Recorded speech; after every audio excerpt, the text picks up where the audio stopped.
If you like the story, you can support the author on Patreon. Link is in the description. Chapter 101, Chapter number 100 An Cruise. The cruise, much to Austin's surprise, was going to be for a week and lets off in Celadon City, and the tickets they had were first-class rooms, showing yet another difference from the timeline he knew. Misty of course enjoyed it, while Brock liked his room. Yellow however looked a bit uncomfortable due to how she wasn't expecting anything so lavish. The same with Austin, because he was always a simple person, so this was a bit much for him. And there were way too many people on this ship, even more than he usually sees in school, so he was uncomfortable being around that crowd. But right now he was by himself with Pikachu on his shoulder, accidentally bumping into a middle-aged man who was wearing a black suit with a dark brown trench coat over it. "Sorry about that," he said with him giving a polite smile. "It's no problem, young man," the man said, disappearing into the crowds. Austin however blinked as he did that before his eyes widened as he recognized the middle-aged man. Wasn't Looker? What is he doing here? Does the International Police know that Team Rocket is going to attack this ship? Shaking his head, Austin walked around with a lot of high-class people giving him weird looks. At first, Austin didn't know what was up before he realized that his clothes were a bit scuffed up and dirty compared to theirs, along with Pikachu despite being brushed in the same boat as him. Thankfully none of them sneered or looked down on him, but they were most likely wondering just how he got the ticket in the first place. Austin frowned, thinking that being on a ship wouldn't give any field advantages, so he wouldn't be able to practice them. And since we'll be here for a week, it'll be the best place to train. Austin briefly wondered where his companions were before thinking that Misty was most likely on the deck taking advantage of this to sunbathe. Brock was probably flirting with every woman on board, along with Zubat keeping him in check. As for Yellow, Austin didn't know, maybe she was with Misty? I should probably look for her to make sure. Austin thought, as if Yellow wasn't with Misty it would be a bit overwhelming by herself. The only reason Austin wasn't overwhelmed despite being uncomfortable was that Pikachu was with him. "Hey Pikachu, anyway you know how to find the others?" Austin asked curiously, with Pikachu sniffing the air. Despite how there were a lot of new scents and people that made Pikachu's head spin, he could just make out the familiar scents of Austin's travel companions. Pikachu pointed in a direction with Austin smiling. "Thanks, pal," he said, knowing that he wouldn't get lost. But as he moved through the crowd he ended up bumping into someone else. "My bad," he stopped, his eyes widening when he was face to face with Green, and from her eyes widening she recognized him as well. "Crap." Leaf Green just smiled a bit mischievously. "Hey there, Ash wasn't it?" she asked, remembering the name from the note as Austin took a step back. "Ah, this is great," Misty said in her bikini while she was sitting in a chair on the deck, Oddish out with her whilst Ryu and Starmie were in the pool made specifically for water Pokémon. "I can't believe Ash thought this was too good to be true." Dish. Oddish was enjoying the sunbathing as much as his trainer's friend, as Yellow had given him to Misty so that they could enjoy sunbathing, while Yellow herself wanted to look around the ship before he saw something interesting and took off towards it. Misty looked surprised. "Oddish." She got up and ran after the weed Pokémon to see that it was greeting another grass-type Pokémon with a brown, tree-like body and 3 yellow egg-shaped heads. "An Executor." "Executor, there you are." A red-haired young teen in a black shirt and a white vest said at seeing him. "What have I told you about disappearing when I turned my back on you?"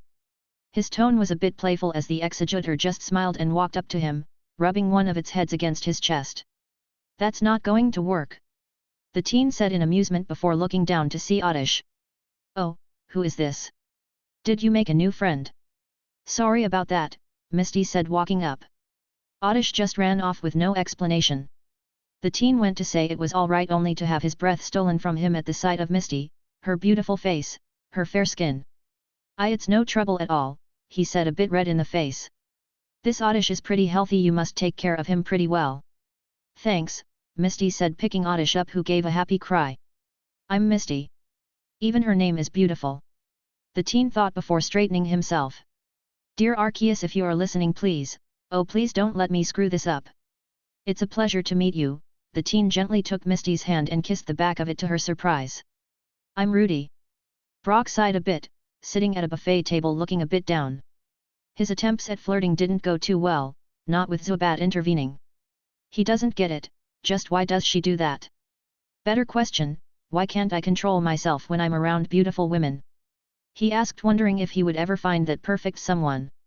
Looking back at the food, Brock took his mind off his failed attempts at flirting to taste some of the food, thinking about the different ingredients or spices they used. Man, some of these I might have to ask for the recipe, he mused before tasting something spicy. Gya. Coughing a bit, Brock sighed in relief. Way too many tomato berries. Deciding to stop before he risked burning his mouth some more, Brock looked around the room, wondering what there would be for him to do. Hey, check out my Charmander's skin. Brock's attention was caught by two trainers comparing Charmanders. Isn't it smooth? The real way to see that Charmanders are taken care of is through their tails. See how brightly mine burns. Whoa, cool. Brock smiled at that, happy to see that those two took care of their Pokémon after the last few events. Yellow couldn't help but feel completely out of place while walking through the crowds, an arm across her chest holding her sketchbook in place. She didn't have Kitty out because despite how that would calm her down, she knew the sight of a beedrill would cause a panic on the ship. She didn't have Dottie out either, as it would be too crowded with this many people. As she walked, Yellow could see other kids just about her age running around. Yellow blinked when something small ran into the back of her leg and she turned to see a small pink Pokémon with yellow hair. Chum! The Smoochum complained before a girl ran up. Sorry about that, she said, scooping the Smoochum up. She loves to run around. It was a girl with bluish hair and pigtails wearing a yellow hat, dressed in a red shirt with a white coat on over it and yellow shorts. It's fine, that's a cool Pokémon, I haven't seen that one before, Yellow said with the girl smiling. That's because Smoochum is usually seen in the Johto region, she said, holding one hand out while holding the Smoochum with the other. I'm Lyra, but my friends call me Chris and this is my best pal Chumi. Yellow greeted her with a grin before blinking. Why Chris? Ethan, a friend of mine, decided to call me Crystal growing up because of my hair, but he shortened it to Chris instead, Chris said, a bit embarrassed by that. So you like to draw? Yellow smiled as Chris continued the conversation. Yeah, it's very peaceful to do and I've seen so much that I want to draw. She said with Chris giggling. I know what you mean, but I'm horrible at drawing. She said before spying on some games that were being played. You want to have some fun?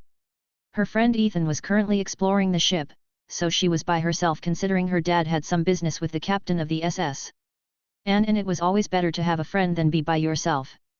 Yellow blinked a bit as she wanted to find the others before giving a nod. Sure. On the other side of the party, both Jessie and James entered the room disguised as waiters.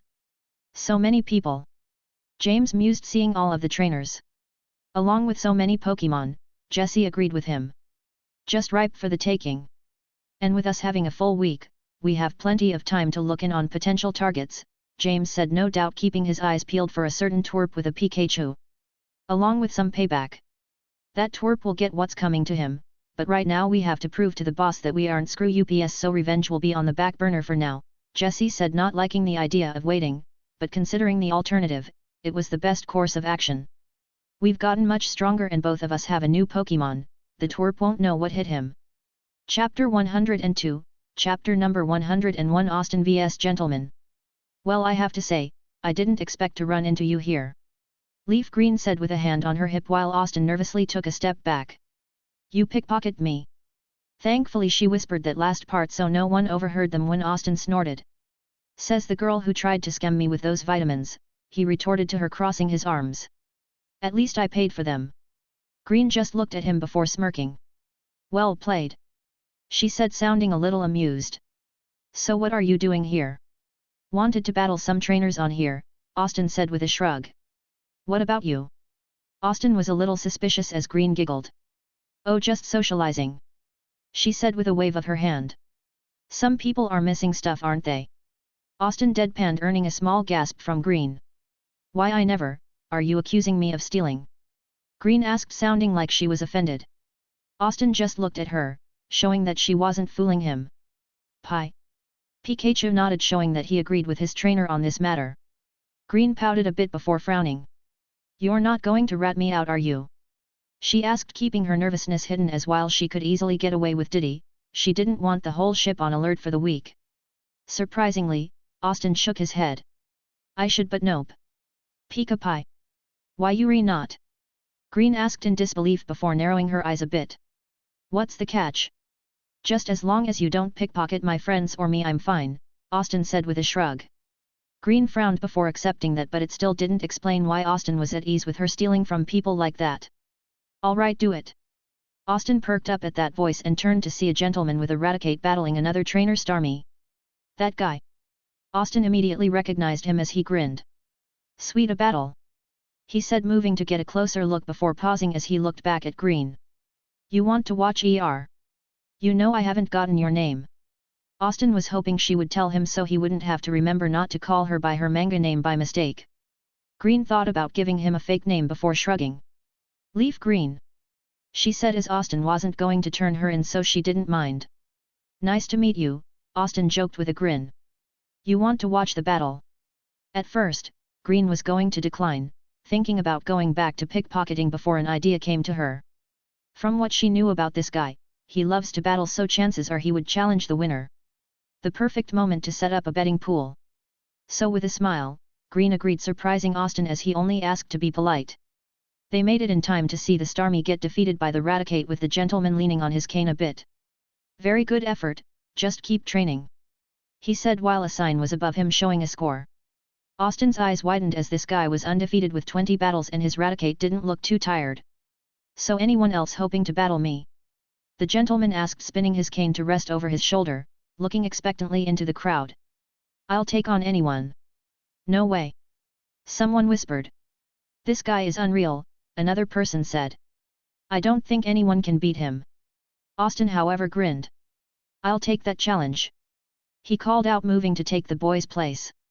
Ah, good, now choose your Pokémon, the gentleman said with Eradicate preparing himself. I could have this be a Eradicate-only fight, but I could also follow the original timeline with using Butterfree. Austin thought as he didn't want to use Pikachu before an idea came to him. Charmander takes the field, he said, sending the fiery lizard out, who yawned only to blink when he saw the Eradicate in front of him. Up for a battle?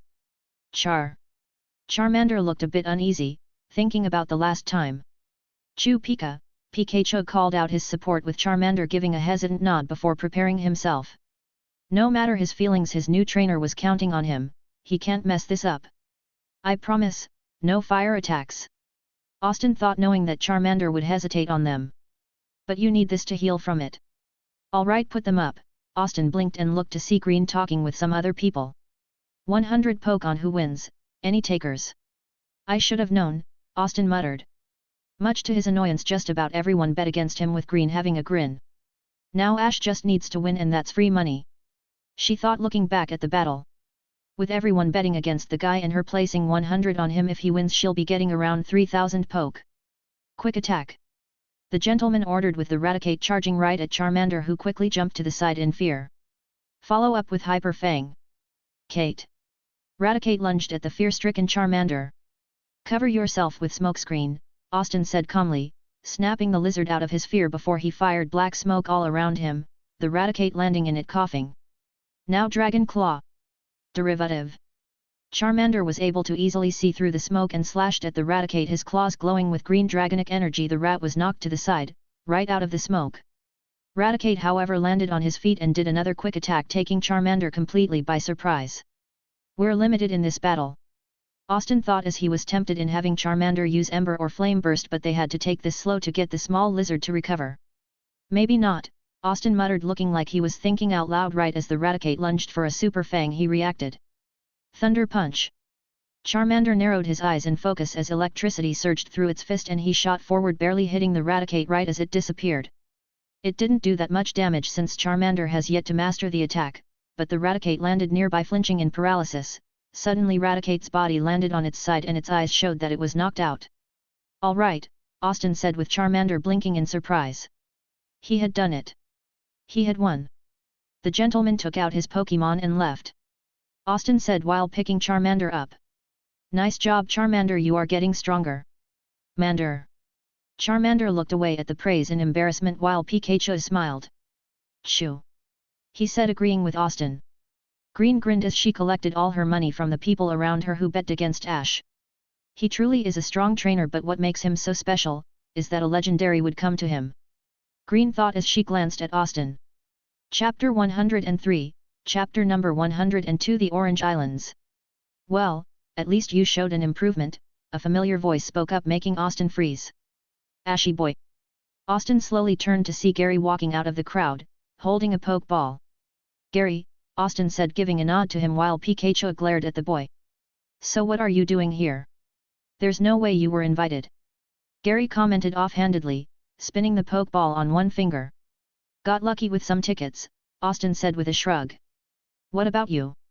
Decided to check this out after working on the Pokédex, speaking of which, how far are you in it? Gary asked with a quirked brow. I've already caught 40, there are many kinds out there. Austin frowned as he vaguely remembered that line from the game and had a feeling about what was about to happen. I prefer to catch not that many Pokémon. He said, placing Charmander down.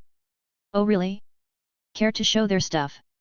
Gary asked, a challenging smirk on his face. Think you can do it without causing a small fire? Charmander winced at hearing that while Austin finally frowned in anger. You're going down, he said, pulling a pokeball off his belt. 3 on 3.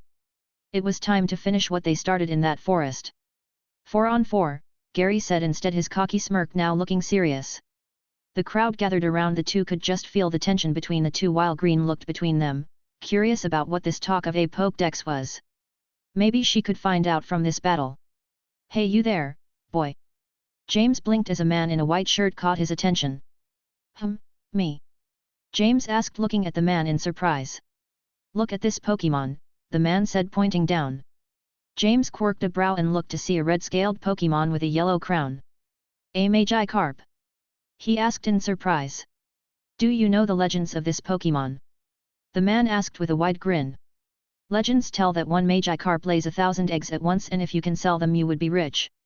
James just looked from the Magikarp to the man with a deadpan expression, as he knew a lot about Pokémon and knew a scam when he saw one, especially since Magikarp was said to be the weakest Pokémon in existence. Then again, the evolution isn't half bad. James thought about the possibility of having a Gyarados on his team. That's a major powerhouse there. Along with his other two Pokémon, he would be a force to be reckoned with if he could just get it to evolve. How much? James asked curiously. 3,000 poke.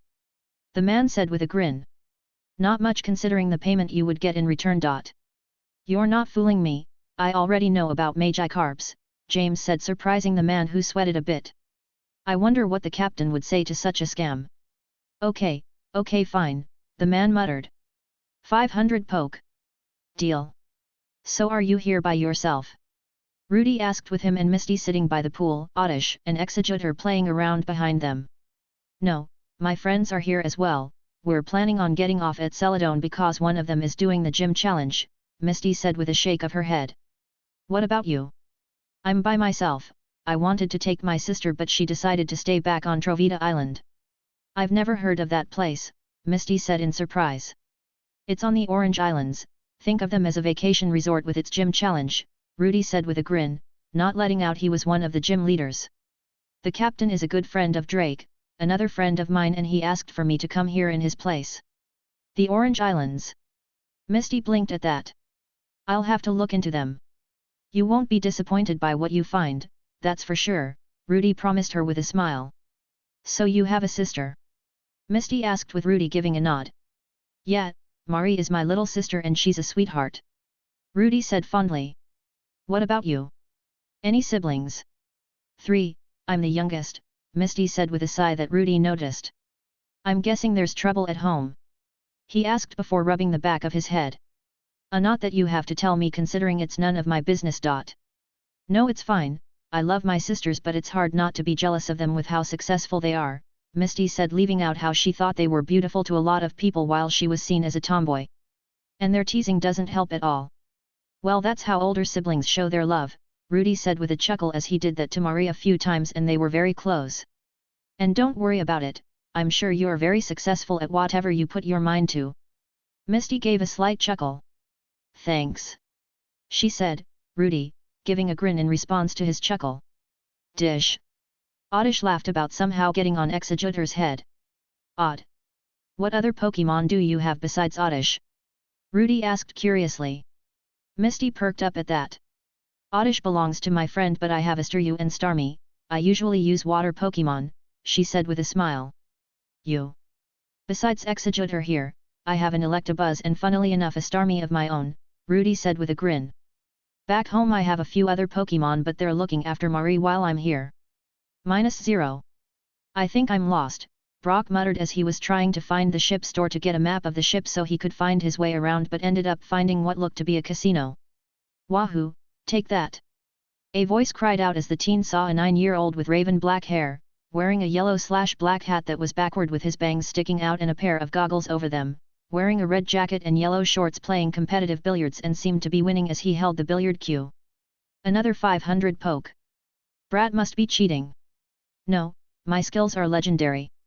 The kid said spinning the cue as he picked the ball back up. There's a reason people back home call me the gold bringer. Brock wasn't sure what to think about 9-year-old gambling but from how he was acting he seemed to be winning a lot. After watching another round, he saw a big biker man break his cue. That does it. He said about ready to grab the kid. Seeing that Brock was about to intervene but the kid smiled as a flash of light emitted from his coat pocket showing he had a Pokémon and a huge hand caught the biker's hand. The hand was on the end of a tail of a purple monkey who grinned mischievously. Adoro, nice timing as usual, the kid said with a grin at his partner right as the ape flicked its tail and the biker was pushed back a bit, uninjured but a little shaken.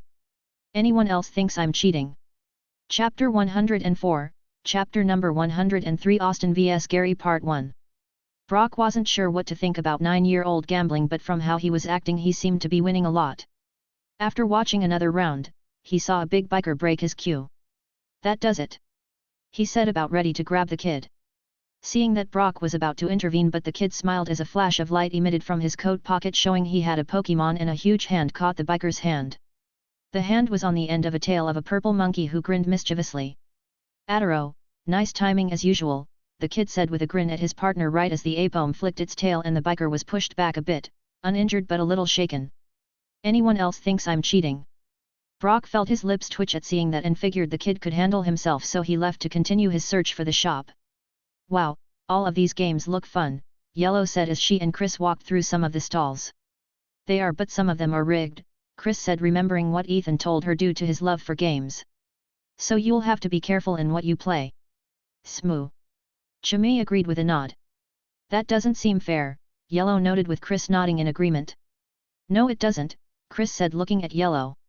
You have anything in mind you would like to try? Seeing Yellow shake her head, Chris hummed in thought before snapping her fingers at seeing a certain game she would like. How about that one? Following the direction Chris was pointing, Yellow saw a simple one where you had to toss a ball at some bottles with a few prizes showing. That looks fun. Ah, welcome young ladies. The stall owner said with a grin. You looking to play? How much? Chris asked with confidence. 100 poke for 3 throws. The man said with Chris pulling some out before looking at Yellow. Do you have any money to play? I do, Yellow said pulling hers out as she placed hers on the stall, the man picking them up to place 3 balls for Yellow. I'll wait until you're done before I play, Chris said wondering how Yellow would do. Yellow picked up the ball and threw it but ended up missing the bottles. Not a bad throw but not good enough. The stall owner commented. Frowning, Yellow threw the second one to miss as well, but on the last one she pretended it was a pokeball and threw it, hitting 2 bottles but the rest stayed on. That's too bad, you don't win a prize unless you knock all the bottles down. The man said with Yellow sighing but it was a little fun. My turn. Chris paid for hers but when she picked up the ball she frowned at seeing that the weight was off.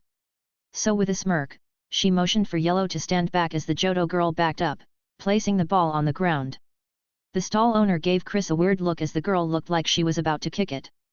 There wasn't anything against the rules preventing that but it would be impossible to. Chris kicked the ball to where it curved as it hit one of the bars on the stall, bouncing off to knock down 2 table worth of bottles, earning 2 prizes as the stall owner looked on in shock. Alright for me I'll take the Ultra Ball prize and what do you want Yellow? Chris asked like it didn't happen with the blonde-haired girl looking at Chris in a mix of awe and disbelief that she did something like that. Moments later they were walking away with their prizes, Chris with her Ultra Ball and Yellow holding a poke doll. That was amazing, how did you do that? Yellow couldn't help but ask when they walked off. Chris smiled a bit, placing the Ultra Ball in her bag. A lot of practice, she said remembering why she learned to do that. Let me tell you, if people say that doing something is impossible then you just have to prove them wrong. Then Chris smiled and looked at Yellow. This time you pick a game. Gary smirked as he sent out his Growlithe while Austin had Butterfree out. Wow, you're using a bug against a fire type. He asked him. Are you asking to lose? How about you quit stalling and we do this? Austin asked, the smirk on Gary's face sliding off. Your funeral, ashy boy. He said, some annoyance in his tone. The air was tense with Austin and Gary staring each other down. The former had a hand on his hat, bringing it down to where people wouldn't be able to see his eyes, while Gary was tense, looking like he was about to run a marathon. They relocated to a battlefield that was on another level in the ship to avoid causing unneeded property damage, as this wasn't going to be like fighting the gentlemen. Despite the barbs from both sides, they knew that the two of them were strong enough to have caution in a battle, as they didn't want to cause any damage to the ship. Although Austin did ask where the cheerleaders were, as he hadn't seen them at all right when they were moving to the field, and Gary answered back that he was going to meet them in Celadon. Finally, both trainers moved at the same time, with Gary throwing his arms out to the side. Flamethrower. At the same moment, Austin looked up, his eyes narrowed. Psy Beam. Flames met with psychic energy as the two Pokémon seemed to be evenly matched with their attacks. As neither Pokémon gave up, Austin frowned, going over Butterfree's moves. It was way too risky to use Gust, as that would ignite the fire rather than put it out, same with String Shot. Chemical Warfare was just asking for an explosion, so he just needed to time it right. Like Austin, Gary was going through the different moves he taught Growlithe and knew he had the advantage, but Austin proved in their last fight that he could pull surprises out of nowhere. Agility to outspeed that bug and use Flame Wheel. Gary changed tactics, with Growlithe diving out of the way after releasing the flamethrower, dodging the Psy Beam to speed around the Butterfree, who kept track of him due to how Pikachu moved a lot faster right as the canine covered himself in flames and launched at Butterfree. Spin past him at the last second, Austin said, his eyes flashed right in time with Butterfree listening and performing the spin dodge. Tackle when he lands. Butterfree wasted no time as the flames died down around the Growlithe, making him cry out as Butterfree rammed him. Chemical Warfare. Fway. Butterfree shot the three status-inflicting moves along with confusion before the Growlithe could recover, making him stumble as he fell asleep, glowing purple with his limbs locking up. Unlike the Pokémon games, there's no limit to the status effects you can get here. Psy Beam. Austin ordered, with Butterfree blasting the Growlithe back, ensuring that the canine was knocked out. Gary looked surprised by how easily his fire type was taken down before smirking. I guess I better take this seriously. He said, returning his Growlithe while Butterfree landed on the ground, looking ready to fight his next opponent. Cheers could be heard from the crowd as they wanted to watch more of this fight. Green was using this to easily pickpocket some people who were too enthralled in the battle to notice, but she couldn't help but be surprised by how strong these two were in comparison to some of the other trainers she's seen. Gary sent out his next Pokémon, showing a Graveler that slammed its four hands together. Energy Ball. Austin quickly took over, with Butterfree charging the grass move up. Protect followed with Rock Blast. A protective dome kept the energy ball at bay while Graveler readied the Rock Blast before firing them right at Butterfree. Use Gust on the ground. An idea was forming in Austin's mind. Listening to him, Butterfree flapped with all of his might and the force launched him out of the way of the Rock Blast, but Gary recovered quickly. Smackdown. Due to how Butterfree was trying to recover from blasting himself into the air, he was unprepared for when the rock slammed into him, grounding him into the ground with cracks appearing. That's a tough Butterfree, Gary muttered, as despite being a bug type the Pokémon struggled to push himself up. Rock Tomb. The last thing Butterfree saw before losing consciousness was the rocks shooting from the ground, sending him flying right into the ceiling before he began to fall. Austin quickly returned Butterfree before looking at the Pokeball. You were great out there, Austin said while switching the Pokeballs out. Chapter 105, Chapter number 104, Austin vs Gary Part 2. Raticate, take the field. Austin sent the tawny-colored rat out, who gave a yawn, looking excited as she saw her opponent. Sword Strike. Raticate blurred over towards the Graveler, who stumbled due to the sheer force of the blow, as the rat jumped back out of reach, landing on her feet. Stealth Rock followed by Stone Edge, Gary said, with Graveler slamming his fists into the ground, making it glow before huge stone shards shot up right at Raticate, who ran from side to side to dodge them. Iron Tail on the ground to jump up, Austin ordered, with Raticate listening to dodge the rest of the Stone Edge. You never learn, do you? Gary asked with a smirk. Smackdown. That's what we want, Austin said. Use Quick Attack to jump off that rock. What? Gary asked, with Raticate following orders, first twisting her body to land on the rock right where she kicked off, becoming a blur towards the Graveler. Grab the tail. He thought that Ash was going to order another Iron Tail, so he figured it would be best to put a stop to that, but Austin grinned right as Graveler did so. Ice beam. A flash later and a frozen Graveler stood on the field with Raticate landing, showing that she won. Pika Pie. Pikachu cheered with Charmander as they watched from beside their trainer how this was going. That was 2-1 so far. Derivative. Charmander couldn't help but be in awe of how strong both Butterfree and Raticate truly were, as while he's been around them for a bit he's never truly seen them battle. See Char. He looked at Pikachu asking if someday he would be able to be that strong, earning a nod from the electric mouse. Okay, you do have quite a few tricks up your sleeve. Well, so do I, Gary said, sending Nidorino out. Let's do this. Austin couldn't help but have his eye twitch at the thought of fighting another Nidorino as Paul had one as Gary did. Brock had a look of intrigue on his face while he stood in front of a stall. It was a lucky draw and one of the prizes was an expert Pokémon breeder set. But he knew that even if he entered, getting that set would be a bit of a long shot as there were other prizes besides that. I won't know unless I try. He decided to place some poke at the same time as someone else. Feeling curious, Brock turned to see the same kid who was gambling a bit ago. Sorry, you go first.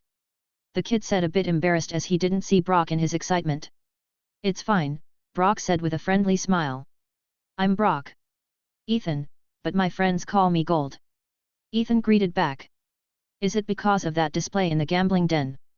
Brock asked curiously, earning a snort of laughter. Nah, my friend Lyra called me that because I wouldn't stop calling her Crystal growing up, Gold said their tickets being taken to be randomized. But I like it. Brock chuckled at that. Are you enjoying the cruise? Gold was now grinning from ear to ear. Why, of course, the food is great. I made more money here than I did back in Johto and I got to come to Kanto on this cruise. He said, sounding happy. Isn't that right, Adaro? Palm Adaro the Apome quickly climbed up Gold's shoulders to rest on there for a second, reminding Brock of Ash and Pikachu. The Johto region? I've never been there before. Brock commented, earning a surprised look from Gold. Really?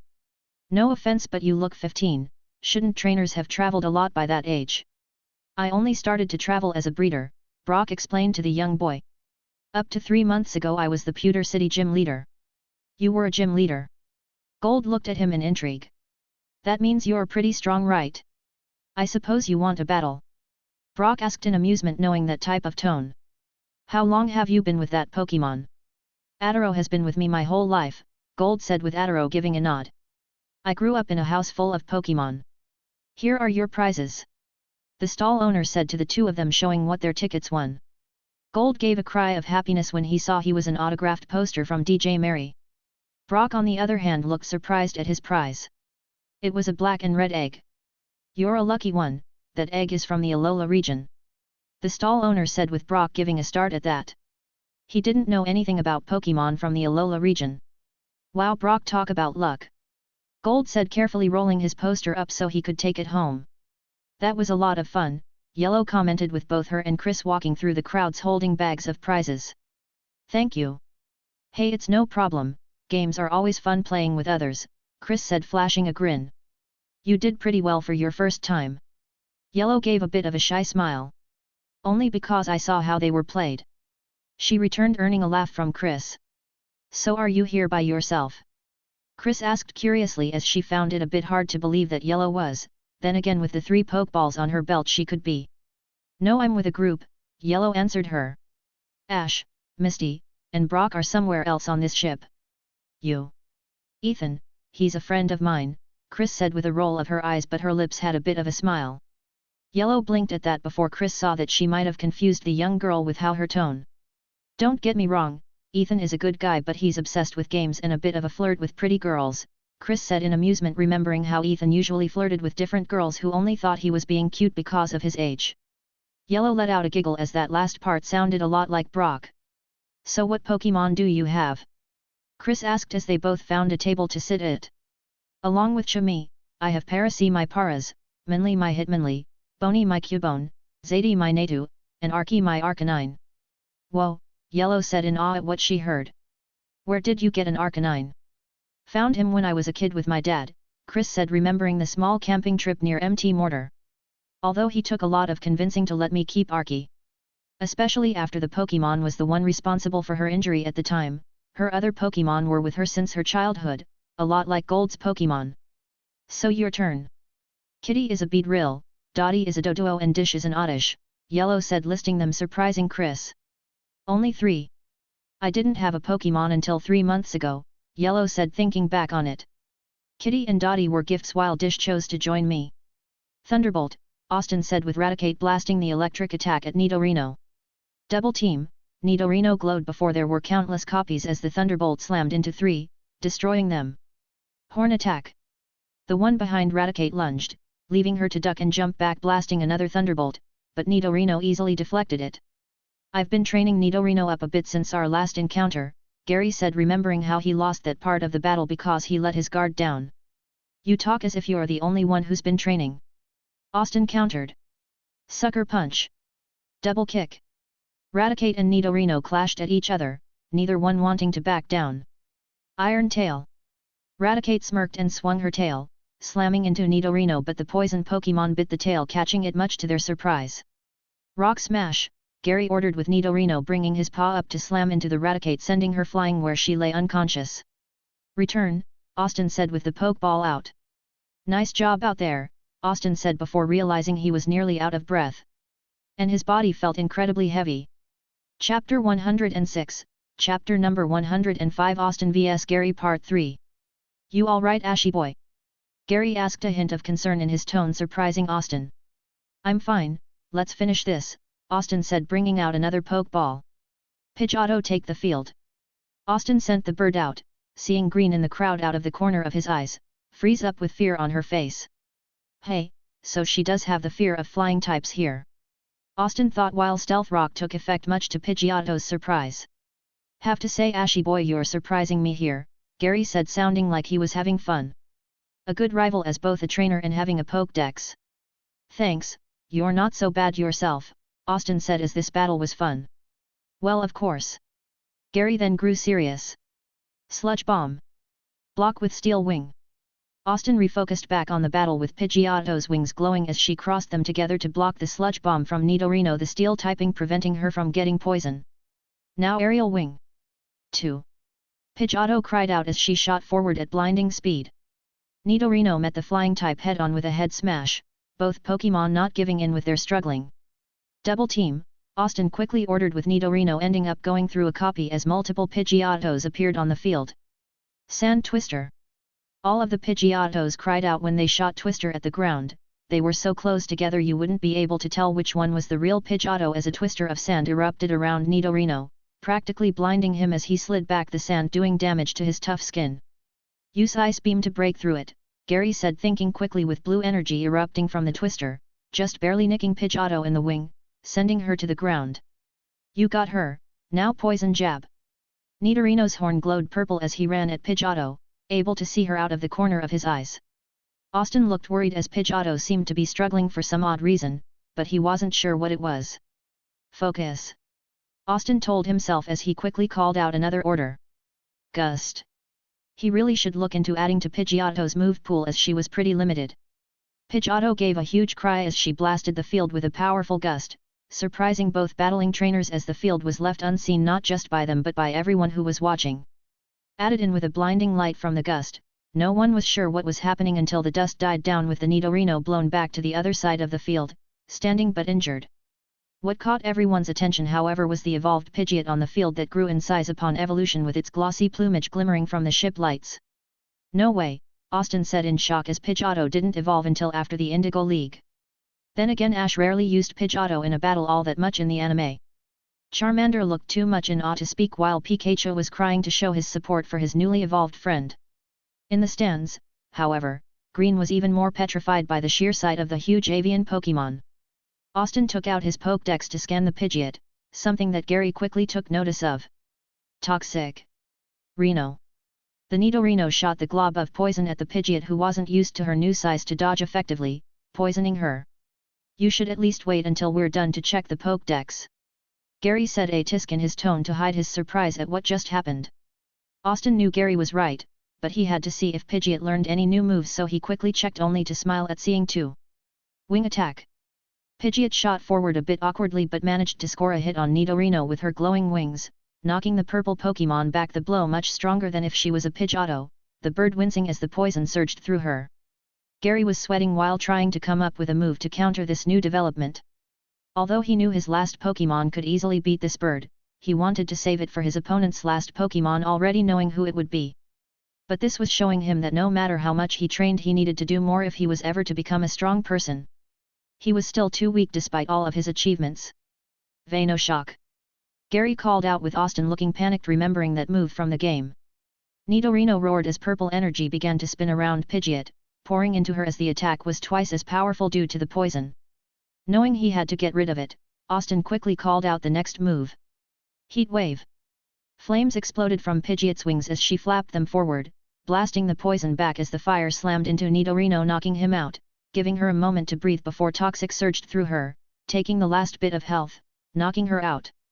Both trainers recalled their Pokémon with Austin looking at Pidgeot with a proud smile. She came so far from the Pidgeotto in the forest, and she evolved a lot earlier than in the original timeline. For a moment Austin wondered what would happen to her after the Indigo League, considering he caught Firo, so that would mean she doesn't need to stay behind. But he had the battle to finish, so he placed the Pokeball on his belt. "You were amazing," he said, knowing Pidgeot heard him from how the ball wiggled a tiny bit. Looking down, Austin smirked. "You ready, Pikachu?" "Shoo!" Pikachu ran out there, his cheeks sparking and wincing as Stealth Rock took effect once more. Gary gave a nod, expecting that as he sent his starter out. "Wartortle, let's finish this." TLE. Wartortle landed on the field with a smirk, his ears alert and his eyes shining in anticipation.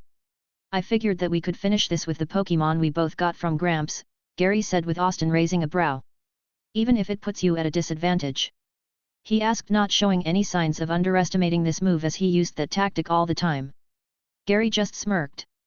Chapter 107, Chapter number 106, Austin vs Gary Part 4. "So how long are you staying on the SS? Anne?" Rudy asked curiously. Both he and Misty were eating some lunch together now, their Pokémon out eating some store-bought Pokémon food. "Just a week, I'll be getting off in Celadon with my friends," Misty said with Rudy giving a nod. "Celadon is a pretty big place," Rudy commented, thinking back on one of his visits there. "It is, and I'm looking forward to exploring it," Misty said with a smile on her face. "What about you?" "I'll be heading back to Trovita Island once this is over with," Rudy commented with a chuckle. "Mari is probably bored out of her mind staying with Drake while I'm here." "I'm surprised you didn't bring her with you, the way you talk about her, she's special to you," Misty said as Rudy laughed. "I asked if she wanted to come, but she wanted to stay in the Orange Islands, something about being warmer there," Rudy said with Misty giving a nod, getting that. "Yeah, it can get a little cold in Kanto, especially when winter hits," Misty said, thinking more about it. "Or if you're in the mountains." Rudy nodded at that, giving a slight chuckle in doing so. "But the snow is beautiful," he said, remembering the first time he's seen it, considering he too has lived in the Orange Islands all his life. Thunderbolt! Austin quickly ordered Pikachu to launch the high-voltage attack at the water type, but Gary was just as quick. Iron Defense, the steel type move, deflected the electric attack while Wartortle's durability went up. Now Rock Tomb! Pikachu had to use agility to dodge the rocks shooting from the ground, the two starters giving a glare at each other, both of them wanting to win this for their trainers. "Quick catch that mouse with Ice Beam," Gary said, showing that he's been teaching Wartortle all sorts of moves as the ice attack shot right at Pikachu. "Block with Iron Tail." Pikachu's tail glowed as it slammed right into the Ice Beam, keeping it at bay. "Combine it with Thunderbolt." "Chew!" Pikachu cried out as the electric attack shot through the Ice Beam, blasting Wartortle back, but he looked fine, showing that he had trained to resist electric attacks. TLE, Wartortle smirked in anticipation as he shot blasts of water gun at Pikachu, who began to flip around them. "Alright, time to kick it up a notch," Gary said, a grin on his face. Scald! Austin looked shocked as boiling water shot right at Pikachu, who used double team to dodge it with agility to run around Wartortle, the turtle looking very annoyed by this. Tr! Charmander began to cheer for Pikachu as the mouse kept dodging the attacks. Green watched the fight a bit more as she pickpocketed enough people for now, and she was truly curious about who would win this. The battle could go either way at this point. Besides, it's been a while since she enjoyed watching a battle due to her lifestyle. Well, that, and she wanted to find out more about this Pokédex after seeing Austin pull his out when that bird evolved. "So still think I'm the dead last of Pallet?" Austin asked, green eyes widening at that little part. "These two were from Pallet Town as well?" Yeah, you were still late to start your journey, Ashy boy, Gary said, looking at the running Pikachu and grinning. Wartortle, the one to your bottom left is the real one, use water pulse. War. Wartortle spun around, throwing the sphere of water right at Pikachu before he could dodge, sending him flying across the field before he landed a bit dizzy, showing the side effect of the attack. Oh no, Pikachu, Austin said, realizing that the mouse was now confused. Wartortle didn't waste any time as he rammed into Pikachu with a tackle, the physical assault snapping Pikachu out of it, but he lost quite a bit of health from that hit alone. Wartortle grinned only to grimace with electricity sparking around him. Damn static, Gary muttered while Austin took advantage of that. Electro Ball. Gary ordered a protect as Pikachu jumped into the air, but the static took effect with Wartortle's limbs locking upright as the ball of electricity slammed into him, knocking him back. Seeing how Wartortle looked ready to collapse along with Pikachu, Austin ordered one final attack. Thunderbolt. But it seemed that Gary had one last trick up his sleeve. Facade. Electricity met the energy blasting from Wartortle. The attack was much stronger due to the status effect before an explosion took place covering the whole field. Why is it that an important battle always seems to end with something like this? Austin grumbled. Eventually, the smoke began to clear as everyone, trainers and the audience, began to watch before seeing both Pikachu and Wartortle unconscious. It was a tie. Austin sighed and walked to the field to pick Pikachu up while Gary returned his Wartortle with cheers from the audience. While the young trainer will admit he was a little upset at not winning, he was happy with how it turned out because it was a fun battle. Besides, there was always a time to finish this later on when they were both stronger. Gary looked at Wartortle's ball as he held it now, seeing just how far he still has to go to try and be the best. In their last encounter, Gary only saw Charmander battle and thought that his rival only won that one battle as a fluke, but now seeing the strength of his other Pokémon, including him having a Pidgeot on his team, now showed that he truly underestimated Ash. TCH. Gary turned away with Austin looking back at him. At least you're raising your Pokémon. Austin just rolled his eyes at that. Chapter 108, Chapter number 107, Gold and Crystal. In their last encounter, Gary only saw Charmander battle and thought that his rival only won that one battle as a fluke, but now seeing the strength of his other Pokémon, including him having a Pidgeot on his team, now showed that he truly underestimated Ash. TCH. Gary turned away with Austin looking back at him. At least you're raising your Pokémon. Austin just rolled his eyes at that. But nice battle. Okay, that surprised Austin, and he was pretty sure it showed up on his face when Gary looked at him. Next time, however, I'll be sure to win, Ashy boy. With that, he walked off, although his face had a frown as he saw the surprised look. Something was seriously wrong with Ash and he intended to find out what. Maybe he could speak with him while they were on the ship? Shoo. Pikachu forced himself to sit up so he could climb on Austin's shoulder, and a few seconds later, Charmander joined him on the other one. Mander. Charmander shrugged at what Pikachu said. Both of them find that a bit odd as they remembered Gary's last interaction with their trainer pretty well. Right, well, come on, let's get you guys healed up, Austin told his Pokémon. Later that day, Austin sighed as he went to meet up with the others to eat dinner.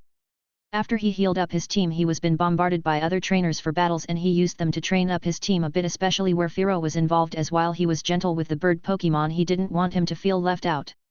He won some and lost others, but just about everyone on his team gained experience. Although he also lost sight of Green after a while as the girl slipped away while he battled. His mind froze as he saw Brock, Misty, and Yellow, but they also had 3 people he didn't think he would see for quite a while. Rudy he knew he would eventually meet, but not this soon, but the other 2. Gold and Crystal. Austin thought in shock, knowing it was them because of the Apom and Smoochum next to them. Ash, Brock called out, snapping him out of his shock. Hey, Brock, Austin said, walking up to them. Sitting down, he looked at the 3 he hasn't met yet and smiled. Hi, my name's Ash. Nice to meet you, Chris said, giving a polite grin in return. I'm Lyra, but call me Chris. Or Crystal. Ethan butted in, earning a look from his friend. I'm Ethan or Gold, whatever you prefer. Austin gave a nod, feeling relief that they had those nicknames so he wouldn't slip up. And I'm Rudy from the Orange Islands. Rudy greeted, holding his hand out for a handshake that Austin accepted. Pie. Pikachu jumped off of Austin's shoulders onto the table while Charmander climbed down to sit on Austin's lap as he sat down. The food looked amazing as Austin had to keep his mouth from watering while they all began to eat. So what have you guys been up to on this cruise? Austin asked curiously, switching to Ash so he could enjoy a bite to eat. As they ate he learned about what they did with Misty sunbathing and meeting Rudy in the process, Brock exploring the ship before winning an egg much to his surprise, and he had to keep himself from laughing when he learned of how he met Ethan. Hearing how Yellow and Chris took to the stalls made him smile. Despite how he was a bit afraid of what will happen on this cruise, he was happy that everyone was enjoying themselves. What about you? Yellow asked curiously. Ran into Gary again and we battled, Austin said, surprising them. Although it ended in a tie. Chew, Pikachu grumbled under his breath. Hey, we'll win next time buddy, Austin said with Pikachu giving a nod. Oh, and Pidgeotto evolved. Already? Brock asked, not expecting that, but it did make sense with how Austin trained everyone. He was surprised that none of the Kanto starters evolved yet with the training Austin was giving them. So I take it you're doing the gym challenge? Rudy asked curiously, as Austin seemed to be the battler of this group. Yeah, I have 3 badges so far, Austin said with a grin on his face. Just 5 more and I can compete in the tournament later this year. Austin knew he wasn't going to win though, considering the sheer amount of people there who have been at this for years compared to him, but he was still going to give it his all. The Pokémon League? That's pretty ambitious. Ethan said, scratching his nose. Didn't you say you wanted to compete once? Chris asked, looking at him, earning a laugh from the gambling addict. Yeah, but everyone's doing it, so I might do something else, Ethan said to her. Not all of us are intent on catching every single Pokémon out there. That's pretty ambitious, Misty said in surprise at hearing that. No one's done it before, so I want to be the first, Chris said, her eyes glinting at the challenge. The person who has caught every single one out there. Some fine dreams at this table. Rudy said with a sweat drop at how these guys dreamed big. Ah, you are enjoying yourself, no? Everyone turned to see the gentleman that Austin battled earlier approaching them with a woman in a dress, by him most likely his wife or date. Brock went red at seeing the woman while everyone else was confused at who this was before Austin spoke up.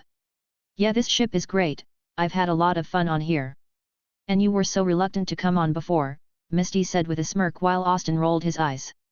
Well, excuse me for being cautious with how we got the tickets randomly. Austin pointed out to her. Your Charmander was pretty magnificent.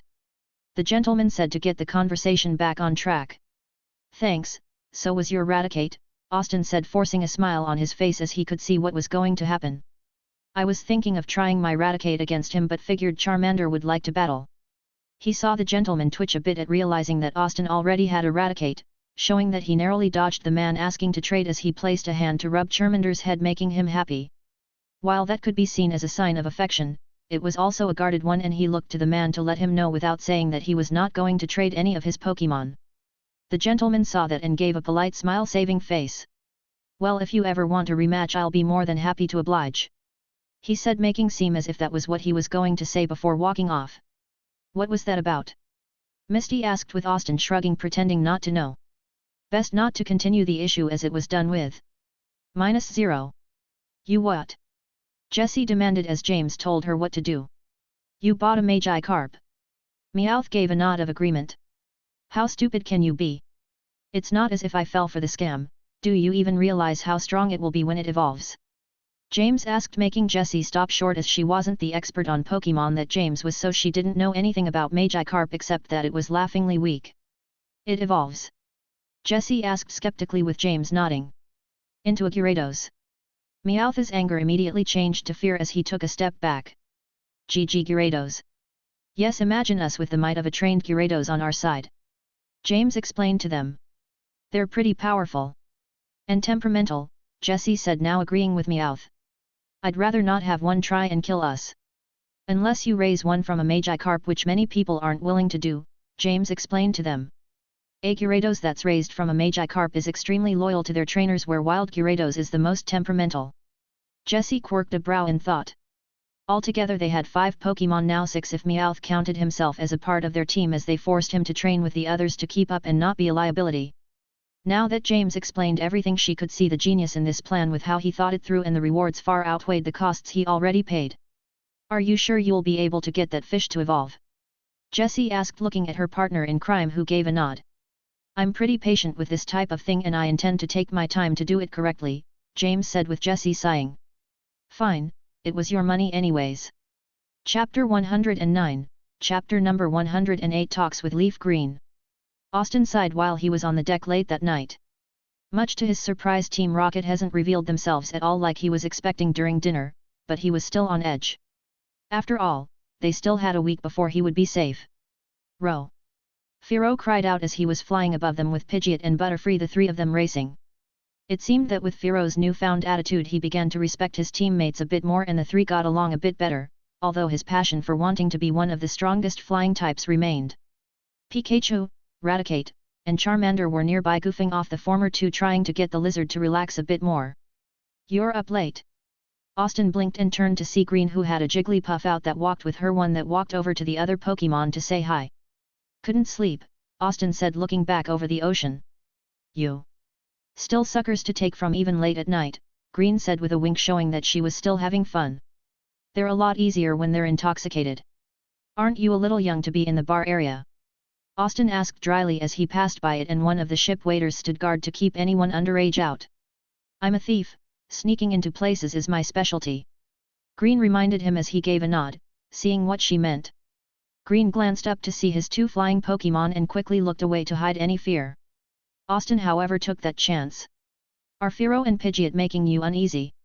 he asked, much to her surprise. "One of my friends is scared of bug Pokémon, so I can spot a phobia when I see it." "I'd rather not talk about it," Green said sharply, while Austin shrugged, already knowing the story. Even if he didn't, he would have respected that wish of not talking about it. "All right," Austin said before thinking about something. "So if there are still suckers for you to pickpocket, what are you doing out here?" He quickly checked his pockets, making Green snort in amusement. "Don't worry, I keep my promises," she said as she hasn't made any attempt to pickpocket him or his friends. "I'm just laying low for a bit as I made a lot of money already." Green then sat on the rails to look back at the ship. "I was just walking by when I saw you by yourself, which was odd because I figured you would be with your friends." "And you came out here to talk?" Austin asked, not buying it. Green smirked as Austin did seem too smart to fall for her plays, as she wanted to try and learn about this Pokédex and what it was. Well, that and learning he was from Pallet Town had her curious about the place because she knew that was her home before she was kidnapped, but on making it there first she couldn't find her parents, showing that they moved away from the town after her disappearance. "So you and that other guy are rivals?" Green asked, to hope that she could get the information she wanted. "Gary?" "Yeah, we both left Pallet Town on the same day," Austin said with a chuckle. "Although he sees me as more of a rival for the Pokédex than anything else." As he mentioned, Green jumped on that chance. "Now you have me curious, what exactly is a Pokédex?" Austin stopped as he realized his slip-up before shrugging. "It's an electronic encyclopedia on Pokémon created by Professor Oak to help give information on them as they're scanned, whether it's their natural habitats, or behavior patterns, as well as what moves they could learn," he said, not bothered by her knowledge. "Professor Oak gave one to Gary because that's his grandson, and gave one to me considering I reminded him of an old friend. He gave one to my friend Yellow, an old prototype, but he still has a third one similar to the Pokédex Gary and I have, if I remember correctly. Green was the owner of the third Pokédex alongside Red and Blue in the manga, so I'm guessing she'll try and steal this one because of personal reasons," Austin thought. In the end, Professor Oak gives it to her. The next 2 days passed by slowly, really, as Austin was just beginning to believe that he may be wrong about Team Rocket is on the SS. And his Pokémon were getting stronger, with the other trainers battling him, and Firo was catching up quickly. In those 2 days, he saw that Misty got to know Rudy a bit better, and he made a teasing remark at one point. The result was Rudy looking red while Misty threw her plate of food at Austin, covering him in it. It was still worth it. Brock usually kept to the egg, as he knew that hatching it was a good step in being a breeder. Ethan typically spoke with him, showing some interest, not surprising since he was the hatcher in the manga, although Austin kept that quiet. Yellow hung out with Chris when she wasn't with the others, showing that she made a good friend, something that Austin was happy about as she didn't have many friends outside of their little group. Gary has also been seen on the ship a few times, but only battling, as it seems that he took their tie as a loss. Austin sighed as he won another battle with Charmander, who looked like he was getting more confidence. "Nice job," Austin said with Charmander smiling. "You're a pretty good trainer. How long have you been battling?" "I'll say," Austin turned to see the looker he met on his first day here. 3 months, Austin answered, trying to think of a reason why Looker was approaching him. Looker looked surprised by that. 3 months and you're already that strong?" he asked, not expecting that. "Thanks, but who are you?" Austin asked, as he didn't want to slip up in front of a member of the International Police. Oh, no one special really, I'm just here to enjoy myself. Looker said, call me Looker. Chapter 110, Chapter number 109 Austin vs Looker. Call me Looker. So what can I do for you? Austin asked curiously, only for Looker to hold up a pokeball. I'm curious about your strength for myself, care to battle? Raising a brow, Austin gave a nod while wondering. What was Looker's goal in this battle? Was he trying to not arouse any suspicion from the Team Rocket members hidden in the SSN, or was there something else that Looker was trying to achieve by battling? -0. Brock had a smile as he used a cloth to carefully clean and polish the egg. Zubat was on the table crawling towards it to use its sonar to try and see in the egg, giving a small cry when it didn't work, while Graveler sat in the room watching with a smirk. You just have to be patient, he told the bat Pokémon with a smile. I'm just as curious about what Pokémon this is too, but I can wait until it hatches. Zubat gave a small cry as she crawled over to his arm, earning a laugh from Brock, with Graveler's body now shaking in amusement. As he looked back at the egg, Brock found himself wondering how the next breeding competition would go and if he would win it or not. I'll need to get a whole team so I stand a chance. Brock thought, as he had to have diversity as each breeding competition was said to have its rounds. Ethan sighed as he set back his goggles over his eyes and in a pair of swimming trunks, relaxing for once, with Adaro sitting next to him wearing a pair of sunglasses.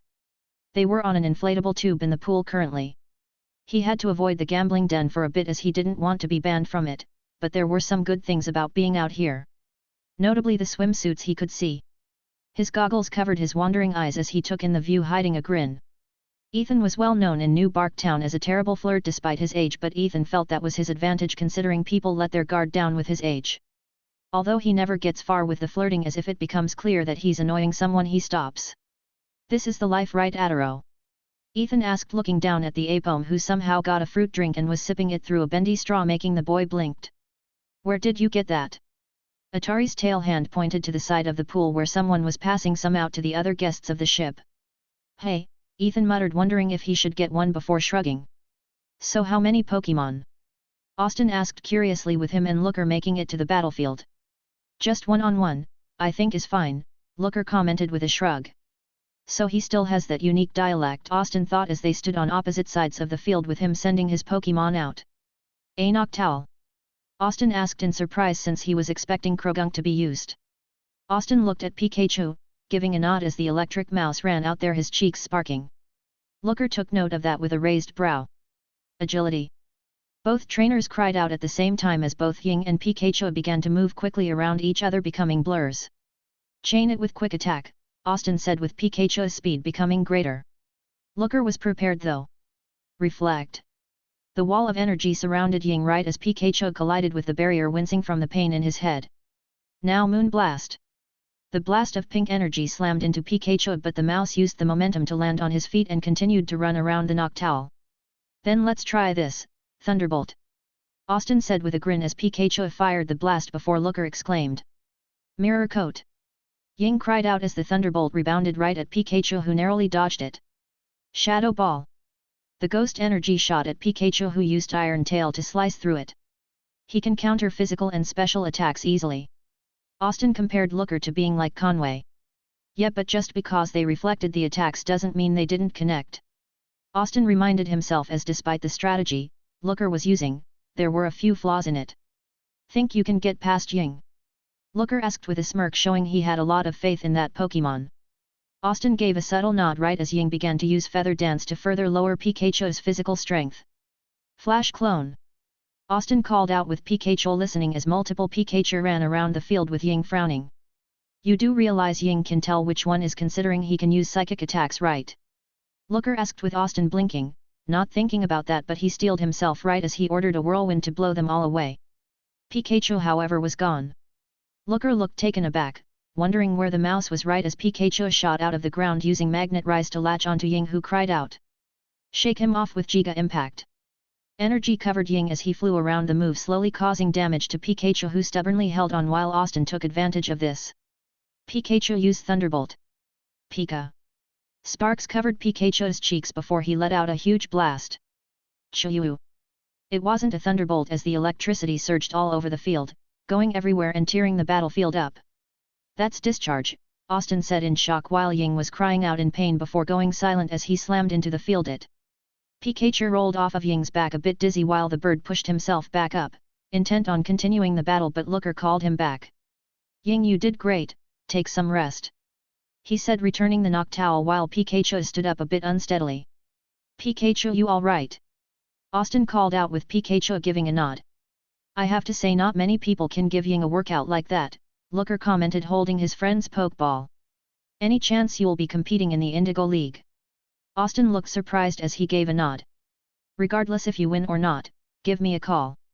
We could use a talent like you, Looker said while handing Austin a card before turning to walk off. Till again we meet, young trainer. As he walked, a crowd of people passed in front of him and he was gone. Austin and Pikachu looked at the card in their hand. It was a blank white card with a single number on it. Did I just get scouted by a member of the International Patrol Police? Chapter 111, Chapter number 110, The Banquet. The banquet hall was at the very least 3 times larger than the sky-high Pewter City gym in sheer size. It was twice the size of the turbine chambers present at the Commerce City power plant. On the main platform, stood a single host, a blonde-haired woman dressed in robes of immaculate blue, with the entire audience facing her, standing opposite the grand platform. Good evening, ladies and gentlemen.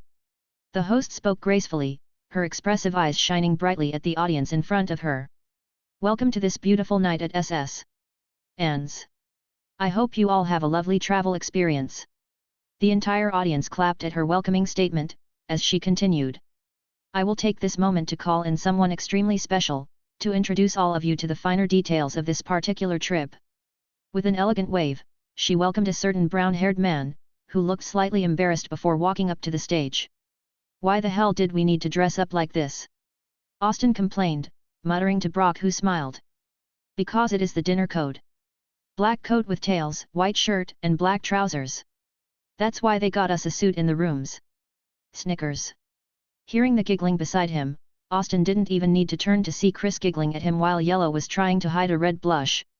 Why do you have all the luck with the ladies? Hearing Ethan or Gold's words, Austin just rolled his eyes.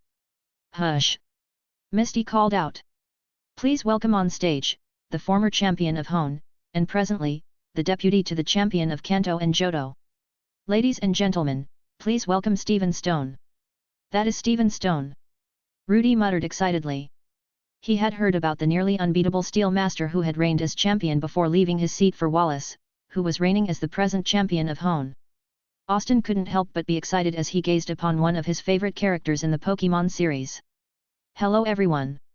Steven began, his bangs falling right in front of his eyes, getting him quite the exotic ruffian look with his silver hair color, as he addressed the audience. To those of you who don't know me, my name is Steven Stone and I. He paused, as he was met with a cheering audience, pausing until most of the cheers had ceased. Steven chuckled. I am presently serving as a special deputy to Champion Lance, who is present, working to ensure everyone's safety from any forms of external threats. So I would like a round of applause for our diligent champion. Another set of cheers inundated the hall. I have been chosen to conduct the entire event by the league because Lance said that I'd manage it best, but I can't help but feel like Monarch Henry VIII's last wife. I kind of know what I'm supposed to do, but I'm not sure how to do it any differently. Snorts reverberated in the entire hall. The world is changing, Steven began, and with the latest developments, we have seen amazing, exciting things. Pokémon, of a variety of types and forms and legends arising all over, our mythology coming to life, and regions coming together in mutual aid and support. He paused, like our own Kanto-Hone exchange. After the thunderstorm of clapping had ceased, the silver-haired man continued, keeping that desire in mind. This cruise trip is something that Champion Lance, the Elite Four of Kanto, and similarly, Champion Wallace of Hone and respective Elite Four, have all been working on, over the last couple of months. And now, that we are all here, which brings us to our main event.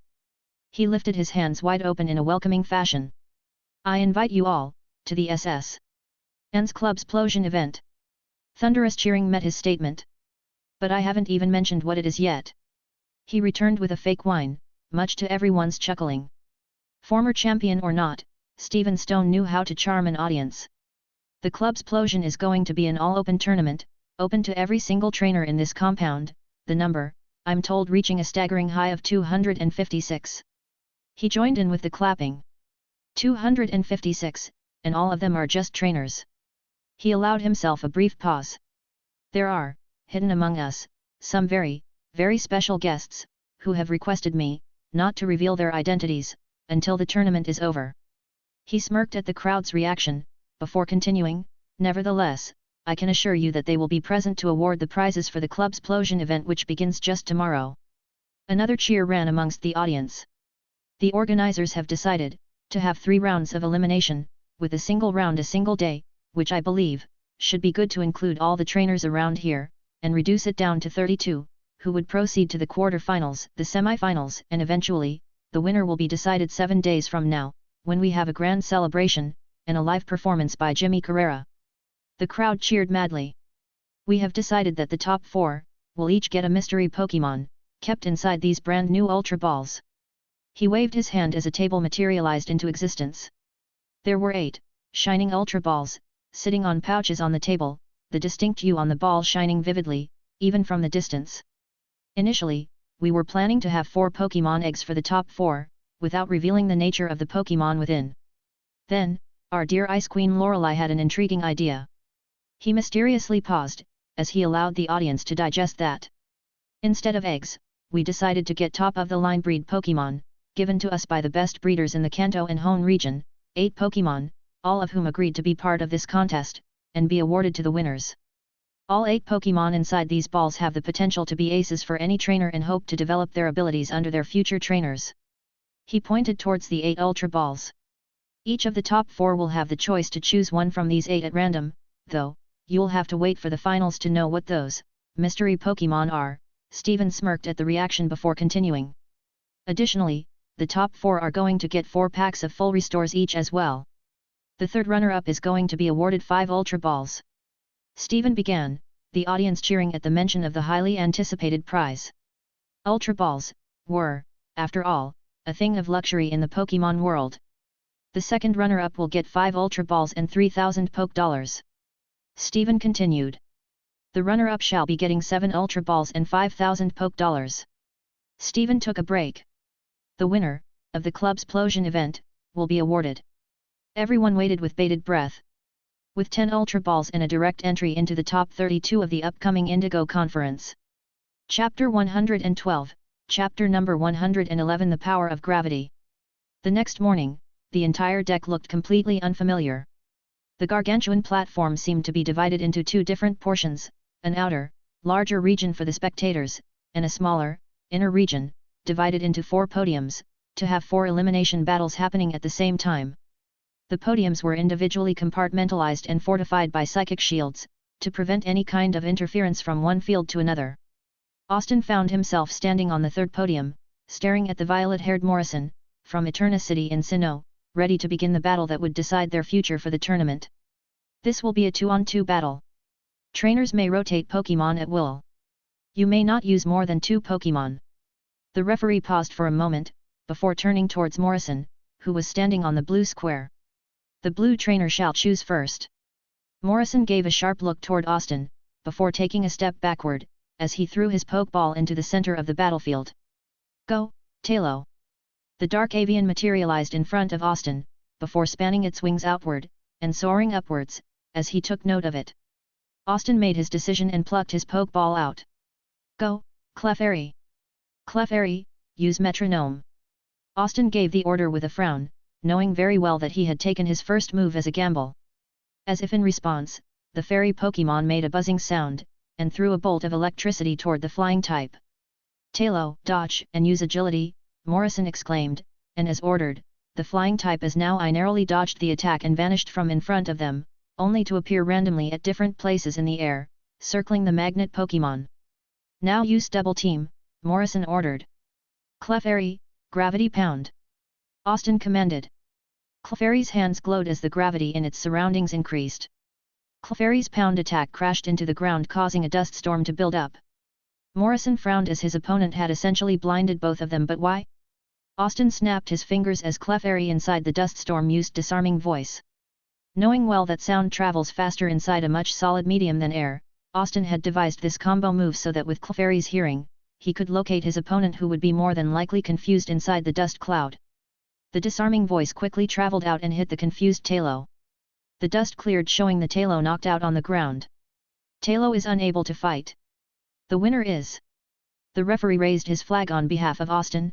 Trainer Red, choose your next Pokémon. Well, Morrison gave him a half sneer. Try this then, go, Ivysaur. The evolved form of the Kanto grass-type starter Bulbasaur sprang onto the battlefield, staring at the fairy Pokémon intently. Ivysaur, this will determine my continuity in the tournament. You have to win. Ivysaur barked in agreement, and finding a bolt of electricity racing towards himself, he used his vines to provide himself with upward momentum, throwing himself into the air. Use Razor Leaf. Morrison commanded. Gravity, Austin commanded, and instantly all the leaves were embedded into the ground. Vine Whip. Clefairy tried to dodge, but the numerous vines caught him off guard, lashing Clefairy in the face. Finish with Leech Seed.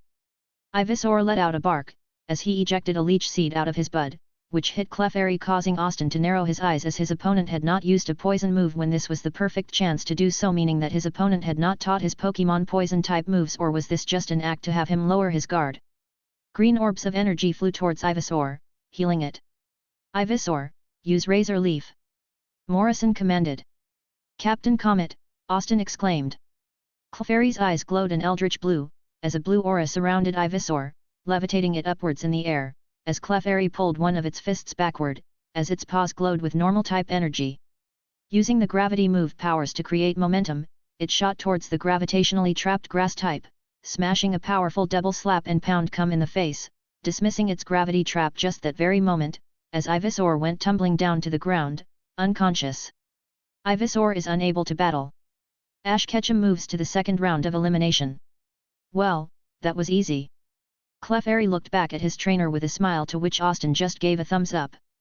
That evening, Austin found himself standing on the deck, staring at the waters rushing by, as the sea breeze kissed his face. He had stayed to see a match that had caught his attention because of one of the contestants. Harrison, who had defeated his opponent earlier in the afternoon. The trainer who had defeated Ash in the Johto League had surprised Austin with his presence. Looking at the sea, Austin felt Pikachu's soft fur brush against his hands as he smiled. Wondering if his big brother would have been jealous that he had gotten on a free cruise ship and was enjoying the rich lifestyle? Chuckle. He would be fuming with rage. Austin thought with a smile as Clefairy jumped on his free shoulder.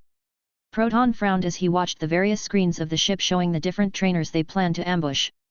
With the presence of multiple champions, Elite Four members, and ace trainers, they may have bitten off more than they could chew, but it was still doable as they had it. But what held his attention were the screens showing the trainers that got in their way in MT Moon. The boss said not to touch them as he had plans for them, but he knew that when the time came they would most likely interfere with their plans. But Jesse and James could handle them, as he's seen how much stronger they got with the training he took a hand in to make sure they wouldn't fail again. Turning away from them, he looked at the various rare Pokémon and smirked. The rewards far outweighed the risks here. This is Proton. I want various grunts to disguise themselves at these locations to set ambushes for when we strike, he ordered through the comm link. I also want the bombs set in these locations. They had about a week to make their plans, and they will strike on the last day when everyone is worn out from this cruise. Yellow hummed to herself as she sat on the deck with her fishing rod out, calmly fishing in the waters, Dottie sitting next to her along with Dish and Kitty relaxing with her. The sight of Kitty kept people from bothering her too much, not that she minded. Chris was sitting nearby as well, going over the regional map so she could make plans to capture various Pokémon when she could truly begin her journey in the next year. After speaking with Yellow and her friends, she learned of various places to catch Pokémon. So what are you hoping to catch? Chris asked, looking at her fishing friend. Chapter 113, Chapter number 112, The Drill That Pierces the Heavens. So what are you hoping to catch? Chris asked, looking at her fishing friend. Nothing really, it's just relaxing, Yellow said with a smile, tilting her straw hat to keep the sun out of her eyes. ZZ. Kitty buzzed as she flew above Yellow and began flying over the water. Careful, Kitty, Yellow called after her. Kitty gave a nod as she continued to fly, happy about being in the air. Dottie just rolled his eyes and looked at Yellow grabbing her hat with his beak to fool around. Yellow gave a small cry before looking at Dottie with a smile. Give that back. She laughed. Gary sat in his bedroom with Wartortle out as he went through his Pokédex, going over the different moves he could teach his starter as well as his other Pokémon. He needed to be more prepared for the club's explosion. He also made plans to go to the game corner in Celadon to win enough so he could get the elusive Porygon, thinking that would make an excellent addition to his team. Then he would plan a route for his next gym battle. Gary paused at hearing someone walking by his room before shaking his head, thinking that it was nothing. That was until they knocked. Wartortle immediately got on guard while Gary tensed before using the peephole to see who was out there. On seeing who it was, Gary immediately opened the door to show someone that looked like an older version of him wearing a black jacket. "Dad?" Gary asked in surprise while Blue Oak gave him a smirk. "Gary, it's been a while." The tournament was back in action, and this time, Austin was on the first list of participants for the second level of the eliminations. There had been a lot of speculation on the identity of the mystery Pokémon that would be awarded to the top 4, resulting in a rise in enthusiasm amongst the participants, especially considering that the winner would get a direct entry into the top 32, a mind-boggling thing. Currently, he was facing a trainer from Goldenrod City of Johto, who had, from the rumors, literally devastated the last match with an abnormally powerful reissue, defeating the opponent's Hitmonchan and Wartortle without breaking a sweat. The trainer, Jimmy Matthews, was a dangly, tall guy that would have reminded Austin of LT Surge, only if the man wasn't just as large. Strangely enough, both of them had a reissue as their prime battler. What's it with tall guys and reissue? Austin looked at Pikachu and said, "Are you going to evolve when I get taller?" The electric mouse Pokémon sweat dropped at the sarcastic comment from his trainer. "Trainer Red will choose first," the white-clad referee declared, turning towards Jimmy, who was standing in the red position. "Win the battle for me, reissue." Jimmy exploded, as he threw Reishu's Pokeball into the center of the battlefield, releasing the final evolution of the Pico line, as the large, overgrown mouse stood on her hind limbs, her large tail liberating generous amounts of electric sparks out of it. Austin had a small smile on his face as he remembered his battle at Vermilion City. "Let's do this!" With a flash, Squirtle posed on the podium, flexing his arms as he stood, glaring at the yellowish mouse before him. Almost on cue, Reishu seemed to flex her limbs as a response, lashing her tail on the floor, making a deep scratch on it. "A Squirtle!" Jimmy snorted, "This is going to be easy." Austin meanwhile snapped his fingers as he was using this battle to test out a new strategy for battling electric types that he had devised with Squirtle. "So be it," Jimmy declared, "Reishu, show them your power. Use Thunderbolt." Squirtle didn't try to move as the electric attack engulfed him, causing Jimmy to smirk, thinking that he had this battle in the bag. The cloud of smoke covered the battlefield. Jimmy looked at his opponent, who just smiled in response. Inside the smoke cloud, Squirtle smiled. His trainer's strategy of using a Wiccanberry that he had purchased in Vermilion City had worked. Whoosh! Using rapid spin, Squirtle shot out at high speeds towards Reishu, whose eyes widened. "Thunderbolt!" Jimmy called out in a panic, but before the attack could even be launched, Squirtle came out of its spinning shell with a glowing fist full of fighting energy as he used the momentum of rapid spin to launch a devastating brick break directly onto Reishu's stomach, launching the rat high up in the air. Austin calmly ordered Scald. Squirtle released the boiling water as it hit Reishu and crashed it into the ground. Reishu managed to get up but fell on one knee as a few embers flew out. It had been affected by the status condition burn. Jimmy looked worried for his partner as Austin called out, "Aura Sphere!" Squirtle launched an Aura Sphere at the damaged Reishu, and with wide eyes, Ryako tried to dodge, but her body was directly hit as the mouse fell to the ground, her fur charred in several places. The referee raised the blue flag. Reishu is unable to battle. "The winner is Squirtle." "Your Squirtle is rather well trained," Jimmy observed. "Let's see how it deals with my next Pokémon." He plucked out another Pokeball and released it. "Go, Wartortle! Aren't you going to switch into a fire type?" Jimmy sarcastically said as Austin replied with a shrug. "It's your funeral," Jimmy declared. "Wartortle, show them the power of a real water type. Use Water Gun, Dodge, and use Aqua Jet." Austin returned, withholding back a smirk. Unlike what the name suggested, Aqua Jet wasn't a water-based elemental attack. Instead, it was a physical, fighting-based move employed by water types, to increase their speed momentarily to high levels, not unlike the move Extreme Speed. Squirtle used Aqua Jet, incrementing his speed to nigh unbelievable levels, as he shot towards the turtle Pokémon. "Withdraw and use Rapid Spin," Jimmy warned. It was a perfectly good move. A spinning Wartortle was a powerful defense and offense at the same time. Against anyone else, it would be a good combination against a speed attack. However, Austin was completely ready. Use Aura Sphere, full power. Squirtle's right hand shone brightly, as he used the Aura Sphere within the Aquajet as it created into the spinning drill with the Aura Sphere at its tip. Jimmy's mind went blank as he saw the giant water drill being thrown at Wartortle. It was too late to stop Wartortle's rapid spin, which crashed into the jet drill, which banished the spinning turtle far away as it slammed against the psychic shields surrounding the podium. Wartortle! Jimmy yelled in shock. Ice Beam, Austin commanded quickly, as Squirtle opened its mouth, as a mist of white light materialized within it. With a loud smirk, Squirtle projected it towards the fallen turtle, enveloping it with white light. When the light had receded, Wartortle was encased within a thick layer of ice. What a way to master Ice Beam! Austin thought. Wartortle is unable to battle. Squirtle is the winner. The referee declared, raising the blue flag. Ash Ketchum moves to the next round. Austin smiled, fondly looking at the way Squirtle was basking in his triumph. Besides, it wasn't all that bad. After all, one more battle and he would be in the top 32, and then, the main competition would begin. Chapter 114, Chapter number 113 Desire. Gary just stared in surprise before wordlessly stepping to the side to allow his dad to come in. Once inside, Blue looked at Gary's Wartortle and gave a small smile. You raised him well, he said, the Wartortle's chest puffing out in pride despite being confused about who this was. Thanks, Gary said, unsure of what was going on. Why are you here?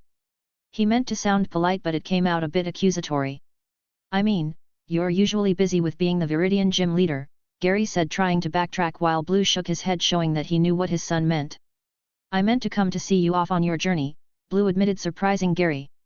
I lost track of time to find someone else to do the same for their son, but I haven't been able to track him down yet. But then Dad called and said you were going to be on the SS. And, so I figured I could pay the long overdue visit. He then looked at Gary with a smile. I saw your battle with Ash. You did pretty well, Blue said, not saying how he felt a huge wave of nostalgia from that fight, remembering the battles with his rival. It was a tie, Gary said with a frown before blinking as Blue chuckled. You got my personality at that age, Green muttered with a smirk. It doesn't matter if you won or lose if you can learn from that battle to improve yourself. Blue then placed a hand on Gary's shoulder. You're already well on your way to becoming a strong trainer, just don't forget that one lesson Dad and I taught you. To treat my Pokémon like family, Gary said, remembering that lesson that Blue made sure he would learn before starting his journey. Exactly, Blue said, giving a nod, remembering how he failed to do that at one point, which had cost him the biggest battle of his life. Before he learned to do that, he smiled and placed a hand on his son's shoulder. Come on, let's get something to eat. All right, Raticate. Austin cheered with the tawny-colored rat standing across from an unconscious Machoke. He managed to catch it with an attract before firing a barrage of thunderbolts at it, winning Raticate the fight. Raticate looked extremely pleased as the trainer recalled his Machoke and gave a nod of congrats to Austin, walking off afterward. Once he was left with his thoughts, Austin couldn't help but wonder how he seemed to be winning so easily these days. Then the battles with the gym leaders, AJ, Gary, and Paul came to mind, reminding him that he still had a lot to learn in terms of battling. That's not to say that these trainers were weak, they just didn't seem to have the same drive he did at this point. Still, Austin would be lying if he said he wasn't having any fun on this ship, as it was going a lot better than he thought it would, but he was still on edge, even though the edge had greatly lessened when he saw Steven Stone and the Elite Four on the ship. Maybe Team Rocket wouldn't attack the shop. He would probably remain on guard until they were off the ship tomorrow, because he knew Team Rocket was here. It was just a feeling though. Kate. Raticate looked up at him in concern, as Austin has been drifting off a lot more lately. I'm fine, thanks. Austin said with a smile, despite how Raticate saw right through it. Pikachu looked as if he agreed with her. Shoo! He said, still sitting on his shoulder. Austin just stepped back and watched Krabby holding his own against a Vulpix and smiled. This was going pretty well, as the small battles were just a warm-up for the tournament tonight. Outside, Yellow gave a nod while she continued to fish once more, nearly nodding off a few times while Dottie only was with her as Kitty was asleep inside of her Pokeball. She still hasn't caught anything, and Chris left earlier to check out more of the ship. The Johto native invited Yellow, but the blonde declined as she wanted to continue fishing. Yellow blinked as she felt a tug and pulled, giving a frown as whatever it was seemed to be stuck in place. Taking a deep breath, Yellow pulled harder, feeling the line about to break before it came loose, and whatever it was shot out of the water, landing on the deck with a thud. It was a tentacle, and she looked at it as the blue jellyfish-like Pokémon with red orbs on its head tried to back away from her. "Hey, it's okay," Yellow said with a smile at the tentacle that looked at her with distrust. "Sorry about that, I didn't think I would catch anything, let alone you." "Tenta. Cool Tenta." Tentacle got out, trying to slither to the edge, but looked at Yellow to see she wasn't attempting to stop it. Instead, she was reaching into her bag and pulled out some Pokémon food. "Want some?" Yellow asked with the tentacle looking hesitant. "I promise it's good." As if to prove her point, Dottie took a piece and bit into it happily. Slowly, Tentacle slithered its way towards Yellow and used one of its tentacles to swipe some food and ate it, sighing in contentment as it was pretty delicious. Tentacle stiffened up when Yellow placed a hand on its head before it felt a calming presence, and the Pokémon looked up at the blonde in surprise. Yellow smiled at the tentacle as she saw it was a girl and was being hunted a few days ago by a Sharpedo. "You're pretty tough," she said with a smile that made the tentacle look away a bit embarrassed. Most trainers just look down on tentacles due to how common they are, calling them the Zubats of the water. So to hear someone call her tough felt pretty good. "So do you want help getting back into the water?" Yellow asked with a friendly smile that made the tentacle hesitate before looking at Dottie and asking him about the girl. Dottie smiled widely and regaled Tentacle about the adventures that he had with Yellow and the other Pokémon on the team, and that made Tentacle curious as she's only seen the ocean her whole life. She had dreams of seeing the world but was too focused on survival to do so. However, if she was with a trainer, she would be able to see the world with ease. So she slithered towards Yellow and bowed her head. The action caught Yellow off guard as she placed a hand on Dottie's head to make sure and smiled brightly. "You want to come with us?"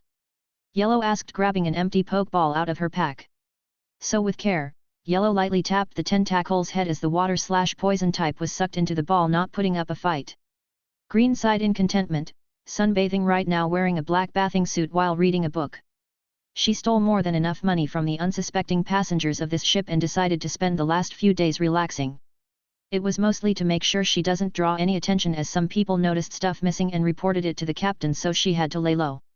Still, it's not like they would know it was her, as she only stole and pickpocketed with a disguise thanks to Diddy, so she should have no issues whatsoever. That is if Ash does keep quiet. Truth be told, she can't help but be nervous because that was one person who saw through her tricks and knew she was a thief. Heck, when she did run into him, she was prepared to disappear into the crowd and used Diddy to disguise herself for the whole trip to avoid being ratted out. But then he chose not to report her. Why would he do that? Does he have something in mind? At first, Green was expecting there to be blackmail-like conditions, but he did nothing but be friendly with her. It just weirded her out. Nobody is that friendly. There had to have been a catch. Then there was the fact that both he and this Gary were from Pallet Town, the same as her. If she hasn't been taken from her home that day, she would have started a journey on the same day as them. Was there a chance she would have gotten to know them? Would she have been the same way she was before she was kidnapped? So carefree? The more she thought about it, the more she began to scowl as her grip tightened on the book she was reading. It wasn't fair. She wanted to still be that little girl, to be with her parents. To have started a journey in Pallet like everyone else. Instead, she was kidnapped and forced to survive. The only good thing that came from that was meeting Silver and Jiggly, who were both like family to her. Chapter 115, Chapter number 114, Held Item. Ow! Chris, let go of my ear. Gold complained as Chris was dragging him out of the game room using a technique that she saw Misty do to Brock when he was getting a bit too weird with his flirting. "I was about to win big time."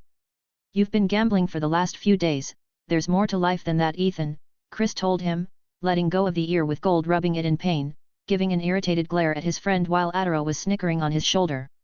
"But I won a lot of money. Look, with this much I'll be able to get all the best items for our journey when we start." Gold protested, clutching the case where he had the money. "We need to talk about your addiction." Chris deadpanned while Gold stubbornly looked away, not wanting to admit that he had a problem. But then he blinked when he saw Austin walking past them. "Hey, Ash." Austin blinked and turned to look surprised as he was lost in thought and didn't see them. "Oh hey, Gold," he said before pausing. "Or do you prefer Ethan? I'm not too sure what to call you." "Gold's fine," Gold said, waving his hand to show he didn't mind. Same with Chris being called that or Crystal. Chris just glared at him. I usually prefer my real name, thank you very much, she said, crossing her arms. Austin chuckled while Pikachu gave a small cry out to Adaro, who snickered. You two enjoying the ship? Austin asked curiously. Of course, I cleaned out the game corner until somebody dragged me out right before I could win big. Gold jerked his head to Chris, who smirked. Or before you get cocky and lose it all. Again. That never happened. Gold protested pretty quickly. Austin just chuckled at seeing them interact. One would think they were siblings from how they spoke. What about you? Chris asked. I am taking a break before the tournament tonight, plus being on a cruise ship is amazing, Austin admitted, as back in his world he had never been on one. But it's quite an interesting experience. And it's going a lot better than last time. Austin thought with a grin. Gold then grinned. Hey, how about a battle? He asked, wanting to test himself against Ash. He did hear about some of his matches when they all ate dinner together that one night, and he was excited about the thought. Austin blinked before grinning. Sure, but maybe we will see each other in the tournament tonight. Gold looked away while Chris sighed and explained. We aren't fully registered trainers, so Gold couldn't enter the tournament. Ah. So how many? 2 on 2. Gold said, twirling his pool cue, looking like he was about to fight. Chris just rolled her eyes, knowing how Gold was with his battles. That's great, Brock said, talking to Forrest back in Pewter City. So you finally got your first Pokémon. Yeah, it's a good dude, but I can't wait to train him up. I want to be a gym leader like you were, bro, Forrest said, an excited grin on his face. Being a gym leader is harder than it looks, Brock warned his younger sibling. You have to commit to it. I know, but you were amazing as a gym leader. I want to do this, Forrest said with conviction in his tone before looking down. Hey, when are you going to visit? Brock looked surprised. Is something wrong? No, it's just we miss you, Forrest said, turning away. We watched your win in the breeder contest on TV and we're happy you're on a journey, but we can't help but miss you. Brock hummed in thought. Next time I'm in the area I'll drop by. We'll be in Celadon after this boat ride, he said to Forrest. I can introduce you to Zubat and maybe my egg will hatch by then. Forrest grew excited. Oh man, I wonder what Alolan Pokémon it'll be, he said with Brock chuckling. You'll have to wait and see. Brock teased before a serious look came across his face. What about Flint? Just like that, Forrest looked a bit awkward. I know you haven't forgiven Dad yet, but he's trying, he said, wishing that Flint and Brock would patch things up soon. He nearly collapsed one day without saying anything with trying to make things right. Brock twitched a little worried, but he didn't say anything. Maybe it was petty for him to still hold a bit of a grudge against his father, but after he practically abandoned everyone he had a right to be angry, especially after Mom's death. -0. Moments later the two were ready as Austin used the Pokédex to make a switch. He sent Butterfree and Krabby back for Bulbasaur and Squirtle. It's been a bit since he used the two of them for a battle, and while he was sure that Gold was strong, he didn't want to use Pikachu, Pidgeot, or any of his strongest for this battle, as he was saving them for the tournament. Gold grinned and placed a Pokeball down before he surprised everyone watching by using his pool cue to hit the ball where it bounced around, releasing a Poliwag that landed with ease, showing how much they practiced that. Just like the manga. Austin absently thought, remembering how in the manga, Gold did that to get his Pokémon behind various Team Rocket members for a surprise attack. While not good to use in an official match as that would be considered cheating, it was a smart one for a battle of survival. Although Austin had a feeling that Gold was just showing off here. Let's do this, Politaro, Gold said to one of the Pokémon he grew up with.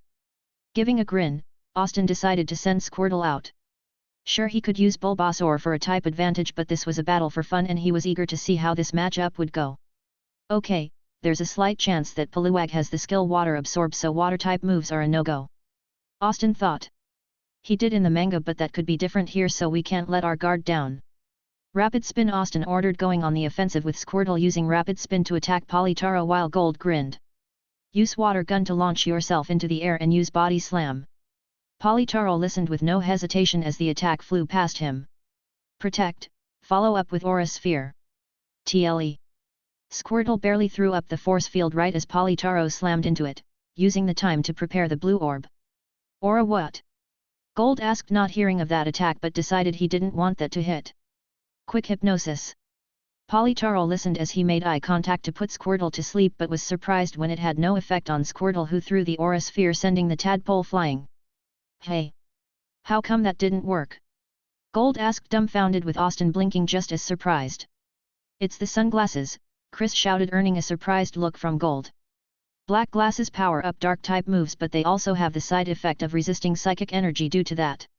Is that legal? Gold asked incredulously. I'm not sure, Austin said, bewildered. If it's legal, it would make a great addition to Sabrina's gym battle.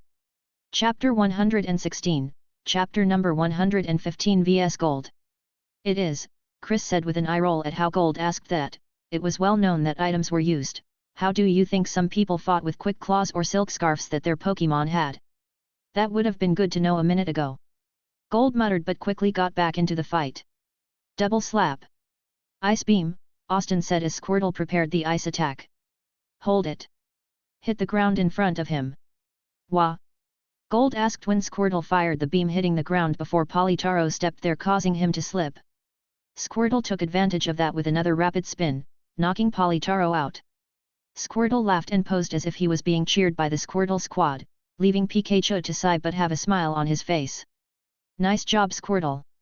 Austin returned him while Gold sighed and did the same with Polytaro, but he had a grin on his face. Have to say you are strong, Ash, but it's time for me to get serious. Gold said, looking to his shoulder with Adaro jumping off and landing on his tail hand with a grin. Knowing that was Pokémon Gold considered his starter, Austin took over. Bulbasaur, take the field. He said, the plant Pokémon crying happy to be in a battle after that mess with Surge. You have all 3 Kanto starters? Chris asked in disbelief as she knew how rare they were. How? She needs that kind of luck if she wants to catch every Pokémon out there. Luck, Austin answered a bit evasively, but he chuckled. I don't care if they're rare or not, they're a member of my family. Soar. Bulbasaur grinned at that while Gold laughed. Well said, now let's see whose family is stronger. He said, getting into this. Adaro used Swift. Knowing that it was unavoidable, Austin tensed. Counter with Razor Leaf. Leaves met stars as they kept each other at bay right as Bulbasaur used Vine Whip to launch himself over them. Leech Seed. Double team to dodge. Adaro grinned as copies appeared with Bulbasaur going through one. Now swagger. Adaro quickly got in Bulbasaur's face, glowing white as he made some faces, annoying the plant Pokémon, but the energy began to mess with his head as he stumbled, glowing red in the process. Soar, Bulbasaur muttered, stumbling around, not sure which was up anymore despite the increase in strength. Endure, Austin said that was the only move that they could risk while Bulbasaur focused. Adaro however quickly intervened with a focus punch, knocking Bulbasaur back before jumping as he glowed. Recognizing the attack as Aerial Ace gave how Apom could learn that, Austin panicked as he took back over. Vine Whip, send it in an arc. Thankfully Bulbasaur comprehended that and followed the directions, knocking Adaro out of the air before the Aerial Ace could connect. Bulbasaur then shook his head, able to see again. Alright. Now use Energy Ball and eat it. Wait, what? Gold was caught off guard when they did that and Bulbasaur exploded with the energy surrounding him. This doesn't look good, Adaro, be careful. Take down. It happened in a split second. Gold, Chris, and Adaro had no chance to see it when Bulbasaur became a blur, slamming into Adaro, sending him flying right out of the field, unconscious. Whoa! Gold whispered before looking at Austin while he picked Adaro up. If I get a grass type, can I use that? Austin chuckled. I don't mind. He said while chuckling, knowing that Gold might get a Sunflora someday. Nice job, Bulbasaur. He said with the Kanto grass starter, looking pretty happy with himself. As he returned the grass starter, he saw Adaro shake his head and climbed back onto Gold's shoulder as the kid laughed. Man, that was intense. You're pretty tough. Don't count yourself out, you were pretty good yourself, Austin said with a grin. He didn't think he would battle Gold, but it was pretty fun, especially seeing how strong he was already. Once he becomes a trainer, he will be someone to watch out for. Ha, thanks. Gold said with a laugh. Hey, when I become a trainer, watch out, I'll be looking for a rematch. That made Austin's grin get bigger while Chris sighed. Boys. She muttered under her breath. Misty laughed as she was washing Starmie's jewel out, looking like she was enjoying herself in the process. Rudy watched with a smile, his Electabuzz just giving him a smirk. Buzz. He teased Rudy, giving a jump, his face going red as despite not understanding he knew what his Pokémon was doing. Be quiet. He hissed in embarrassment with Electabuzz giving a chortle. What did he say? Misty asked curiously looking up. Oh, nothing in particular. Rudy said quickly, not wanting to get into it, giving a glare when Electabuzz snickered at his embarrassment. Misty shrugged before sighing. This was a pretty fun week. She commented with Rudy giving a nod. It has been, he said in agreement, happy to have gotten to know her.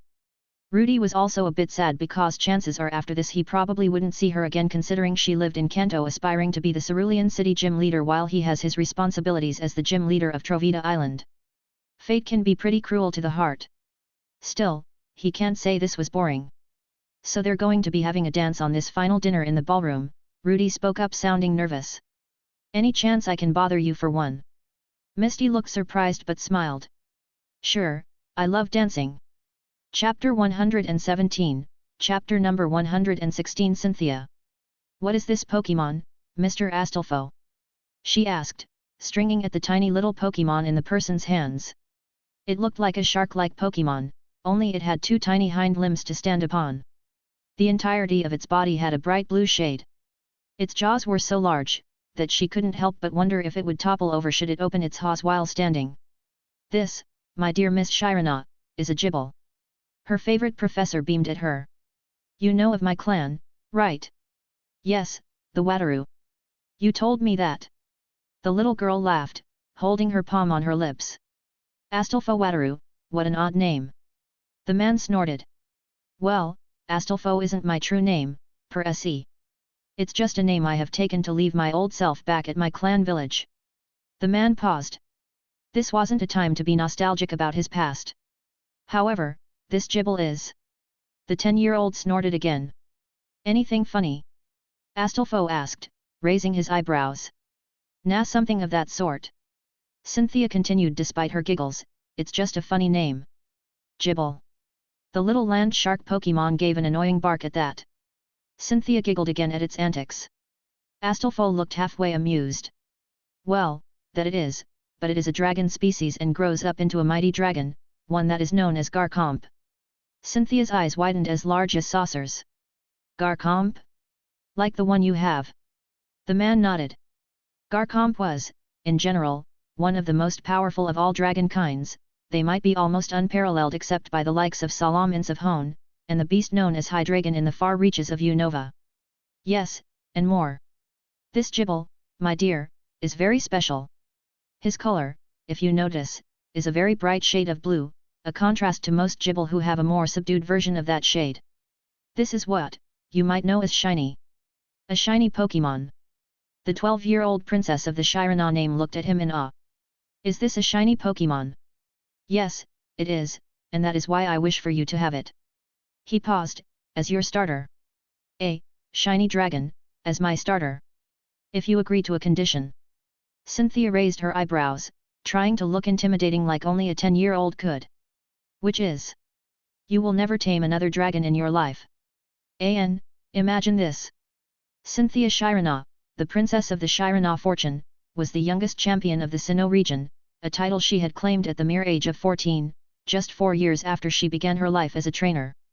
She had kept her promise to the man she once knew as Mr. Astolfo, a man she never managed to land her eyes on after that day, a man who had given her, the Pokémon who would go ahead to become one of the most feared of his kind in Sinnoh. My shiny Garchomp.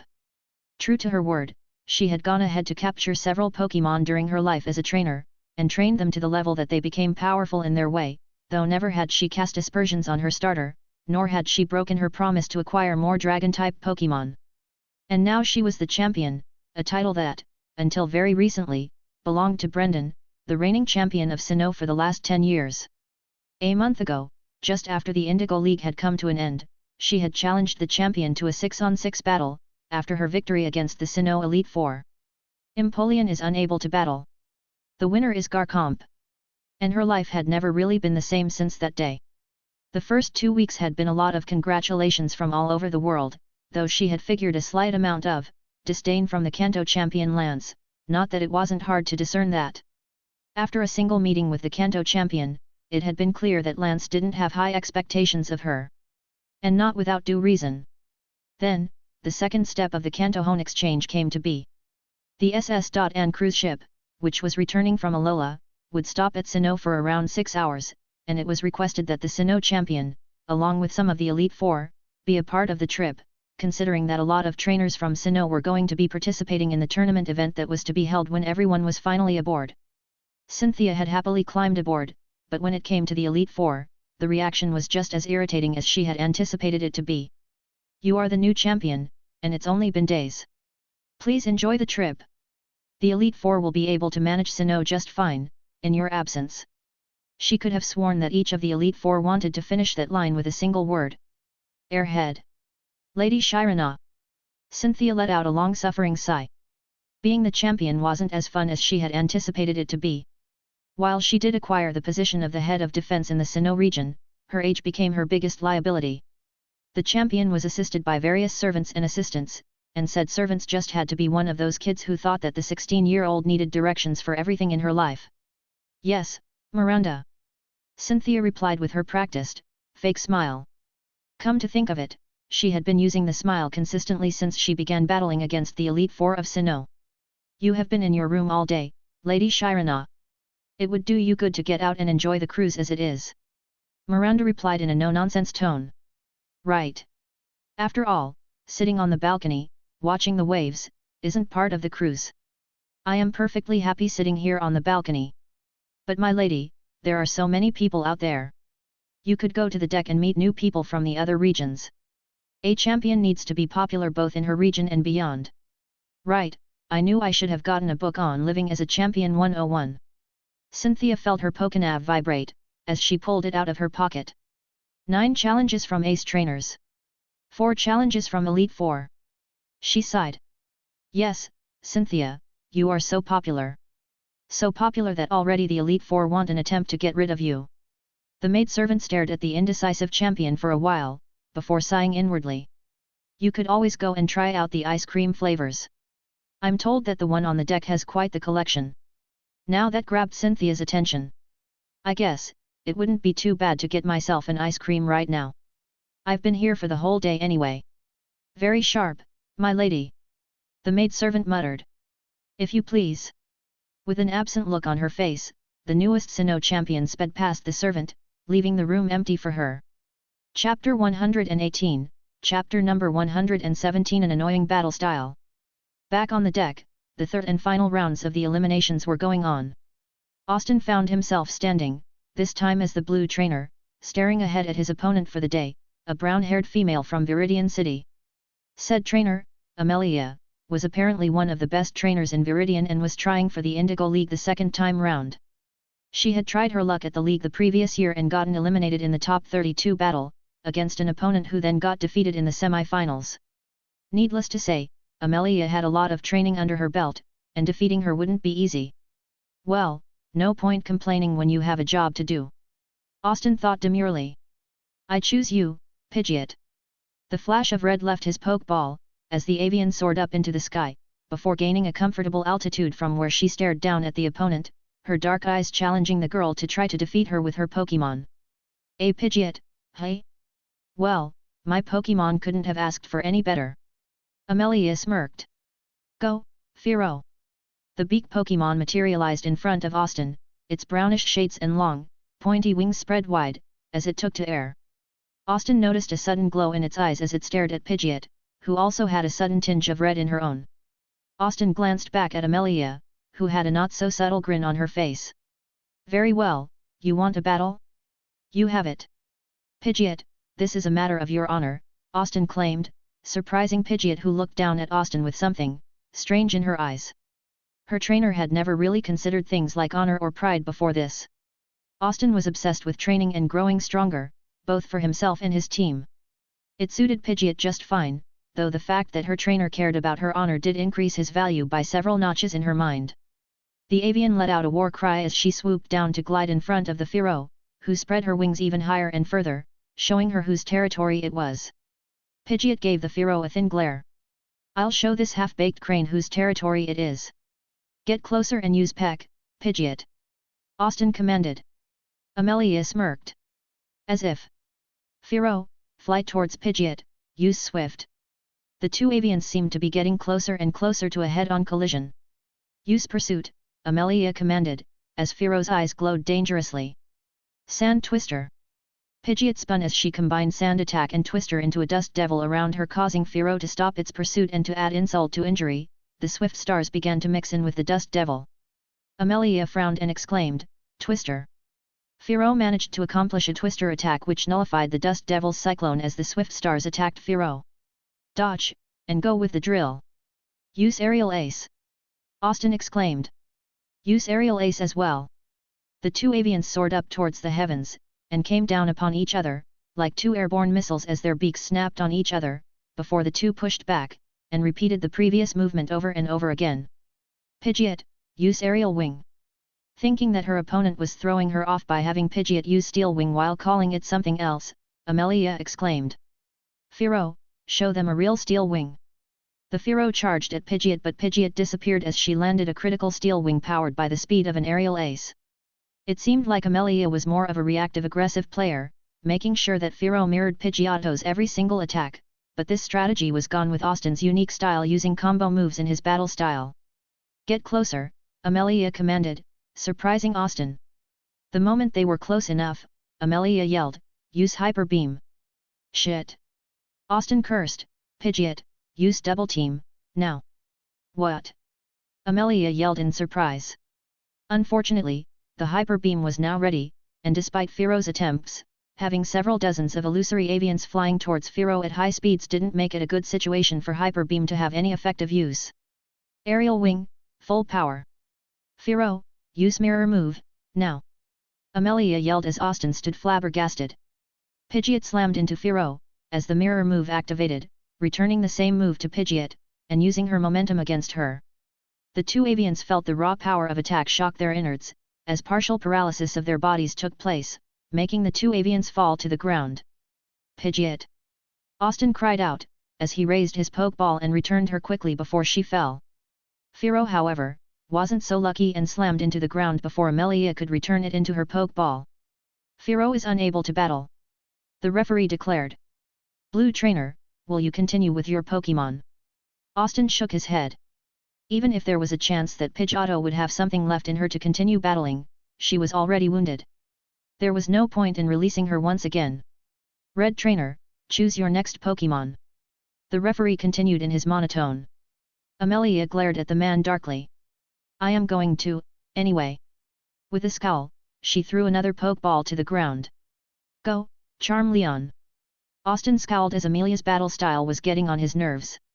Cynthia stood amongst the audience with the psychic-based water droplet-shaped earrings she had started wearing upon becoming a champion, serving their purpose. It was customary for a defeated champion to have a certain, psychic-based jewelry forged for the next champion on their ascension. These jewelry were specially crafted to create a form of psychic barrier between the wearer and their surroundings, making it quite difficult to recognize them, unless they were looking too closely or already knew the wearer on a personal level. These artifacts allowed the champions to freely travel in near anonymity all over the region, without provoking public excitement in the masses. Needless to say, they were dead useful for missions that required a certain level of secrecy and camouflage. Ash Ketchum. That was the trainer's name. Over the last two matches, he had displayed a ruthless efficiency in battle along with a unique style of combining Pokémon moves, something Cynthia knew all too well.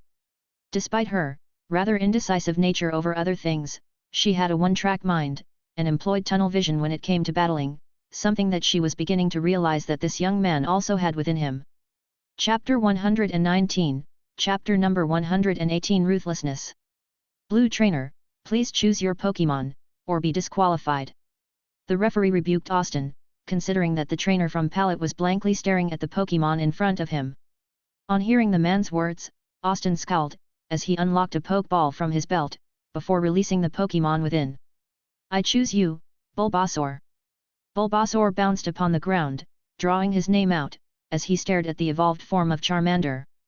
Amelia snorted at her opponent's choice of Pokémon. Cynthia meanwhile gazed at the eerily calm Austin as she knew that look very well. That was a look of a trainer whose blood was boiling. She remembered the time when she faced off against that annoying change trainer who was stalling and using healing moves after healing moves during the battle, and as she switched to Lucario, she had the same look in her eyes. "Bulbasaur vs Charmeleon," the referee uttered, "Begin." "Flamethrower!" Amelia commanded. "Jump!" Austin returned, as Bulbasaur used Vine Whip to jump off the ground, his powerful vines supplying him more than enough momentum to leave the ground, escaping Charmeleon's flamethrower completely, and use chemical warfare. The plan worked perfectly, as Charmeleon, who was still dousing the ground with his constant flow of flames, stood completely vulnerable to the combined status attack from above, hitting the fire lizard right in the face, banishing him to the ground. Austin, however, wasn't done yet. Follow up with Growl and Energy Ball. Bulbasaur, according to his instructions, dropped down to the ground and growled as Charmeleon took a step back. Energy Ball formed in Bulbasaur's mouth. Charmeleon, snap out of it and use Fire Blast. Charmeleon tried to execute a fire blast, but a spark ran throughout its body as it was paralysis. Eat it! Bulbasaur obliged and ate the energy ball. Amelia scoffed. What was this trainer thinking? Charmeleon, use fire blast straight ahead on Bulbasaur. The flames on his tail burned brighter, as Charmeleon took a couple of seconds, before letting out an extremely powerful fire blast, which slammed into Bulbasaur and traversed through him. Amelia shrieked in surprise. Charmeleon, look out! Now! Austin yelled, as a powerful tackle shot from the opposite end, striking at Charmeleon from the back. Charmeleon was thrown towards the psychic barrier, while the latter hit him in the abdomen, sending him completely unconscious. Silence pervaded all around the podium for 5 seconds. That, Amelia replied, was brutal. She looked up towards Austin. You sure you don't have any impulsive vendetta against my Charmeleon, Ash? No. Austin replied uncertainly, as he couldn't believe that he had let his frustration from his opponent's annoying battle style get to him. He needed to work on keeping his calm during battles. Charmeleon is unable to battle. Bulbasaur wins. The referee declared. Ash Ketchum of Pallet Town moves to the top 32. Cheers ran abound, and between the crowds, a certain blonde-haired female smiled. All right, Pikachu, that's enough. You got your ice cream, now let me have mine.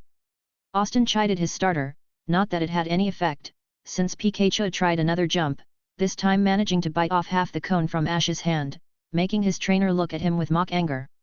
The trainer and his starter had come walking to the deck to spend some time together and had discovered, much to Ash's horror, Pikachu's undying love for ice cream with ketchup on top. It had only been 30 seconds, and the little monster had gulped down 2 entire buckets of ice cream. 370 poke dollars. In 30 seconds. That is beyond you, it seems. Austin scowled, as Pikachu gurgled in happiness, having had its favorite meal on the planet. How on earth did you? That's one cute Pikachu you have. Austin looked up at the source of the feminine voice and found himself staring at a black-clad blonde-haired girl. Said person was staring at the little monster with interest in her eyes. Yes, and a murder on my pocket. Austin scowled. Well, Pokémon are pretty high maintenance. The girl answered, her smile still on her face. Everything gets paid back at the end, though. Saying from experience. You might say so. Cynthia tilted her head, before kneeling and caressing Pikachu in the head, as the monster looked like he was about to dissolve into mush. Whoa, that's impressive, Austin returned, surprised as the girl looked like she had a lot of experience with Pokémon. She looked kinda familiar to him. Cynthia gave a lopsided smirk. It's all from experience. I'm Ash. Austin took a step forward, as he reached out with his hand. Shirana, Cynthia replied, shaking it. Nice to make your acquaintance. Are you also participating in the tournament? Cynthia frowned. As much as I would like, not really. I'm here with the League envoys from Sinnoh. I do like battling, but when do we always get what we want? I guess. Austin replied, his eyes slightly nostalgic. So, where are you from? I'm from Pallet Town. It's here in the Kanto region. Pallet Town, Cynthia repeated. Isn't that where Professor Samuel Oak resides? You know Professor Oak? Austin asked. Of course. Cynthia replied, Professor Rowan of Sinnoh does a lot of collaborative research work with him. Besides, his contribution to the development of the modern Pokeball changed the world, didn't it? That was true. Before Oak's invention, Pokeballs used to be custom-made from certain woods and were highly expensive, and at the same time, built for specific Pokémon only. It was only because of Oak's discovery of the concept of folded space, did mass production of Pokeballs begin. Austin blinked for a few seconds before replying, I have known the professor all my life. He was the one who gave me Pikachu, my starter. Ah, Cynthia realized, so Pikachu was your starter. I figured it would be Bulbasaur after seeing your match today. Quite the luck you have there for catching a royal Pokémon in the wild. Guess I am just lucky, Austin said as Pikachu tapped on his leg and pointed at the ice cream stand while making his cutest face, causing Cynthia to giggle at his antics. Please do not encourage him. Austin pleaded. Are you trying for the Indigo League then? Cynthia asked, changing the conversation. Yeah, I started 4 months ago. 4 months.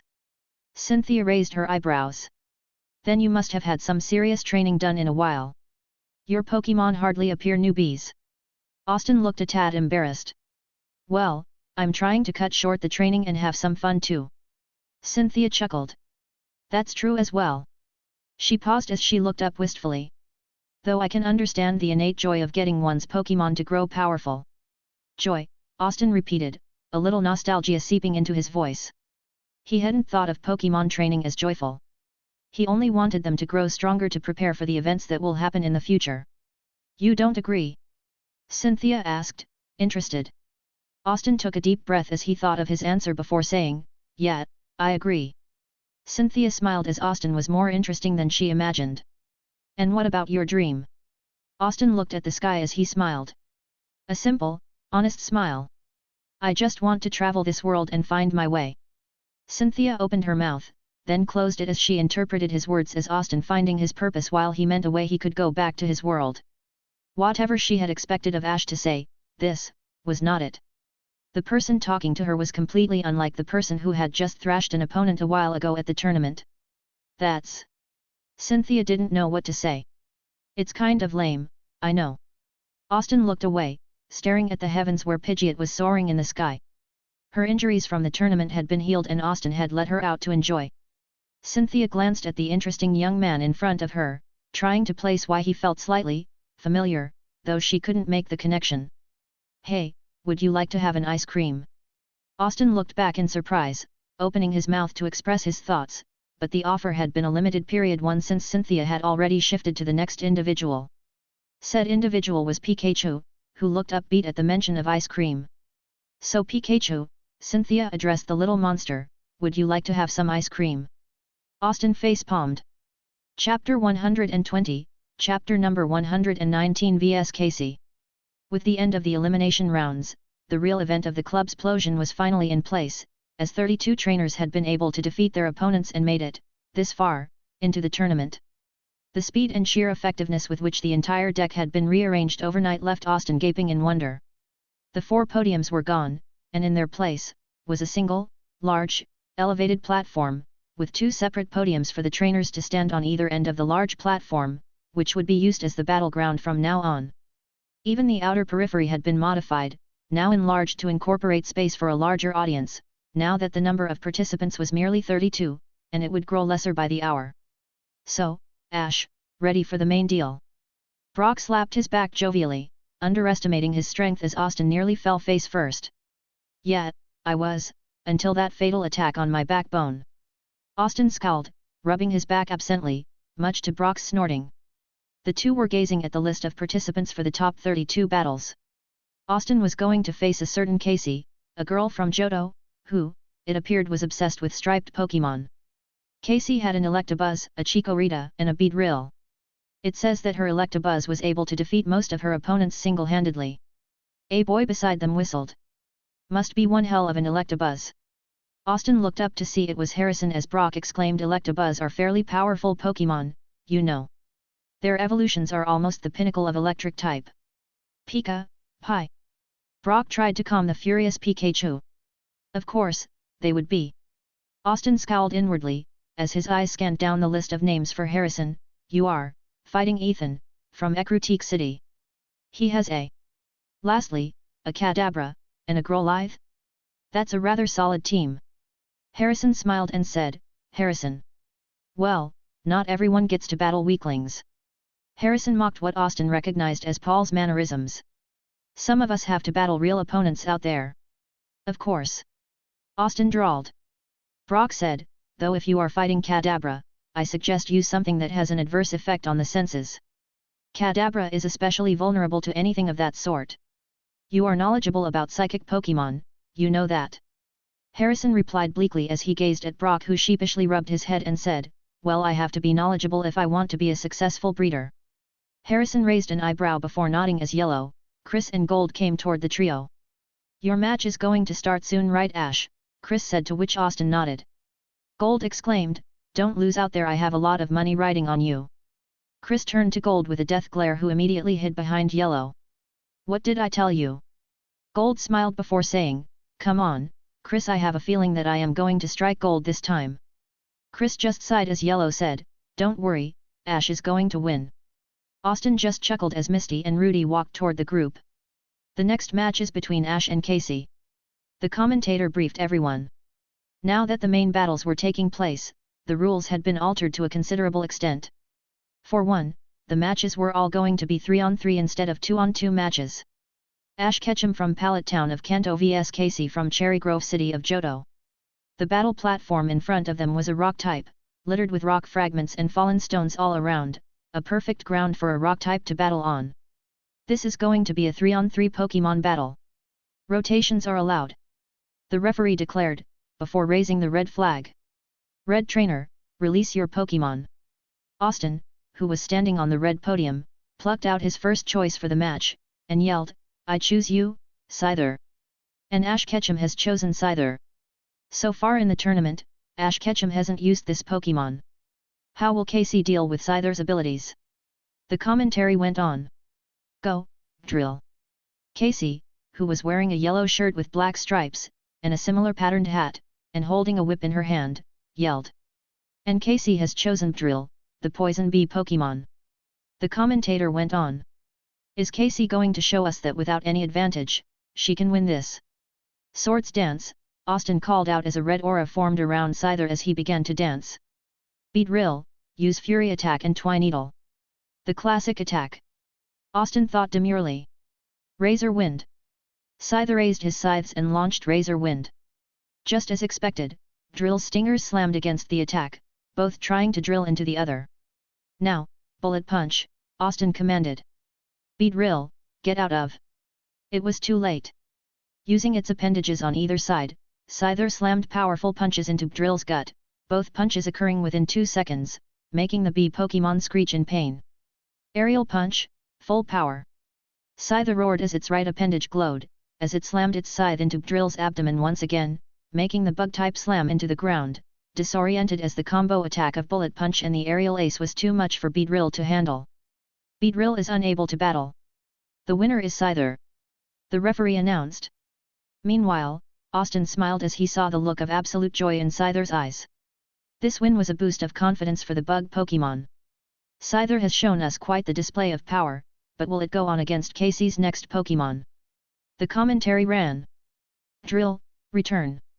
Casey scowled. You won't be able to defeat my next Pokémon. Go, Electabuzz.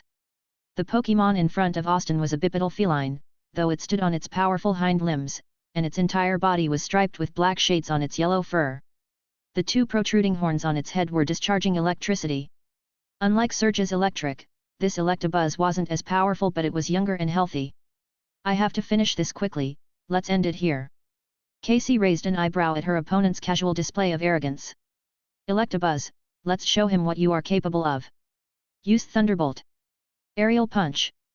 Just as Austin commanded, Scyther, who had been boosted by Swords Dance, launched itself at Electabuzz, who couldn't execute his Thunderbolt in time. Use Zap Cannon. Casey retaliated with conviction as she would show her opponent what looking down on her would get her. Electabuzz roared as its 2 hands glowed brightly, before creating a powerful ball of light, and projecting it towards the Scyther. The Thunderbolt directly hit, causing Casey to look at her opponent only to be met with a calm Austin, who could see that his strategy of ticking off his opponent by acting arrogantly had paid off, as her opponent was more prone to using reckless moves. The smoke cleared, revealing nothing but a clear battlefield. Suddenly from the shadow behind Electabuzz, Scyther emerged using Pursuit to escape the Zap Cannon. No! Electabuzz, look out! Casey yelled out as Electabuzz turned only to be met with a slash attack. Electabuzz gritted his teeth and released a discharge attack that caught Scyther off guard. As a result, Scyther was on its last leg while Electabuzz had been knocked out. Electabuzz is unable to battle. Scyther is the winner. Cynthia meanwhile in the stands couldn't help but be impressed as she could see that Ash was improving as a trainer at a rapid pace throughout this tournament, as he had used his experience with the previous battles to improve his current style, and in Cynthia's eyes Ash had figured it out. That there was more to Pokémon battles than what meets the eye. There was also the psychological battle between trainers which can greatly influence the tide of battle. There was a term used by the champions of the Sinnoh region: a trainer without his confidence is a trainer that will always lose irrespective of how strong his Pokémon are. Austin had experienced this firsthand from many battles, ranging from the battle with AJ where his confidence with some of his Pokémon like Clefairy was weakened when Machoke used Toxic. With Paul his confidence was broken as Paul's commentary on his skills and knowledge put a seed of doubt in his heart that led to failure, and with Amelia, her battle style caused Austin's anger to rise as he found all the moves that he had practiced with his partners to so easily copied, but that confidence remained firm as his combo moves weren't something anyone could just copy. Only from the battle with Amelia had Austin finally been aware of the psychological aspect of a Pokémon battle. Chapter 121, Chapter number 120, Cynthia and Austin. Damn! Casey cursed, looking up at Austin. If not for your dumb luck it would have been my win. Austin tilted his head in recognition of her comments, something that made the girl grow even more indignant. Go, Chikorita! Casey yelled, revealing her last and final Pokémon. An extremely cute sauropod Pokémon appeared in front of Austin and Scyther. Chikorita had a pale white body coloration with a large, green leaf on her head. Surrounding her neck, were vine buds in a pattern of a necklace. Austin looked at Scyther as he wanted to bang his head against the wall. Scyther was damaged from the electric attacks that he tanked from Electabuzz. Why didn't he teach Scyther any healing moves? Austin tried to return Scyther only to fail as Scyther looked at Austin and the look in his eyes told him everything. Scyther still wanted to battle. Taking a deep breath, Austin's eyes opened with determination. If his partner doesn't want to back down, then he will oblige by doing the same. Casey's last Pokémon is a Chikorita. Can Chikorita win against the injured Scyther and then defeat whatever mystery Pokémon Ash has kept for his second and third battler?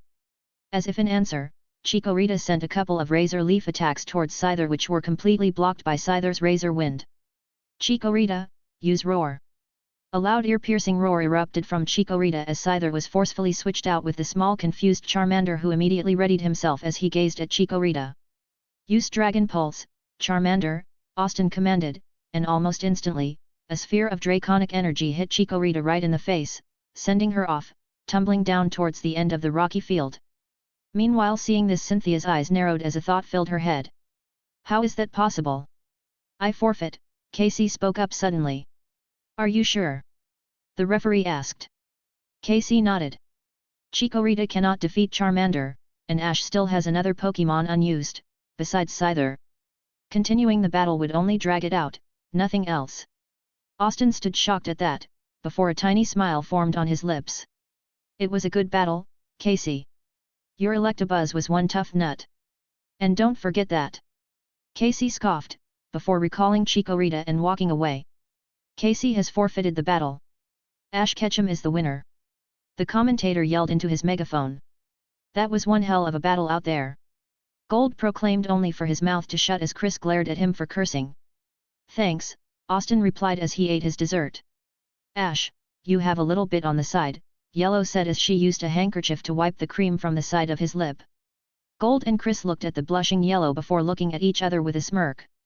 Brock came toward the group with a smile, but the bite marks on his neck told Austin where he was. Want some dessert, Brock? No, thank you.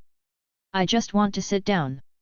Austin's sweat dropped as he looked side to side as many rich women were giving Brock the stink eye. How many women did Brock try to flirt with? Austin thought as he looked at Brock's neck, which was filled with bite marks. Zubat did a number on him. Have you checked out who your next opponent is? Gold asked curiously as Austin shook his head. Misty came towards the group who were huddled together as Austin checked out his opponent. What are you doing?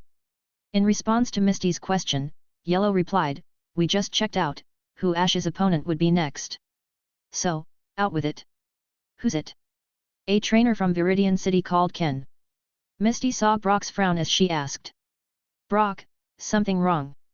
This Ken trainer is 5 years older than Ash.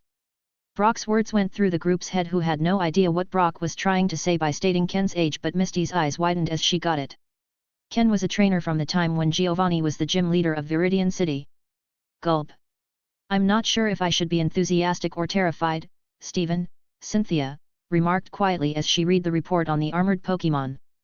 The fact that such a psychic, whether human or Pokémon, could exist, is downright terrifying. I know. Stephen's countenance shifted into a frown.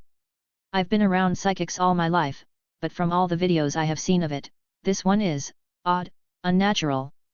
Alien. Maybe because he was human or something. Cynthia put forward, inwardly deciding to make a call to Lorelei, the Ice Queen, and one of the Kanto Elite Four. For one thing, she and Lorelei were cousins of sorts, and for another, Lorelei was apparently in the Psychic Master Sabrina's good books.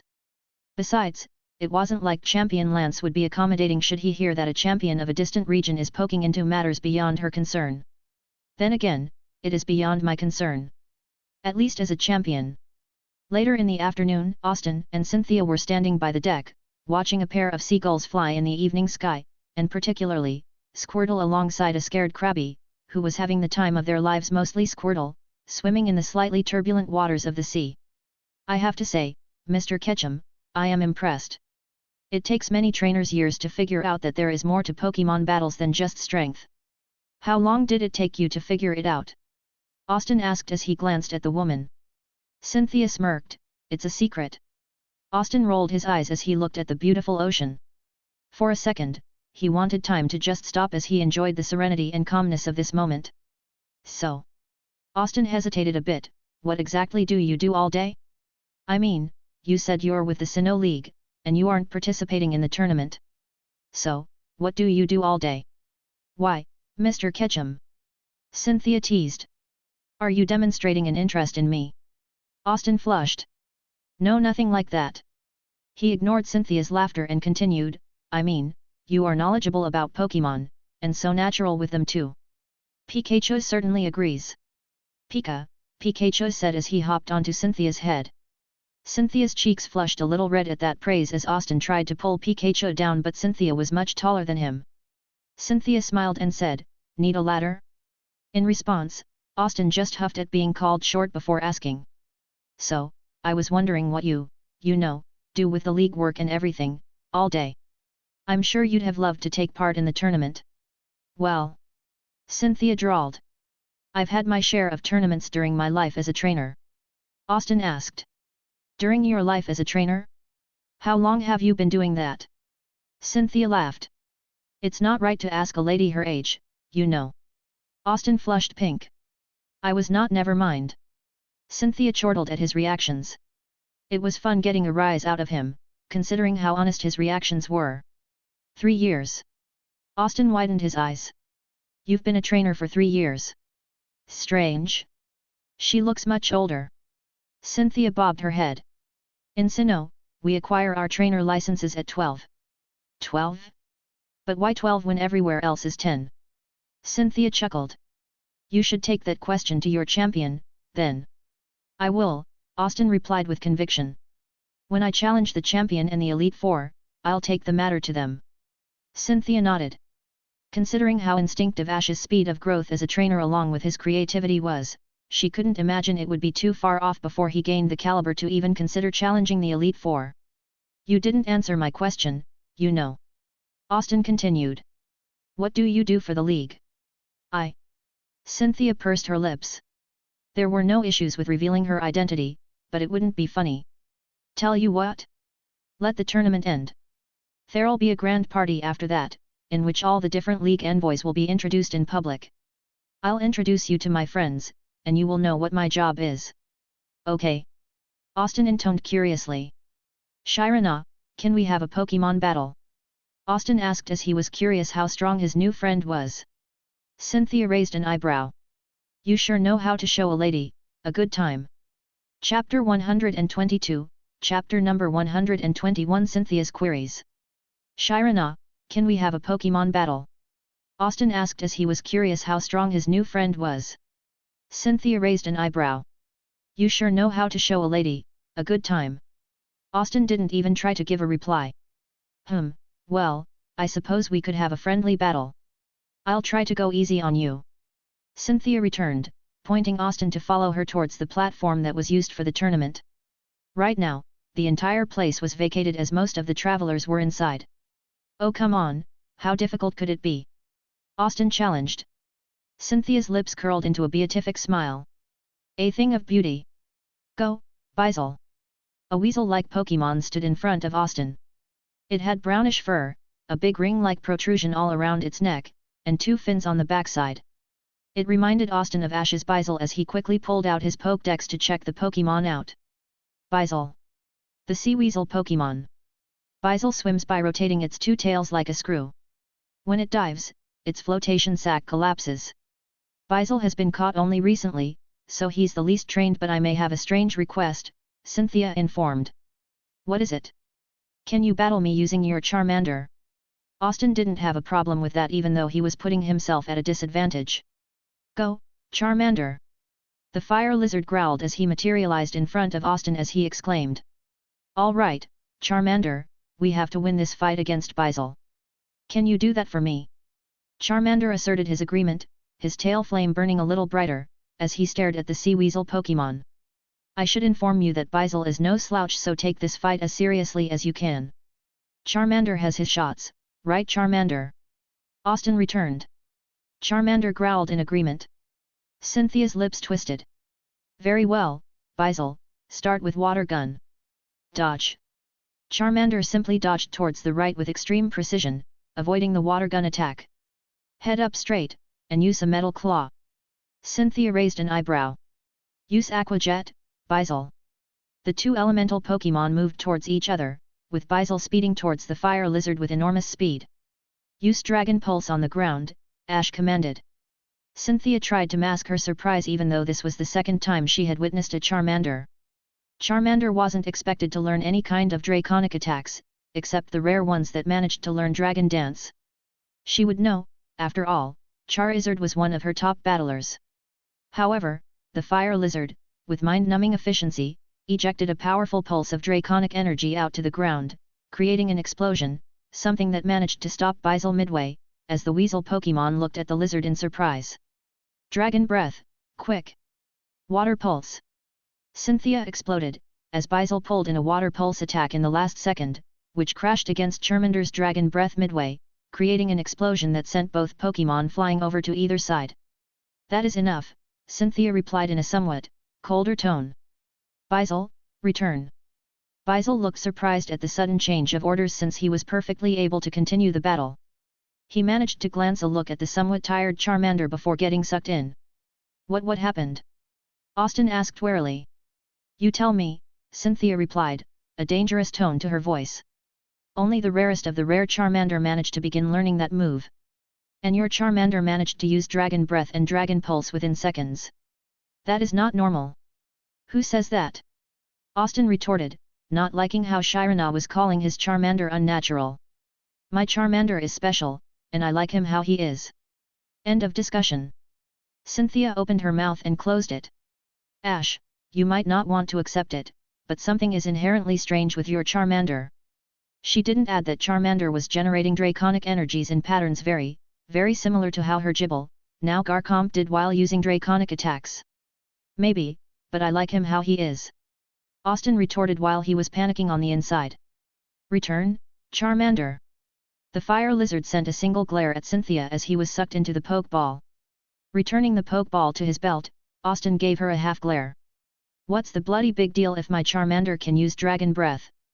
The big deal is because I think your Charmander's genetics aren't normal. Cynthia retorted back. I'm not sure if you are willfully denying or are just plain ignorant, but owning illegally bred Pokémon isn't a good thing if you want to succeed as a trainer. I didn't do anything wrong. Austin defended as he was pretty sure why Charmander had a genetic variation. I found him deserted, dying, and in the wild, and I took care of him. He is now a part of my team, genetics be damned.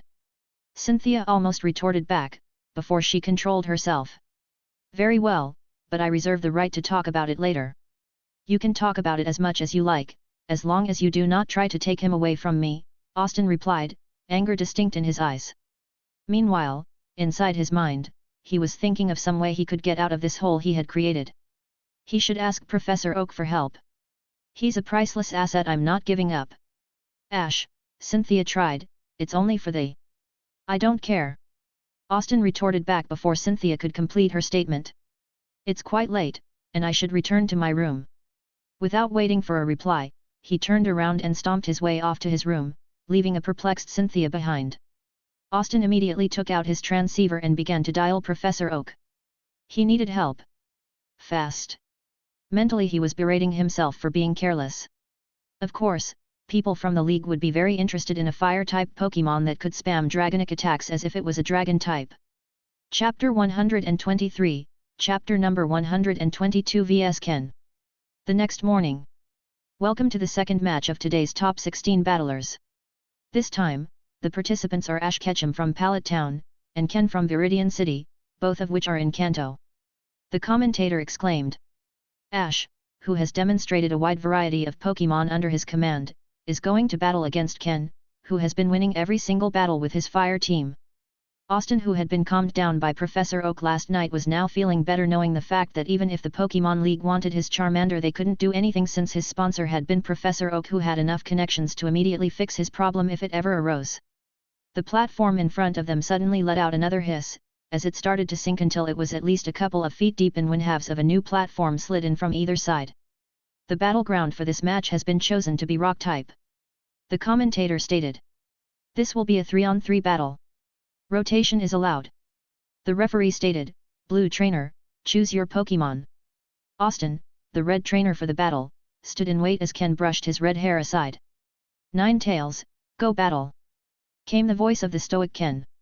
The red light that inundated the stadium slowly ceased, leaving behind a dazzlingly beautiful, brilliant white fox with long, fluffy tails, all 9 of them, folded around her to give the appearance of a throne. Her red eyes, along with the luxurious white fur, formed an avid juxtaposition between ethereal beauty and lethality, something even Austin couldn't help but admire. That's settled. I need to get myself a Ninetales one of these days. Austin thought inwardly, as he selected his Pokémon. Squirtle, I choose you. Austin made his choice, as Squirtle appeared in front of the silvery white fire creature. And Ash has chosen Squirtle against Ninetales. Will Ash's Squirtle be able to prevail against Ken and his Ninetales? The commentary ran in the background, as Austin muted it out, focusing on the match. Ninetales, use Fire Blast. Squirtle, use Aura Sphere. The two powerful attacks slammed into each other midway, as the powerful Fire Blast from Ninetales met Squirtle's Aura Sphere, crashing into a giant explosion. Ninetales, use Fire Spin. Ken shot back. Stay where you are, Squirtle, and use Protect, Austin commanded. Ninetales, use Flare Blitz. Ninetales howled, as it gathered a powerful conflagration before thrusting it out towards Squirtle. Counter Shield. Squirtle retracted into his shell as jets of water shot out, creating an intricate shield made of water. Boom! Boom! Boom! Squirtle's counter shield was like a never-ending barrier that slowed down Ninetales' Flare Blitz to a stop. Ice Age. Squirtle's water jet stopped as it shot ice beams at the spinning jets of water around him. Under the odd eyes of the audience, a beautiful ice sculpture formed, but before anyone could comment, an aura sphere shot out from the ice sculpture, targeting Ninetales, who shot a flamethrower at it. Another time, two powerful blasts collided with each other, creating an explosion, but leaving the situation to a stalemate in the eyes of Ken, whose eyes widened as shards of ice were thrown at high speeds toward Ninetales as Squirtle used Rapid Spin to throw the broken pieces of the ice sculpture at Ninetales. The smoke cleared, showing a somewhat injured Ninetales. Ninetales, return. He plucked out another Pokeball and threw it into the field. Go, Typhlosion. And Ken has replaced his Ninetales with Typhlosion. Will Ash continue with Squirtle, or will Ken's plan work out differently? The commentary went on. The rat-like Pokémon that had appeared on the field was as tall as Surge himself, if not taller, and had a burning flame on his back. Squirtle, get ready, Austin warned. Typhlosion, use Quick Attack followed by Flame Wheel. Squirtle, use Mud Sport on Typhlosion. Dodge and attack, Ken commanded, as Typhlosion dodged mid-attack, before landing the Flame Wheel onto Squirtle's back, slamming the Pokémon to the ground. Now use Brick Break on Squirtle. Typhlosion let out a war cry as it jumped into the air, its fists glowing as it slammed down towards Squirtle, who was on the ground. Use Rapid Spin in the muddy ground, Austin commanded, and right that instant, Squirtle spun at extremely high speeds causing it to launch the mud on the ground to directly spray on Typhlosion causing it to miss its attack. Cannon Castle! Austin shouted out as Squirtle stopped spinning and erupted protection between it and Typhlosion. Squirtle launched an aura sphere which collided head-on with Typhlosion, who yelped as it got pummeled with the inescapable attack. Typhlosion snarled. Get back up, and use Inferno. Water gun. Double team with a brick break. Ken commanded, and almost instantly, several illusory copies of Typhlosion were all around the platform, coming towards Squirtle who went on firing water guns madly in every direction. Full power! Ken snarled.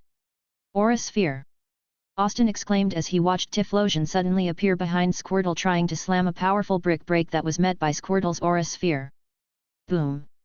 The dust cloud cleared showing Squirtle and Typhlosion had a stare down before Typhlosion collapsed to the floor, knocked out. Ken grit his teeth. This match was tougher than he had expected it to be. This Squirtle had a good combination of power and speed. He couldn't use Slugma, looks like he was going to release his ace as he sent out Arcanine. Extreme speed. Squirtle knew that it was on its last leg. Feeling the presence of Arcanine behind him, Squirtle didn't want to accept defeat without doing anything as its tail glowed with an azure light. Under the hardened eyes of Austin, Squirtle's body hit the muddy ground with spirals in its eyes. Tap! A drop of water hit the ground near Austin as he looked at the ceiling which was covered with dark clouds. Pika! Austin smiled as he gazed at Squirtle's rain dance. Ready! Pika, Pie! Pikachu jumped from Austin's shoulders and landed on the battlefield. Thunder Strike! Pikachu's paws glowed as electricity sparked on them, as the Thunder Punch was prepared and in a show of speed, Pikachu launched itself at Arcanine using Quick Attack. Arcanine, use Extreme Speed, Ken commanded, and then use Double Edge. Pikachu was just about to hit Arcanine when the legendary Pokémon disappeared from the Electric Mouse Pokémon's vision and appeared behind Pikachu with Arcanine using Double Edge. The destructive technique hit Pikachu directly on the face before the latter move sent him slamming into one of the rocks, causing further damage. Chapter 124, Chapter number 123 Volt Tackle. Pikachu, are you alright? Austin exclaimed in worry as Pikachu got up from the stones. That speed is a problem, what should I do? Arcanine, use Flamethrower. Thunderbolt. The two attacks met in the middle as a bright light engulfed the battlefield. Use Flare Blitz. Arcanine used its sense of smell to launch itself at the disoriented Pikachu causing Austin to panic as he yelled. Pikachu, use Discharge. Endure it and use Earthquake on Pikachu, face first, Ken commanded. Just as the trainer expected, Arcanine was able to bear through the power of Discharge as it raised his paws to execute Earthquake. Get on with it, boy.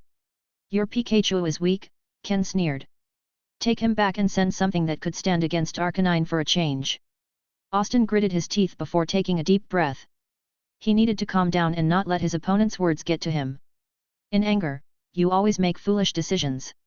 Quick Attack. Ken snorted as Pikachu formed a distance between itself and Arcanine who brought its paws towards the ground. The entire battlefield shook with the Earthquake attack but Pikachu was completely fine as he executed a perfect magnetic rise. Pikachu. Austin called out. I trust you buddy, but can you continue? Pikachu didn't reply as it looked towards the clouds. Even its trainer had doubts about its ability to defeat this fire type. He would not stand this. He left his colony so that it could see the world when he found himself at Oak's lab captured. He had been angry when he was given to his trainer but now he knew that his partner was unlike any human had encountered before.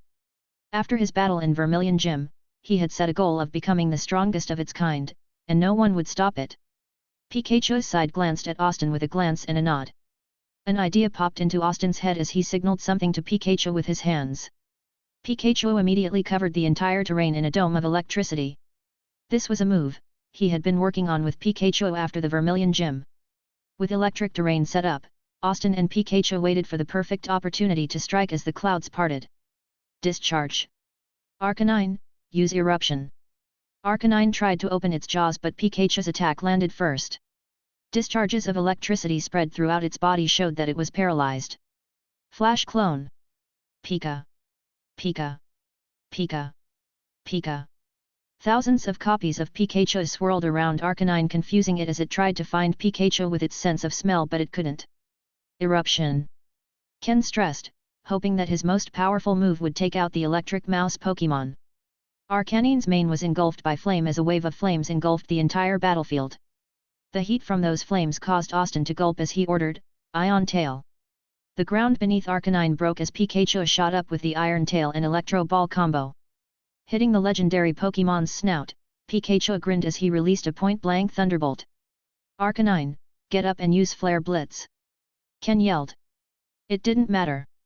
The moment the smoke cleared away, as Arcanine slowly began to get himself up, the first thing he saw was blinding white paws, which he realized were Pikachu's paws with 3 small shining claws at the front, as they came slamming down on Arcanine's face, shattering his jaw as he fell towards onto the ground with a yelp, only for another strike at his abdomen, literally pushing him up into the air, followed by a third, supremely powerful strike that sent him flying, unconscious.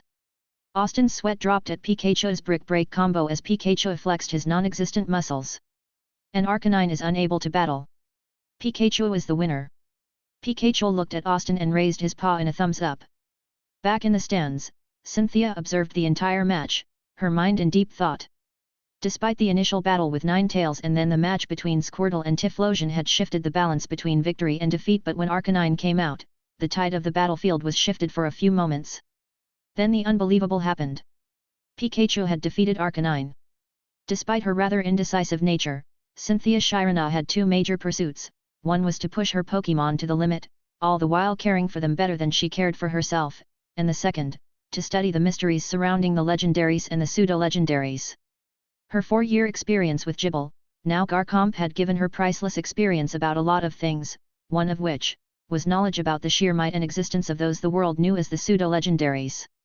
Despite not even possessing the power of a pseudo-legendary, Arcanine was given the title of legendary Pokémon, hence she had done a lot of research on the Arcanine species, and she knew very well that an Arcanine wasn't a Pokémon that was to be messed with lightly, and yet here she had witnessed the defeat of an Arcanine by a small Pikachu.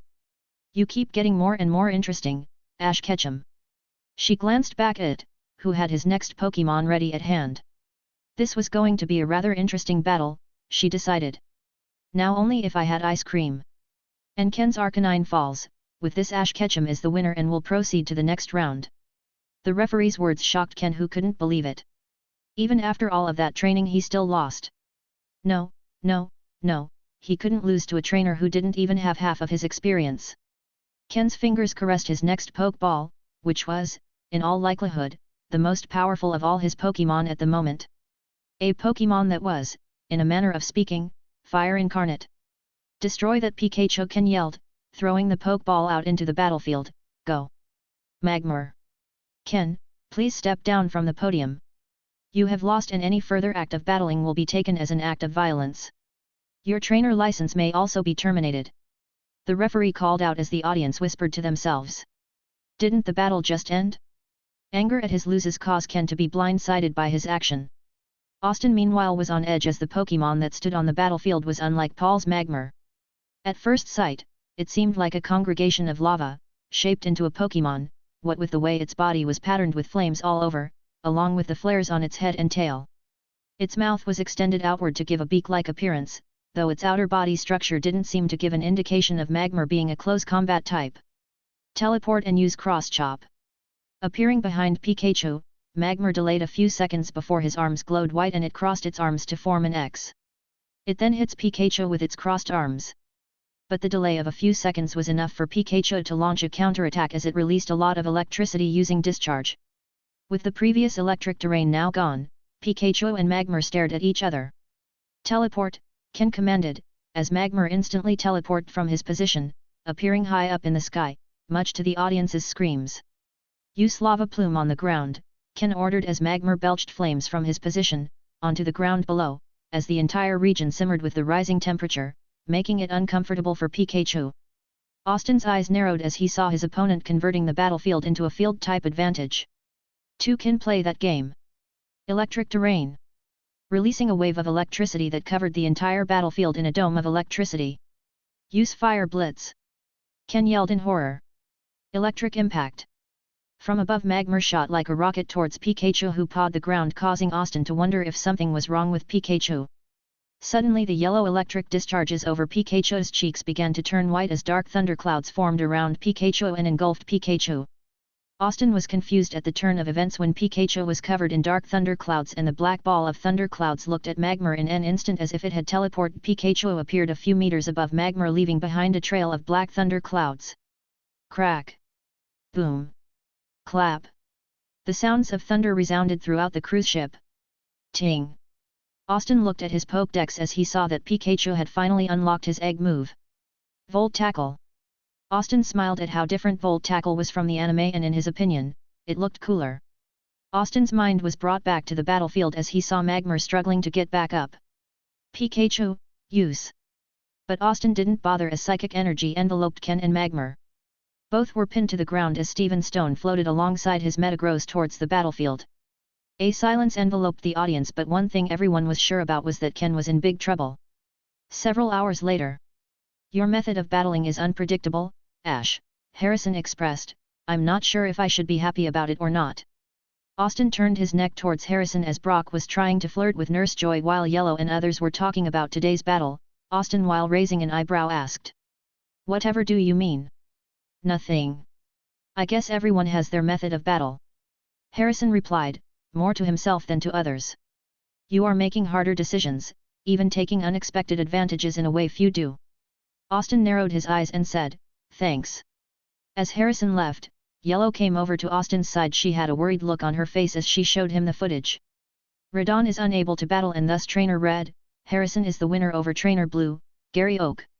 Chapter 125, Chapter number 124, Bill's Proposal. Back in his room, Austin made sure that the doors and windows were all closed before he switched on the transceiver to make a call to Bill Montgomery. He held on for a minute of indecisiveness over whether he should just call up the famous researcher out of nowhere, but then again, the researcher did tell him to stay in contact. "Well, I won't find out without trying, would I?" Activating the call function, he selected Bill's contact number, and after 3 rings, a flash of light appeared on the screen as Bill's wait. "What the hell is that?" Austin screamed, getting up from the bed, as he yelled into the transceiver. On the opposite end of the screen, stood a large, black, snail-like Pokémon with tiny white pincers, 6 in number, while the rest of the body was enveloped in pitch darkness. "Hello, Ash. Didn't expect you to call back so soon." "Bill? Is that you?" Ash asked, surprised. "What are you doing inside that ugly thing?" "Yeah, that's my brand new Kabuto-based exoskeleton suit, you are referring to as the ugly thing. Doesn't make it any less ugly," Austin pointed out. The exoskeleton or whatever seemed to shake its head in frustration, before the abdominal portion hissed and cracked open, allowing the famous researcher to get out of it, still in his impeccable white robes. "What the hell were you doing in that thing?" Austin accused. "It is a way of trying to understand the Pokémon way of life, especially for Nevermind. What did you call me for?" "I just wanted to know how things were going with Charmander's case." "Ah, yes, of course. Has he evolved yet?" "No." Austin narrowed his eyes. "Charmander's too frail at this moment. He's nowhere strong enough to evolve. He might surprise you." Austin didn't say anything to counter that statement. "Ah yes," Bill replied, realizing that he had digressed from the point. "His genetics are rather surprising, but I bet you already know that. I can assure you that you are in for a surprise when he evolves into a Charmeleon." Austin raised an eyebrow. "You aren't going to tell me, are you? And spoil the excitement?" "No way." Austin scowled. "Ash, I have a proposal for you." Austin perked up as Bill continued, knowing he had the other's attention.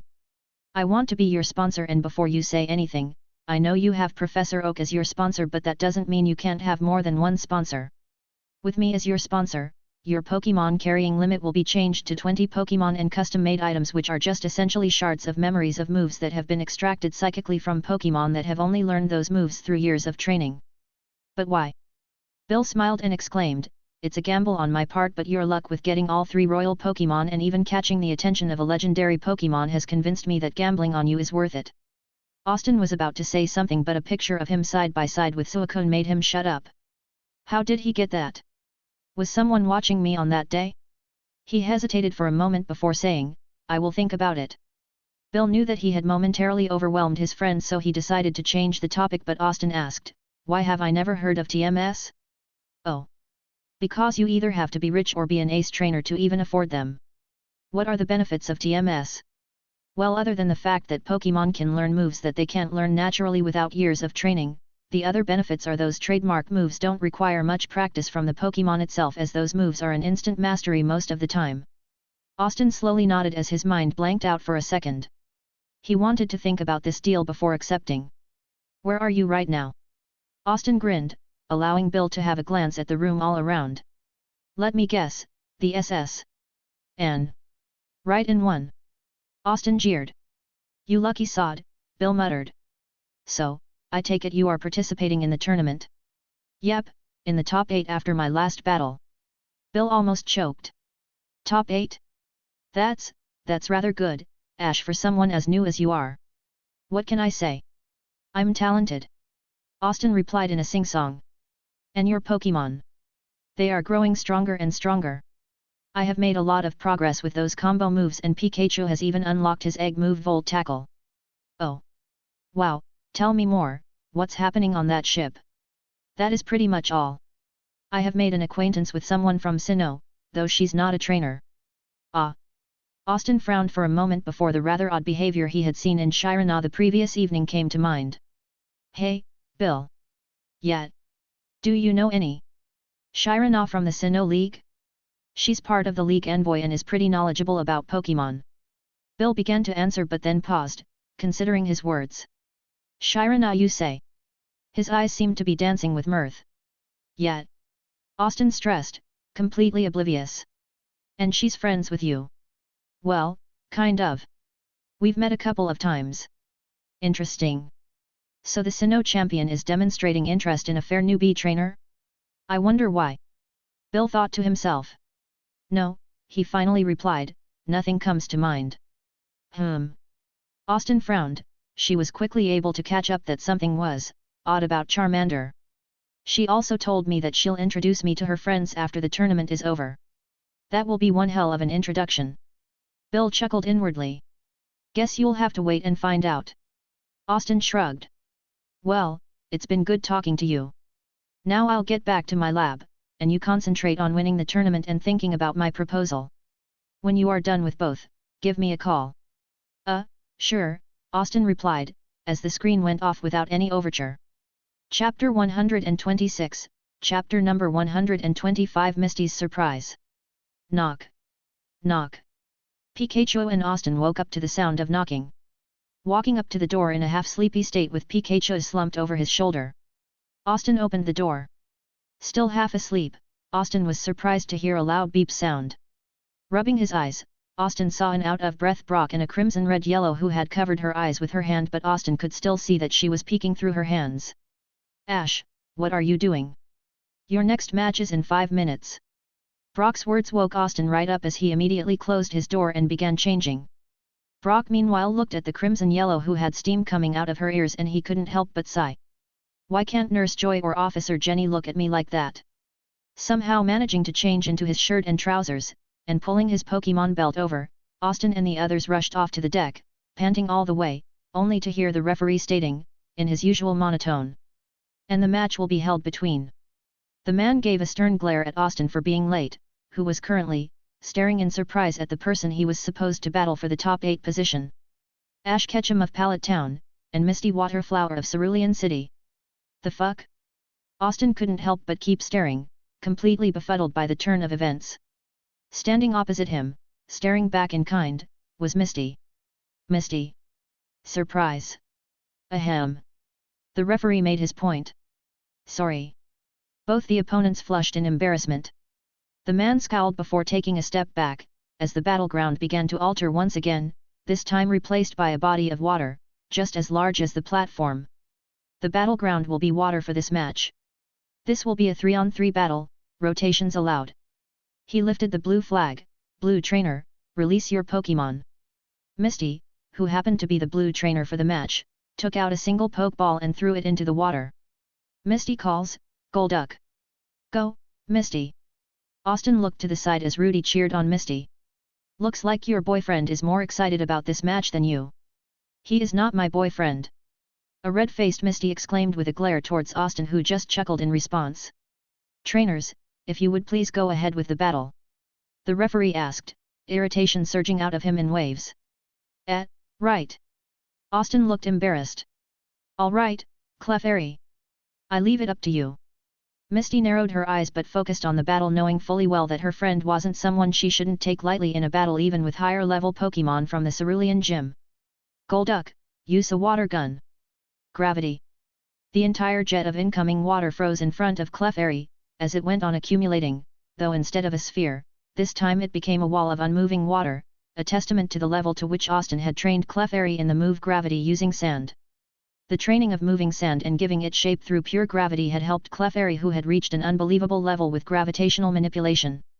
All of that training had resulted in Clefairy's current mastery over the move gravity. Misty gaped at the sheer power and beauty of the move before ordering another attack. Use water pulse. Destroy that barrier. The water pulse splashed against the barrier, but just like before, it settled on the surface, adding to the thickness of the water barrier levitating in front of Clefairy. Ice beam, Golduck. The audience watched, enraptured as the entire wall of stationary water got hit by the powerful ice beam, transforming into a thick layer of ice instead. No way. Misty breathed. Disarming voice. The fairy-type move quickly moved through the ice slab, shattering it into pieces, creating dozens of ice meteors, all of them falling to the platform, propelled by Clefairy's gravity. Golduck, jump into the water, now, Misty replied, knowing that the ice, because of its density, would float on the surface, creating a wall in front of Clefairy, should it try any other attacks. Just as expected, the ice meteors slammed down onto the water body, splashing water all around, completely drenching both trainers in the process. Ash Ketchum. Misty snarled. Sorry. Austin squeaked, before returning to the match. Clefairy, use Bolt on the water. No, Golduck, get out of the water now. It was easier said than done. While the ice layer would be a protection against gravity attacks, the large chunks of ice also hindered Golduck's movement inside the water. Thus, when the thunderbolt came slamming down into the water body, the sheer amount of electricity encompassed the entire platform, almost electrocuting Golduck, who lay in the middle of it. Golduck, no! Misty screamed, before quickly pulling her Pokeball and returning her Pokémon. Once safely returned, she released him back to the ground, only to find him unconscious. Golduck is unable to battle. Clefairy is the winner. The referee declared. Returning Golduck, Misty glared at Austin. That was a dirty move, you know. Austin shrugged. It worked. We are on a water platform, and you are the wannabe water master. Surely I deserve to take any advantage I can get against such overwhelming odds. That's manipulative and underhanded, Ash Ketchum, Misty yelled. Your compliment is well accepted. Austin mock bowed. Misty gritted her teeth. You were much better before. Battling has made you cocky. Austin looked down on the floor as he thought about his previous actions. Was the mask of arrogance he was wearing to fool his opponents becoming a part of him? It's your funeral, Misty muttered darkly, as she chose her next Pokémon. Misty calls, Gyarados. And all hell went loose.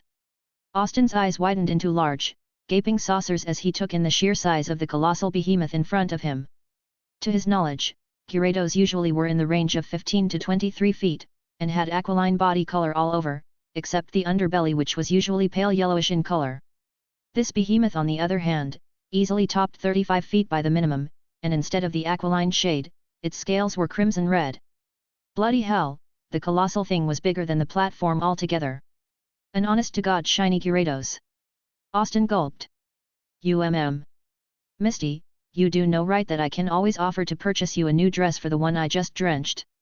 Gyarados is one of my oldest Pokémon.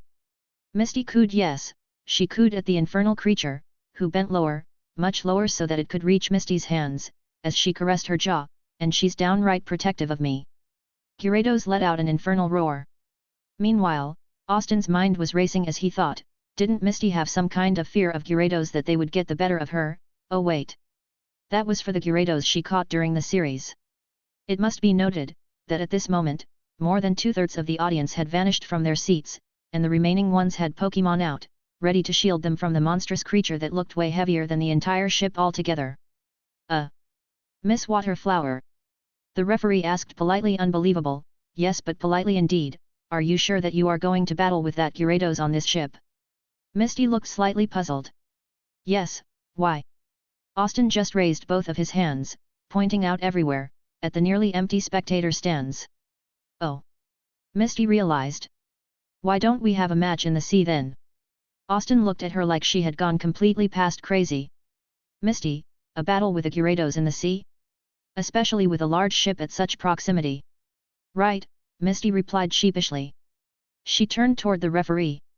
We'll be able to choose another Pokémon as a substitute for Gyarados, considering your hesitation in allowing her to fight here. Normally no, but these are special circumstances, so considering the safety of the crowd, I will allow that just this once. Please keep the conditions of the battle in mind. Right, Misty replied, the sheepish expression still on her face. Return, Gyarados. She stared at Austin, who hadn't issued a single order to Clefairy during the battle. Either Clefairy was simply that good, or Ash must have his ways too. So that's it. A thin smirk appeared on her lips, as she took out another Pokeball and threw it into the water. Misty calls, Sharpedo. Chapter 127, Chapter number 126 Clefairy's Will. Misty calls, Sharpedo. The Pokémon that appeared in the water looked like a large, blue shark with black eyes, fins on all sides, and large, powerful jaws. Thunderbolt. Stop him with Hydro Pump. A powerful, pinpointed jet of water slammed into Clefairy, the mere momentum of it pushing the fairy Pokémon backward, disrupting the very momentum of energy he needed to perform an adequate Thunderbolt. Sharpedo, however, wasn't done yet. Use Night Slash. Attack with Brick Break. The two attacks slammed into each other, though Night Slash, which had a higher critical hit value, made a deep gash into Clefairy, causing the fairy Pokémon to groan in slight pain. Use Gravity on the water. Clefairy's eyes glowed a powerful blue, as the entire water column rose like a giant tide, much to Misty's chagrin. Throw it down onto Sharpedo. Swim over and use another Night Slash on Clefairy. Meteor Mash. Austin exclaimed while revealing one of the moves that Clefairy had learned in the previous battles but didn't show it. The two attacks slammed into each other, with Sharpedo sent flying back to the pool, while Clefairy groaned in pain as that Night Slash was a critical hit. Austin held out his Pokeball. Clefairy, return. And Ash Ketchum returns his Clefairy. Does he have any other Pokémon to counter Misty's Sharpedo? I choose you, Pidgeot. With a screech, Pidgeot soared up into the air, staring at the shark Pokémon still in the water. Pidgeot, use Gust. Austin commanded. The avian began to beat her wings faster, creating an extremely powerful gust, causing severe turbulence in the water body. It won't work, Ash, Misty yelled from the other end. Sharpedos swim easily in turbulent seas. A little gust of wind isn't even comparable. Is that so? Thank you for the information. Austin thought inwardly. Pidgeot, use Twister. An entire column of water rose from the water platform, forming a tornado, as it sucked Sharpedo into it. However, Sharpedo, being who it was quickly able to maneuver through the raging sea storm. Use Aerial Wing on Sharpedo. Austin called out. Dive into the Twister. Just as Misty stated, Sharpedo quickly vanished into the Twister, away from Pidgeotto, turning Pidgeot's attack into an impenetrable defense. Damn! Release the Twister and use Air Slash. The Twister dissipated, as Sharpedo found himself back in the pool, easily dodging attacks from the avian. We have dilly-dallied long enough. Finish this, Sharpedo. Use Ice Beam. Sharpedo widened its jaws further, launching a powerful ice beam toward Pidgeot. Aerial Wing into the ice beam. Austin's command caused Misty's eyes to widen as Pidgeot disappeared, before appearing directly on top of the shark Pokémon with the ice-covered steel wing directly impacting Sharpedo. Due to the ice beam weakening the steel wing, even with the momentum of Aerial Ace, the damage wasn't that much. Austin clicked his tongue before he decided to switch out Pidgeot. U-turn. Austin's shout was heard loud and clear as Pidgeot shot out like a cannonball with bug-type energy swirling around it. The speed of the U-turn was so fast that everyone only saw a flash of green before Pidgeot switched out with Clefairy. Sharpedo is unable to battle. Pidgeot is the winner. Misty scowled. Looks like you have gotten stronger. Ketchum, then try my oldest Pokémon. She plucked another Pokeball and threw it into the pool. Misty calls, Kingdra. The Pokémon that turned corporeal from the red light resembled a large, blue dragon with 2 horns above its head, 2 vestigial flippers at the back, and a yellow underbelly, at least from what was visible above the water. A Kingdra! Austin whispered while his thoughts shifted to the Horsa that Misty caught in the anime.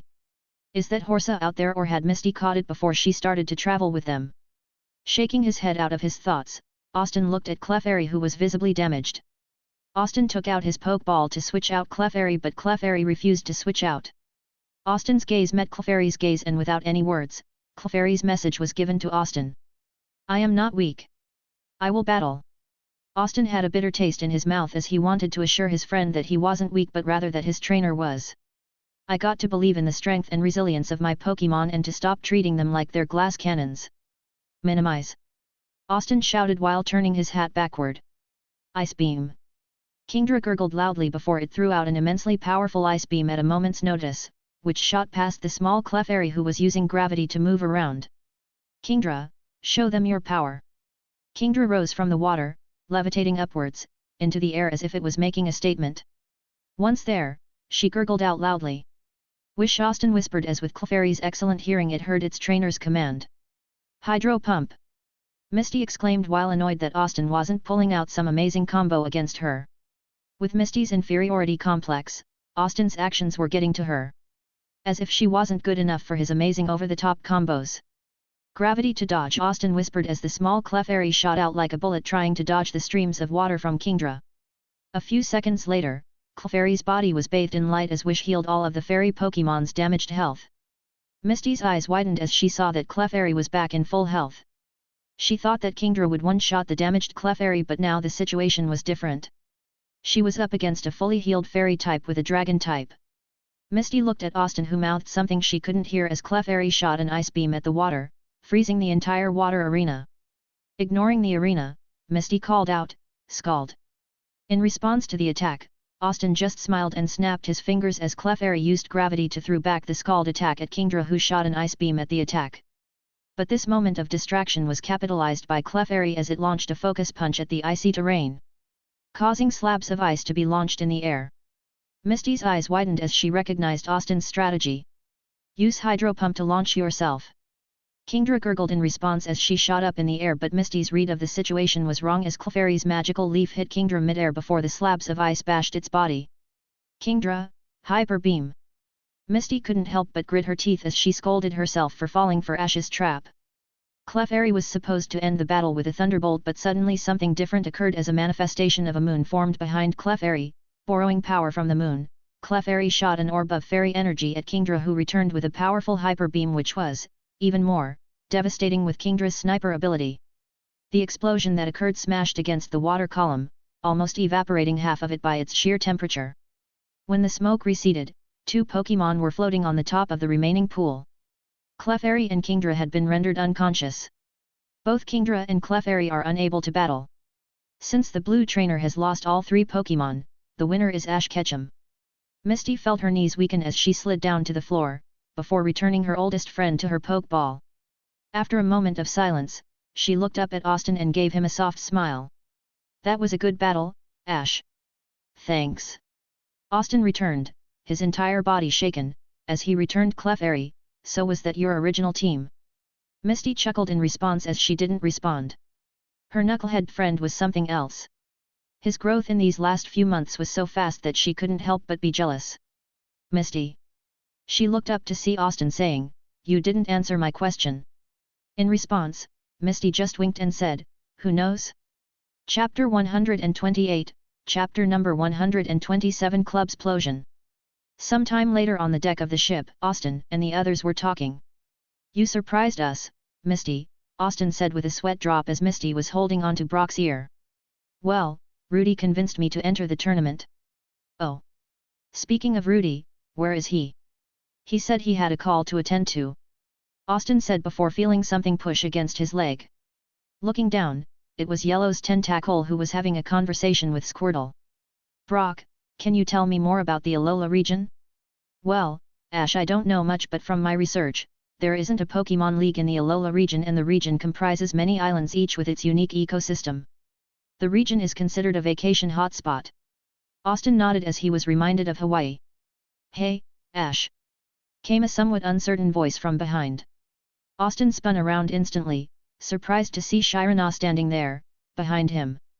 I came to congratulate you on the match. That final move kicked that Kingdra's ass. The moment she spoke those words, Misty spun around, as Cynthia shut her mouth, realizing who the other person was as Brock appeared in front of Cynthia with a bouquet.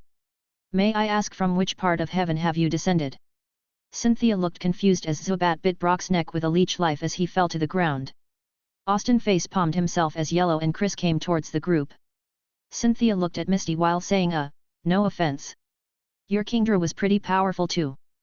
Thanks, Misty replied tersely, glaring at the blonde-haired girl in front of her, and wondering what she might have to do with Ash. And you are? She's Shirana. Austin introduced, she's with the Sinnoh League envoys. Misty raised an eyebrow. She had met the League envoys that were residing in the rooms on her side, and this girl wasn't one of them. She stepped forward elegantly, extending her hand at the stranger. Pleased to meet you. Cynthia shook her hand gingerly. Likewise. So you are a trainer? Nah. It was Austin who answered. She's a veteran, who now does some boring, unspeakable job for the Sinnoh League. Though, I am supposed to believe that she can kick ass whenever she wants. Cynthia chortled at that explanation. That sounds about right. Yellow and Chris looked at Cynthia in awe. You seem to know an awful lot about her. Misty accused, keeping any kind of hostility from her voice. Something about the girl's association with Ash didn't feel good to her. Yes, Cynthia chuckled.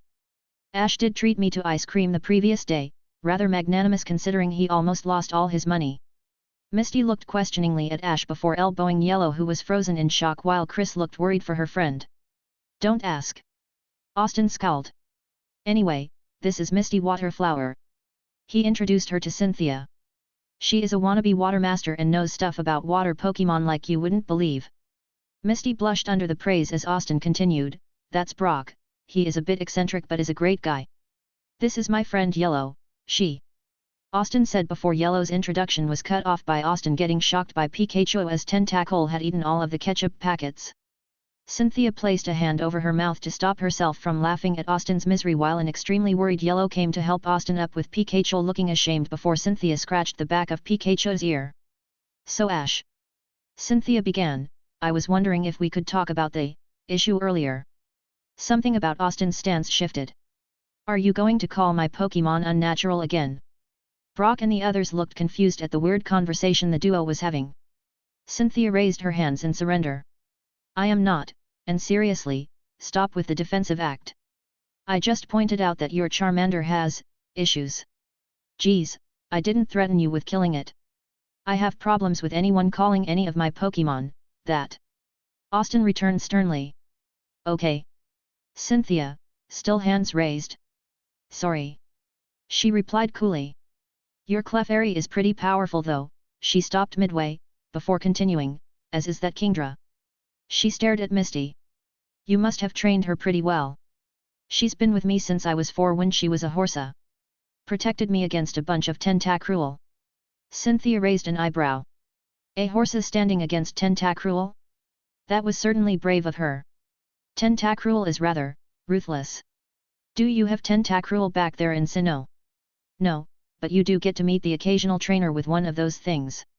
The world's pretty small, you know. Cynthia answered. And for the record, that Gyarados of yours looked practically legendary. I have never seen anything that large in my life. She's special, Misty answered, flushing slightly. Finally, we have our top 4 contestants for our club's Plosion event. On Team 1, we have Harrison from Little Root Town of Hone, who will be facing Ash from Pallet Town of Kanto. On Team 2, we have Richie from Fredomer City, also of Kanto, who will be facing John Dixon of Sento Cherry Town of Johto. The commentator paused for a moment. Our judge panel has decided that between the defeated contestants of Team 1 and Team 2, whoever has attained more points in the battles so far will be declared the second runner-up for the tournament. That rule was true to the standard rules of the league. For every single battle, a trainer was awarded points, based on his intuitiveness, his Pokémon, his ability to think outside the box, and of course, the number of straight victories he had up to that point. Considering all of that, each trainer would get a specific point out of 10, which were given by the judges. The scoreboard flashed as the contents altered, instead showing the faces of the 4 champions, and the respective points that each of them had scored until now. Ash had scored a total of 48 out of 60 while Harrison a 51 out of 60. Richie on the other hand had a 42 out of 60 while John Dixon had a 47. All in all, Harrison had been leading among the top 4 participants. So, let's start with Team 1, please welcome, Ash Ketchum and Harrison. Harrison, who had been standing beside Austin all this while, gave a soft tap on his shoulder. I guess, this is it. One of us will go to the finals. Yeah, Austin agreed, feeling a little odd considering that it would be the only one who could progress to the finals. He knew this match wasn't going to be easy. John Dixon and Harrison both were Pokémon League winners in the anime. Then again, it's pretty good for a rookie to get to the semi-finals with so many experienced trainers around. You should be proud of yourself if you don't make it any further. Harrison taunted good-naturedly. Yeah, when I defeat you, you'll know how those experienced trainers felt when I moved up and they didn't. Austin countered while he clenched his sweaty palms as he was very anxious about the match. If one episode trainers like Giselle were more powerful than the anime counterparts, did that mean people like Harrison were even stronger? Trainers Ash and Harrison, please take your places. The referee commanded. The platform let out a hiss, as it slowly sunk, to be replaced by a thick layer of solid ice. The battleground for the match will be ice. The man paused again before continuing. This will be a 3-on-3 battle, rotations allowed mid-battle. The first person to lose 3 Pokémon loses. He lifted the red flag, red trainer chooses first. Harrison, who was standing in the red position, lifted a Pokeball in the air, as he threw it into the icy platform. Go, Houndoom! Chapter 129, Chapter number 128 vs Harrison. Trainers Ash and Harrison, please take your places. The referee commanded. The platform let out a hiss, as it slowly sunk, to be replaced by a thick layer of solid ice. The battleground for the match will be ice. The man paused again before continuing. This will be a 3-on-3 battle, rotations allowed mid-battle. The first person to lose 3 Pokémon loses. He lifted the red flag, red trainer chooses first. Harrison, who was standing in the red position, lifted a Pokeball in the air, as he threw it into the icy platform. Go, Houndoom! Austin took out a Pokeball as he decided to go with Plan C. I choose you, Squirtle. The Pokeball split open, as Squirtle threw his sunglasses in the air while doing a superhero landing. Outstretching his hand out, Squirtle caught his sunglasses as he made his entrance with style. Austin whispered to Pikachu, when did he practice that? In response, Pikachu just shrugged his shoulders while trying to forget the hundreds of failed attempts that Squirtle had done the previous night with him and Bulbasaur. Ash Ketchum has chosen Squirtle against Harrison's Houndoom, but will type advantage be enough to counter Houndoom's power? The commentary went on in the background.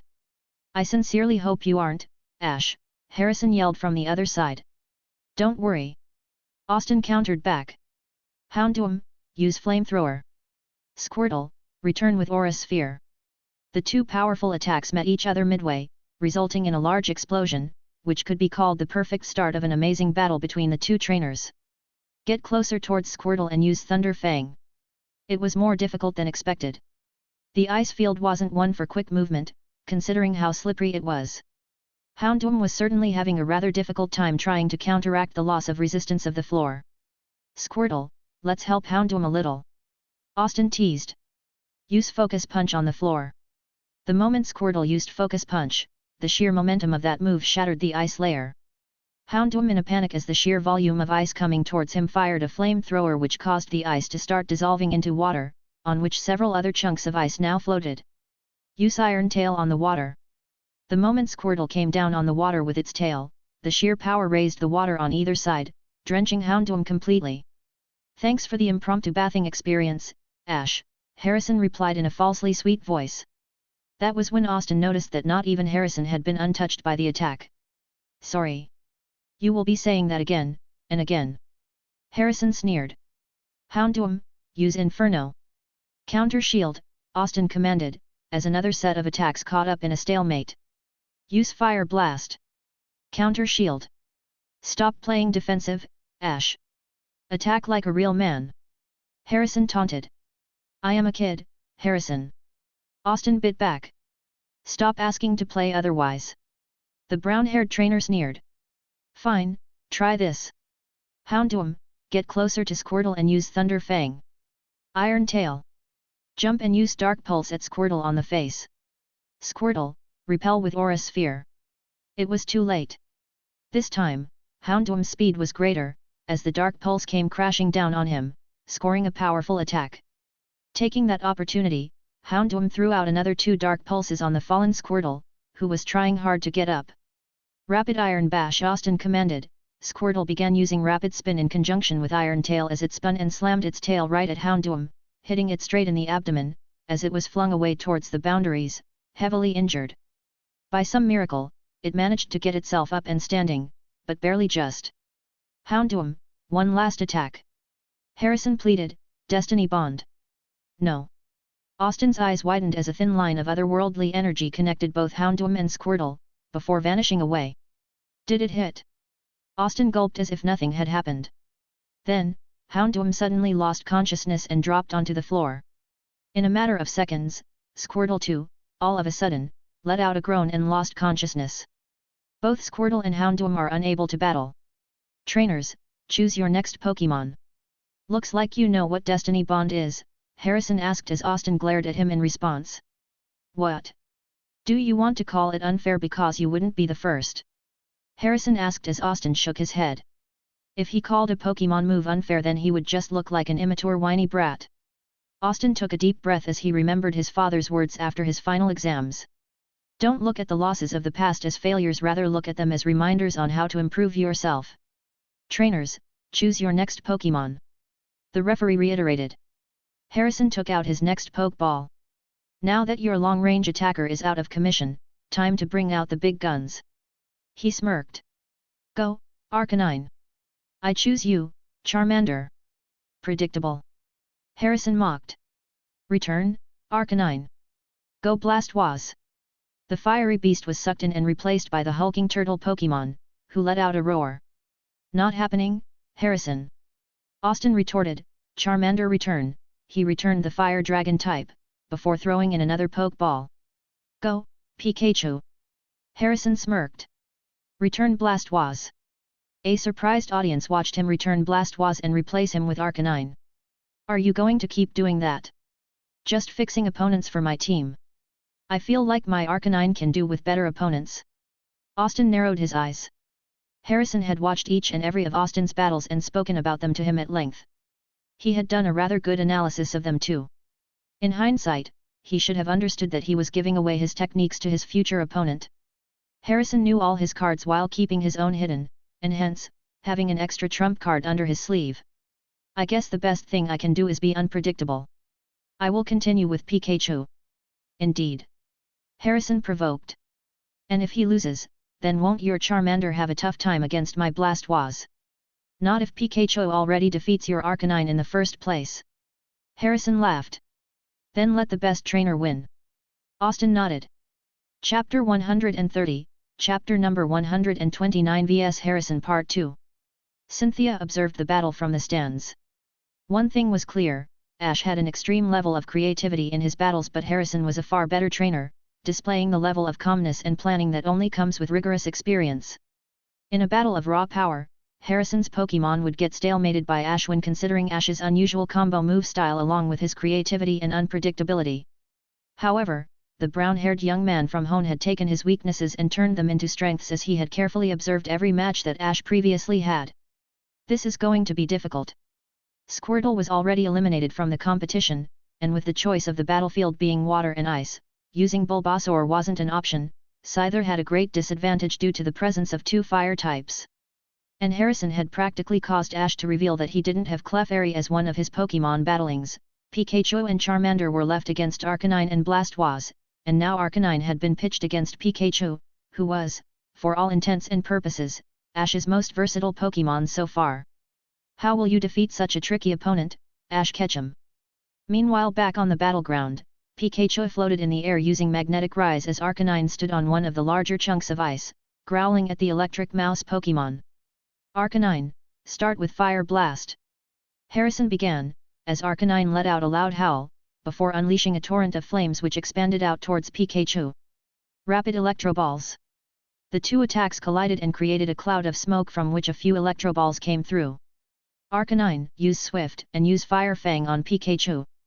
Arcanine charged toward Pikachu, who didn't use any moves to attack it but just let be. As Arcanine was near Pikachu, it immediately let go of using Magnetic Rise and swiftly began to fall to the water as Pikachu dodged the attack. Pikachu's cheeks began to spark. Use Extreme Speed, Arcanine. Don't let it use any electric attacks. Pikachu didn't even try to defend as Arcanine was moving fast for him to dodge. Pikachu was thrown into the water but a dome of electricity formed all around them. Pikachu had successfully set up electric terrain. Thinking that Pikachu was going to use some kind of powerful attack like thunder, Harrison exclaimed, Hyper Beam. Flash turn. Pikachu's body erupted in a bright light, causing Arcanine to lose focus as Hyper Beam dissipated. Austin had other plans as Pikachu returned. Go Charmander! And Ash Ketchum replaces Pikachu with Charmander. Will Charmander be able to win against Arcanine? The commentator blared. Now it seems like you are at a disadvantage, Harrison revealed loudly, much to Austin's chagrin. It seemed he was playing into Harrison's traps more and more since the start of the match. He truly is a tricky opponent to deal with. Charmander, use Embers. Dodge it, Harrison commanded lazily. Use Fire Blast. Launch yourself into the air using Dragon Pulse. Continue using Fire Blast. Harrison ordered. What is he thinking? Austin wondered before he noticed it. With every single Fire Blast, Arcanine was reducing the entire water ice field to water, save the tiny portion he had for himself. Shit! I have to end this now. In the air, Charmander glared at Arcanine. Flame Burst. Charmander had a little hesitation but it quickly overcame it. He would win this match for his trainer. Use Extreme Speed and attack Charmander. Harrison countered, as Arcanine used the powers of Extreme Speed, and propelled himself into the air, narrowly escaping the Flame Burst. Time to finish this! Harrison yelled, use Fire Blast on Charmander again. Dragon Pulse. The two attacks collided as smoke covered the sky but the two trainers called out their attacks. Harrison laughed. Got you, Ash. Arcanine, use Wild Charge. Thunder Claw. Austin yelled as two Pokémon were launched out of the smoke cloud. Austin felt absolute terror as he saw that Charmander was going to throw him into a body of water. Not caring if Charmander was knocked out or not, Austin immediately returned Charmander, resulting in an automatic forfeit since he had returned his Pokémon during the results of a move hitting it. Arcanine crashed into the water, completely knocked out. Both Arcanine and Charmander are unable to battle. Trainers, choose your next Pokémon. The referee stated loudly.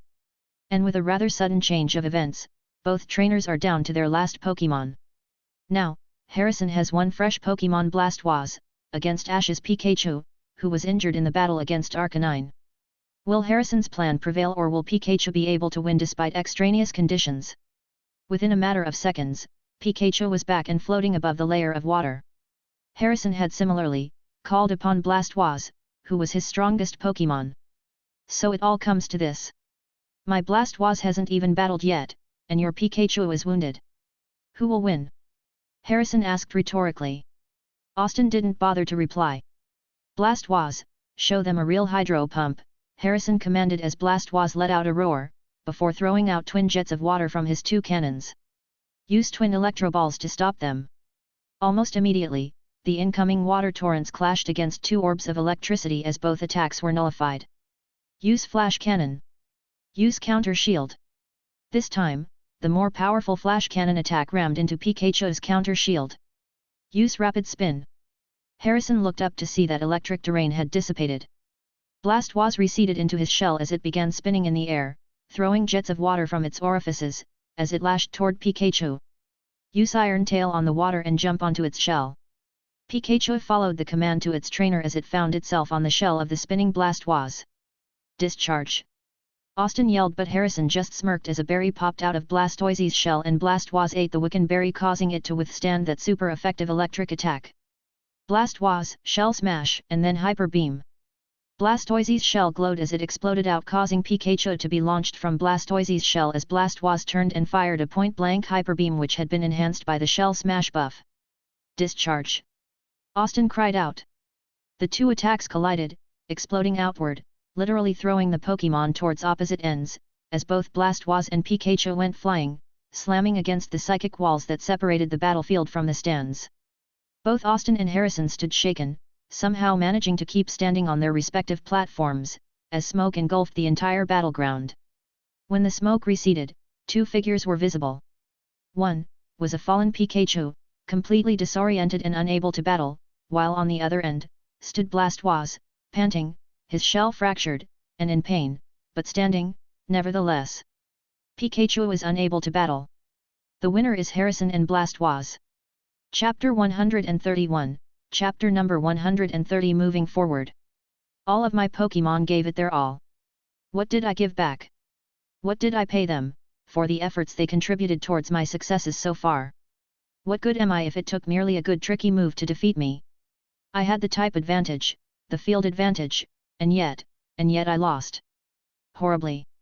Houndoom, a fire type, defeated my Squirtle, a water type, in a pool. All things considered, Blastoise doesn't even come into account. What was the result of so much training, if my lack of experience is so staggering? What good am I? How am I supposed to deal with the events that would come in the future? Team Rocket's attacks, the events in the movies, the events in the manga. Hey, Ash! It was Shirana. Austin didn't turn around, as he kept on staring at the expansive ocean around him, standing on a rather solitary end of the ship's deck. He had always liked this place since it allowed him to clear his mind and introspect himself. Today, however, I just wanted to say that it was a great match. Your parents and friends ought to be proud of you. Shirana replied softly. Fat lot of good it did, Austin chuckled mirthlessly. I lost horribly to Harrison. I disagree. You didn't lose to Harrison.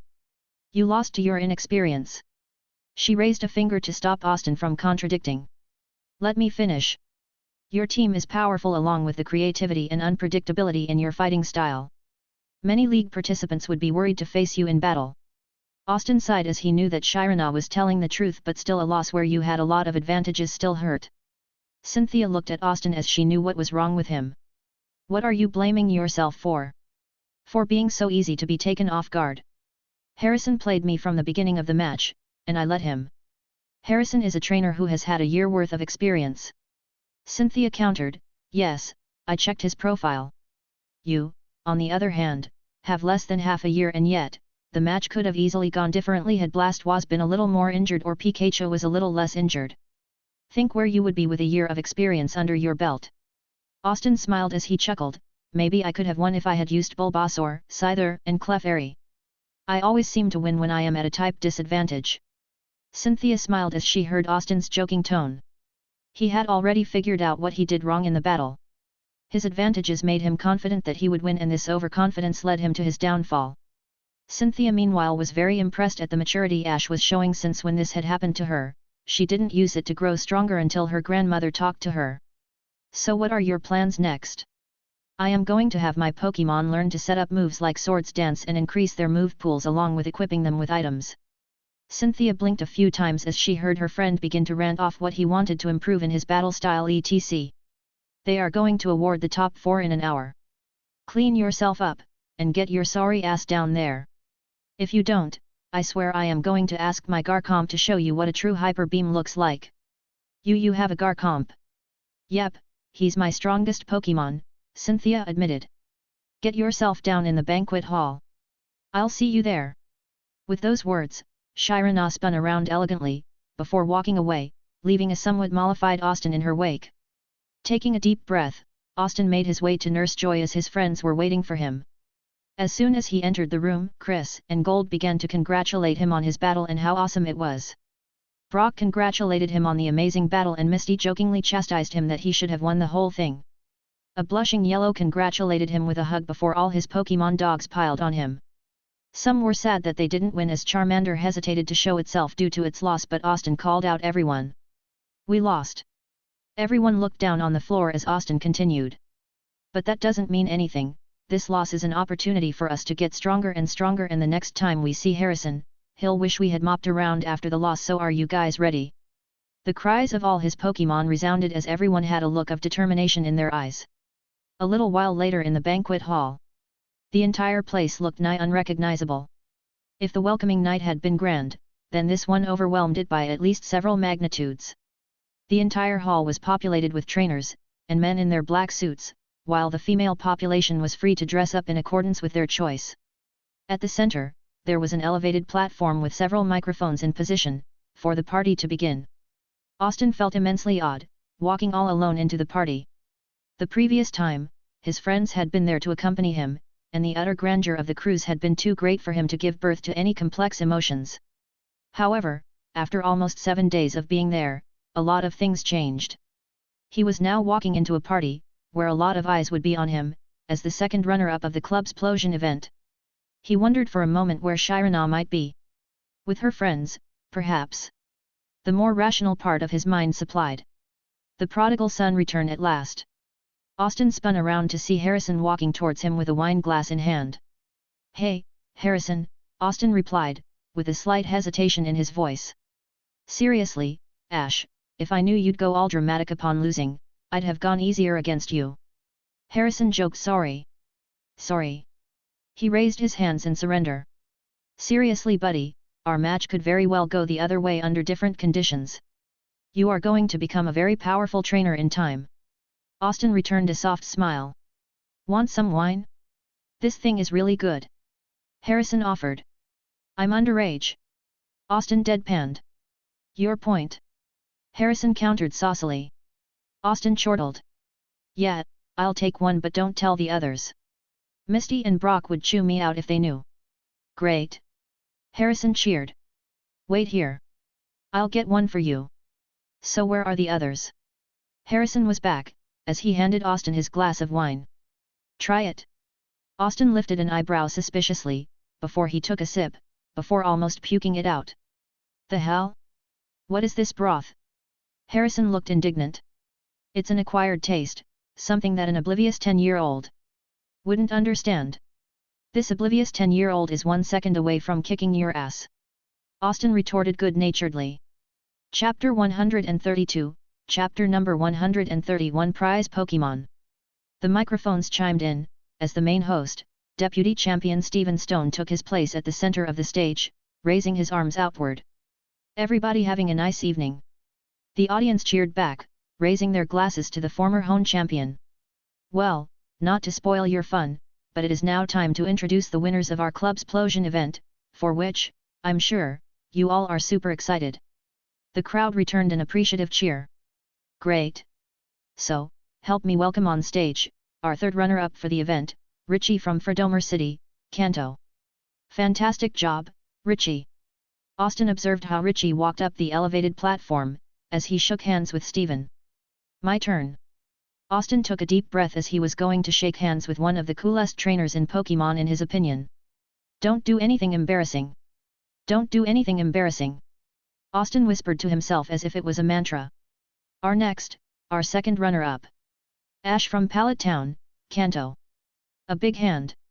Harrison patted his shoulder appreciatively, as Austin slowly trudged up to the platform. The audience was all cheering for him, though inwardly, Austin knew that he was far more comfortable in a battleground, with audiences around him than here, at a party.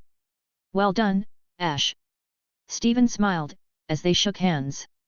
"Wonderful demonstration of your skill." Austin mumbled thanks before Stephen allowed him to stand aside.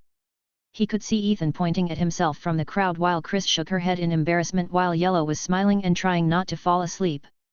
"Our next, and runner-up, please welcome Harrison from Little Root Town, Hone, my region." Stephen shook Harrison's hand as he whispered something to him like he had done to Austin, before going ahead with the final name. "And now, ladies and gentlemen, the winner of the event, the one person who will get a direct entry into the top 32 of Indigo Conference due next year, is John from Sinnoh Cherry Town, Johto." John was a rather tall, lanky guy with brown hair, who looked to be around 20. The elder guy shook Stephen's hand, who looked a little smaller than John in height. "And now, it is time for the finalists to get their mystery Pokémon," Stephen announced, as an entire table, with 8 glittering Ultra Balls on it came levitating down from the ceiling, almost as if they had come down from the heavens themselves. "I should remind you that there are 8 Pokémon, all of them have been specially bred by the top breeders of Kanto and Hone. On behalf of the Kanto and Hone League, I hope that these Pokémon will be able to support you fully in your path to becoming powerful trainers and masters. Everyone clapped hard for the 4 finalists. Now, I will ask John to step forward and choose a single ball from the stack, and then release your mystery Pokémon for everyone else to see. Will, you sporting enough to do that, John? John gave him a pursed smile. It wasn't vivid, but Austin thought that the guy wasn't happy with the idea. John strode forward and after a few seconds of indecisiveness, chose a random Ultra Ball from the 8, before releasing the Pokémon out for everyone to see. The red light flashed, before materializing into a small, quadrupedal Pokémon similar in appearance to hyenas and canines. Its body is primarily grey with a black face and throat, paws, and belly. Its eyes are red with yellow sclerae, and it has a red nose. Its lower jaw has 2 pointed teeth sticking out. The fur at the base of its tail is rumpled and shaggy. Poochyena has grey paw pads on its 3-toed paws. It let out a woof, as the audience cheered. And John's mystery Pokémon is Poochyena, Stephen announced, as John returned the Pokémon before stepping back to his place. Harrison's next. Harrison strode up with confidence, as he selected a random Pokeball, before smiling, and releasing it out for everyone, as a beautiful Vulpix materialized. Wonderful! A Vulpix. Thank you, Harrison. Ash, if you please. Austin strode forward, pausing slightly as he considered the remaining 6 balls, each of them having a mystery Pokémon. After a moment of indecisiveness, he plucked the one on the extreme right, before holding it up and releasing it in front of the crowd. The red light that shot out materialized a small, whitish, insectoid Pokémon. It had a pointed snout, a thin stripe that dips in a V-shaped pattern between its eyes, and 2 whisker-like antennae on its face. Its eyes are black with green iris-like rings inside. As it is virtually blind, it uses its antennae to sense its surroundings. Stephen looked at Austin as bug types were looked down upon by many trainers and he wanted to see what this young trainer's reaction would be. Unlike what Stephen was expecting, Austin was brimming with a smile mostly because of Nincada and its subsequent evolutions. Ninjask and Shedninja were some of his favorite Pokémon from Pokémon Emerald. Wonderful, Nincada. Nice choice, Ash. Austin slowly held the Ultra Ball up, his eyes never leaving the white Pokémon that now belonged to him, as he recalled it back, before slowly stepping back. And finally, Richie, please come up and select your mystery Pokémon. Stephen welcomed, as the trainer from Fredomer City walked up confidently, his Pikachu still on his shoulder, and picked up a random Pokeball, before releasing the Pokémon within. The energies shifted and condensed into a small, brown Pokémon that resembles an acorn. A beige, mask-like pattern covers its large black eyes, and it has 2 beige feet. It has a grey cap with a short stem on top of its head. AC. Stephen announced. Great choice, Richie. Just as Richie had stepped back, the 4 remaining Pokeballs suddenly turned incorporeal and vanished from sight, much to everyone's surprise. Stephen, however, simply walked up to the center. Now, I will call upon our guests to present the prizes to our top 4 finalists. He turned towards John, as he beckoned him to join him at the center.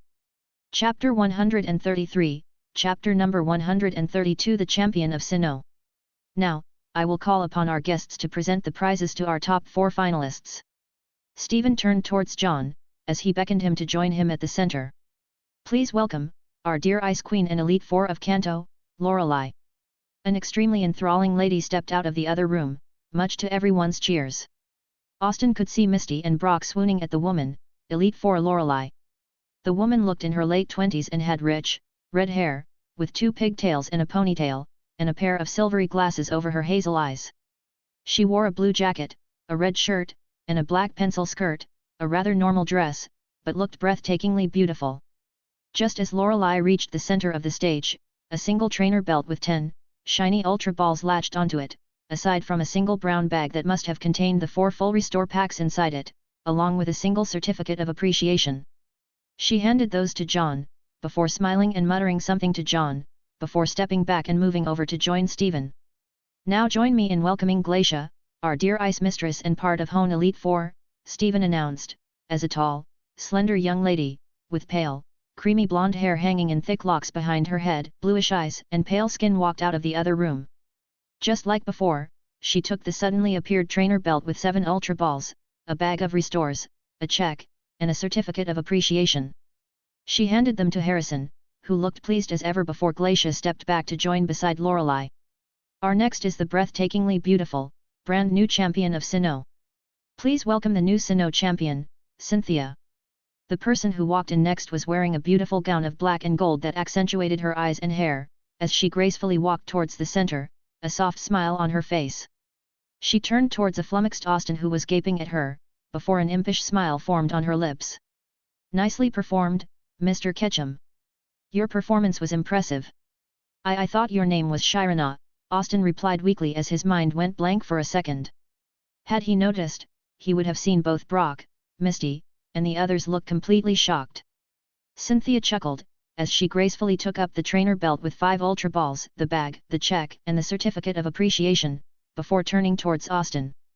My full name is Cynthia Shirana. Austin opened his mouth, before closing it back, his mind gone dizzy as he tried to digest the revelations while he wanted to hit his head on the wall. From Sinnoh, has a Garcomp and is a blonde. Why didn't I put all of that together? Austin thought as he went back to his friends. As for Cynthia, she just smirked before joining Lorelei to her left. And finally, please welcome our oldest and one of most revered of Kanto's elite, the Ghost Mistress, and Kanto's Elite Four, Agatha. The old woman that slowly trudged her way into the platform set Austin on edge. Something about the old blonde-haired woman was odd. She had been walking, with the support of her wooden cane, her shadow slightly darker than normal, and her eyes one red, and one white, creating a strange juxtaposition of infirmity and controlled power at the same time. Almost subconsciously, Austin took a step back as she walked past him, before stopping in front of Richie. Silently, she gave away Richie's prize before walking back, her wooden cane tapping all the way, as her odd shadow moved back with her. From within Agatha's shadow, a Jengar peeked out at Austin while thinking.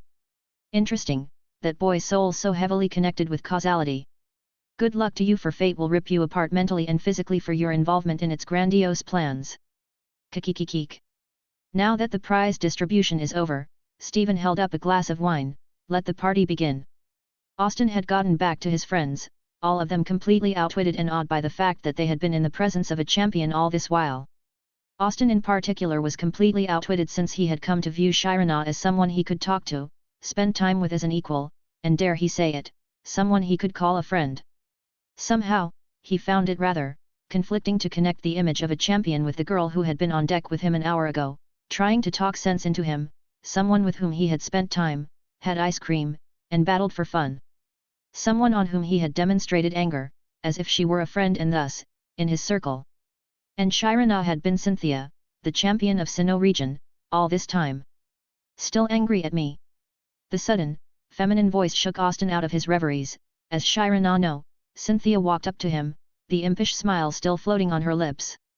It is an honor to meet you, Austin replied, if somewhat tersely, Sinnoh champion. Cynthia winced. It seemed like her little trick had taken a little wrong turn. I'm sorry. I thought it would be funny to reveal myself to you at the party. Please don't be angry with me. I don't understand, Misty replied suddenly. What? Cynthia and Austin asked in unison. You are the champion. Not just anyone, but the champion. Why would, you know, someone like you, deign to talk, forget being friendly, with a newbie trainer? Cynthia raised an eyebrow. Are champions not worthy of making friends?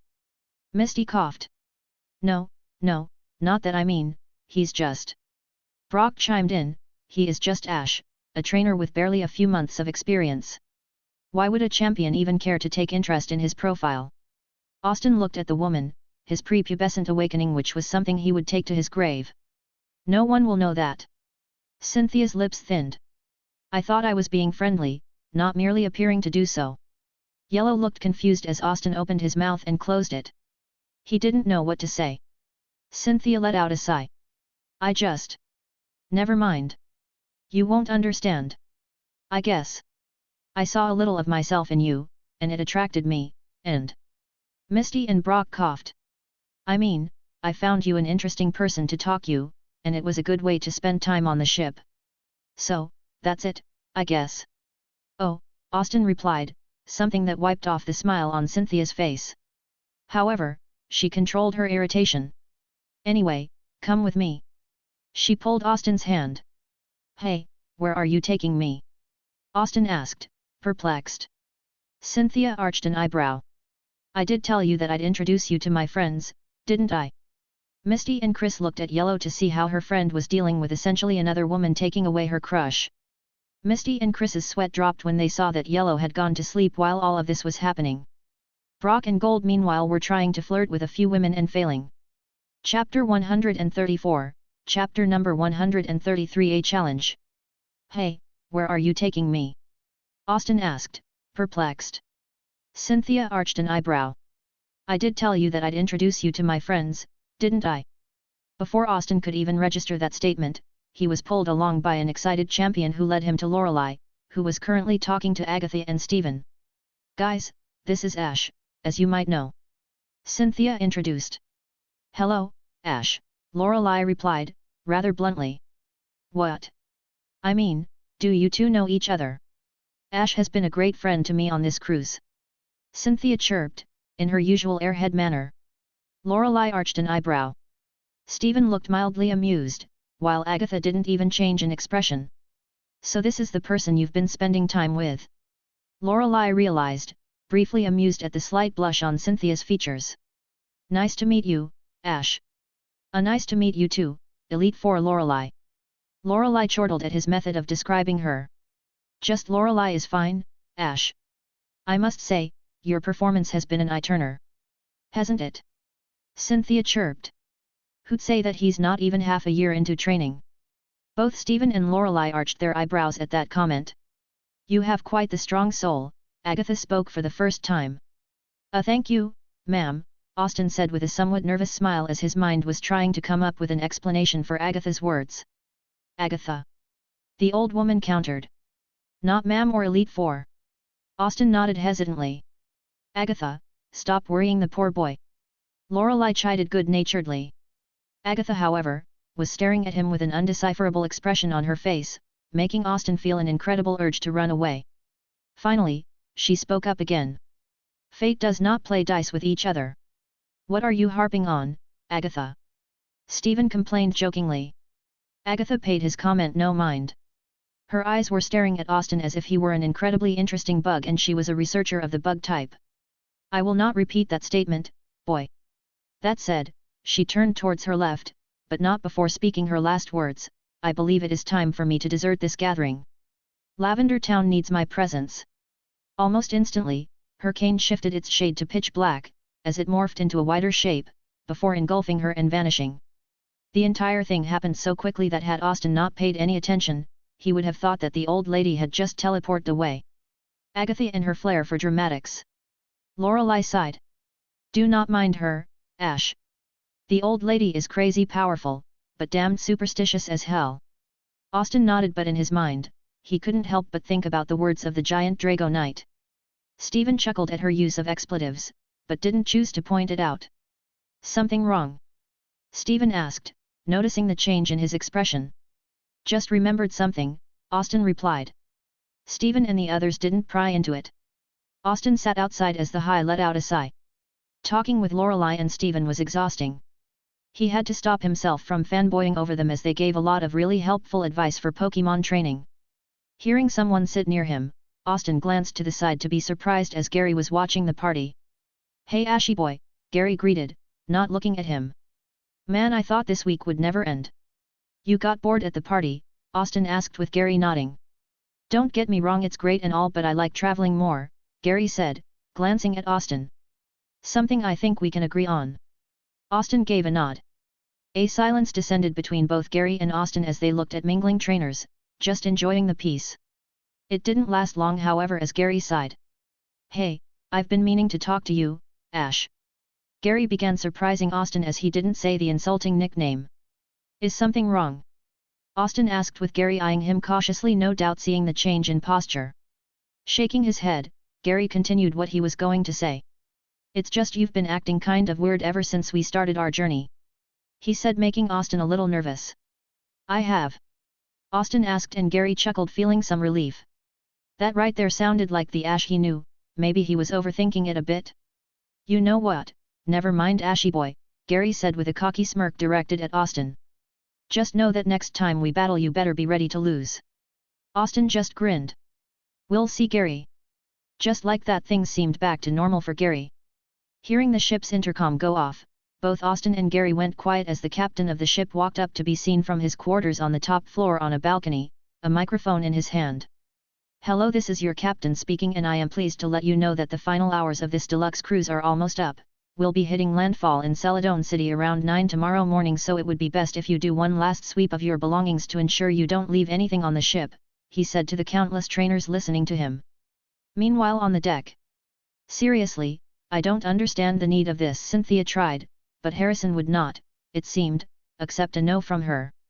With Ash deserting her for some fresh air outside, and Lorelei and Stephen having to attend to the other invitees who had bombarded her with questions regarding the league, Cynthia had retreated to Misty and the others, her rings active and in full effect. That was when Harrison had asked her for a favor. A rather odd favor. The entire population is inside the banquet hall. After your grand introduction, there's no chance that I'd ever get a chance to hold a private battle against someone like you. Please, please, accept my challenge.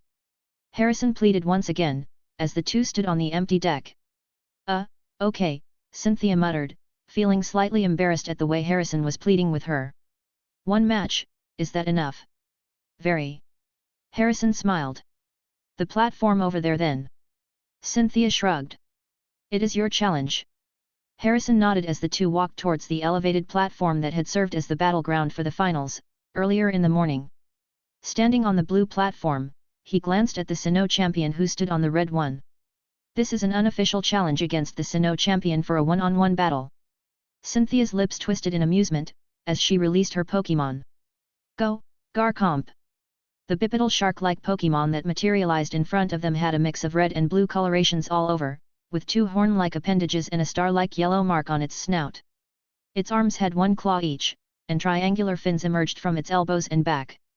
The nigh legendary Garchomp. Harrison whispered. He had heard about the new Sinnoh champion and her undefeatable Garchomp, though had never even considered that Shirana would be the Cynthia Shirana. Go, Arcanine! He chose his Pokémon. Let the battle begin. Chapter 135, Chapter number 134, Team Rocket's Attack Part 1. Brock ran towards the group with a bunch of snacks. Guys, when is the match starting? Yellow, Chris, and Ethan looked at Brock before sighing collectively. What happened? The match had already ended. Brock's jaw dropped as he just went to get everyone snacks. It hasn't even been a minute and Cynthia and Harrison's match ended just like that. What's with you being so absent-minded today? Misty chided. I didn't think the match would end so quickly. Yeah, Cynthia is strong. Of course, she is a champion, but to think she would defeat Harrison in under a minute is speaking volumes of her strength. What are you talking about? Cynthia defeated Harrison in one hit. Thud. Brock's eye almost popped out of his sockets as he heard Misty's words. Where's Harrison? Brock asked absent-mindedly. There, sulking in the corner. Misty rolled her eyes. Stephen meanwhile read a message on his Pokénav that freaked him out as one of the ace trainers on the ship had an Absol that was currently having a panic attack. And that only meant one thing. Death of people and Pokémon on a large scale. Immediately sending this to his uncle, after which the senior stone teleported away with his Alakazam. Stephen also made a couple of calls to the League to deploy several dozen Kadabra and Alakazam and prepare for the emergency deployment procedure. Walking on the deck, Stephen saw Austin and Gary sitting and enjoying the night breeze as he called out, Ash! Can you come here for a second?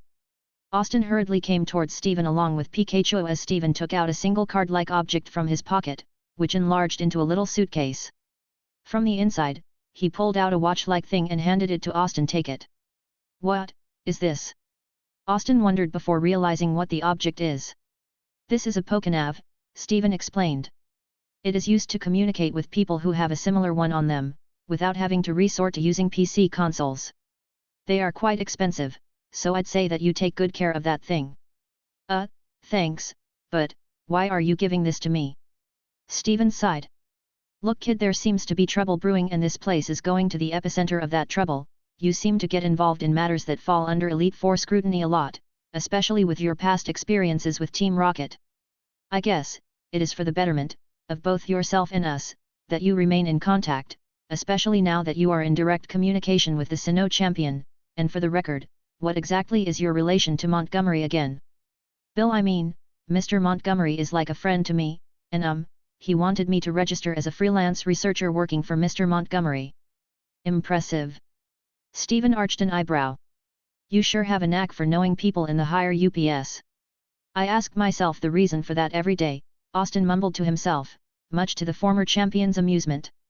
I want you to go to Cynthia and give her this code 666,444. Anyway, you will find my number registered inside the Pokénav. I gifted Cynthia with one, so I guess the two can exchange information, later on, considering how chummy she seems to be with you. Austin flushed at that remark. Just teasing, but you have to get a few years older if you want to shoot your shot. Stephen chuckled, as he took out a tiny device from his jacket and checked the young trainer's credentials. Damn. You're right, kid. Freelance researcher for Professor Oak and a pending position for Bill. Stephen looked up. Nah, Ash, you better not lose my contact number. Something tells me we will be meeting soon again, somewhere. Of course, Austin replied, a little too quickly. You should join your friends and, do try to stick with Cynthia for your and your friends' safety. I need to go and contact Lance. Sure, Austin said as he knew that Team Rocket's attack is going to occur pretty soon. How do you know Stephen Stone? Gary asked curiously, but his voice was cut off by the captain's intercom. I want to personally thank every single one of you for joining us on this marvelous cruise, and don't fret, enjoy tonight's party. Static began to erupt from the speakers, making a lot of people cover their ears, Austin being one of them, while Pikachu's ears flattened to his head before they froze as they heard familiar laughter on the intercoms. Prepare for trouble. And make that double.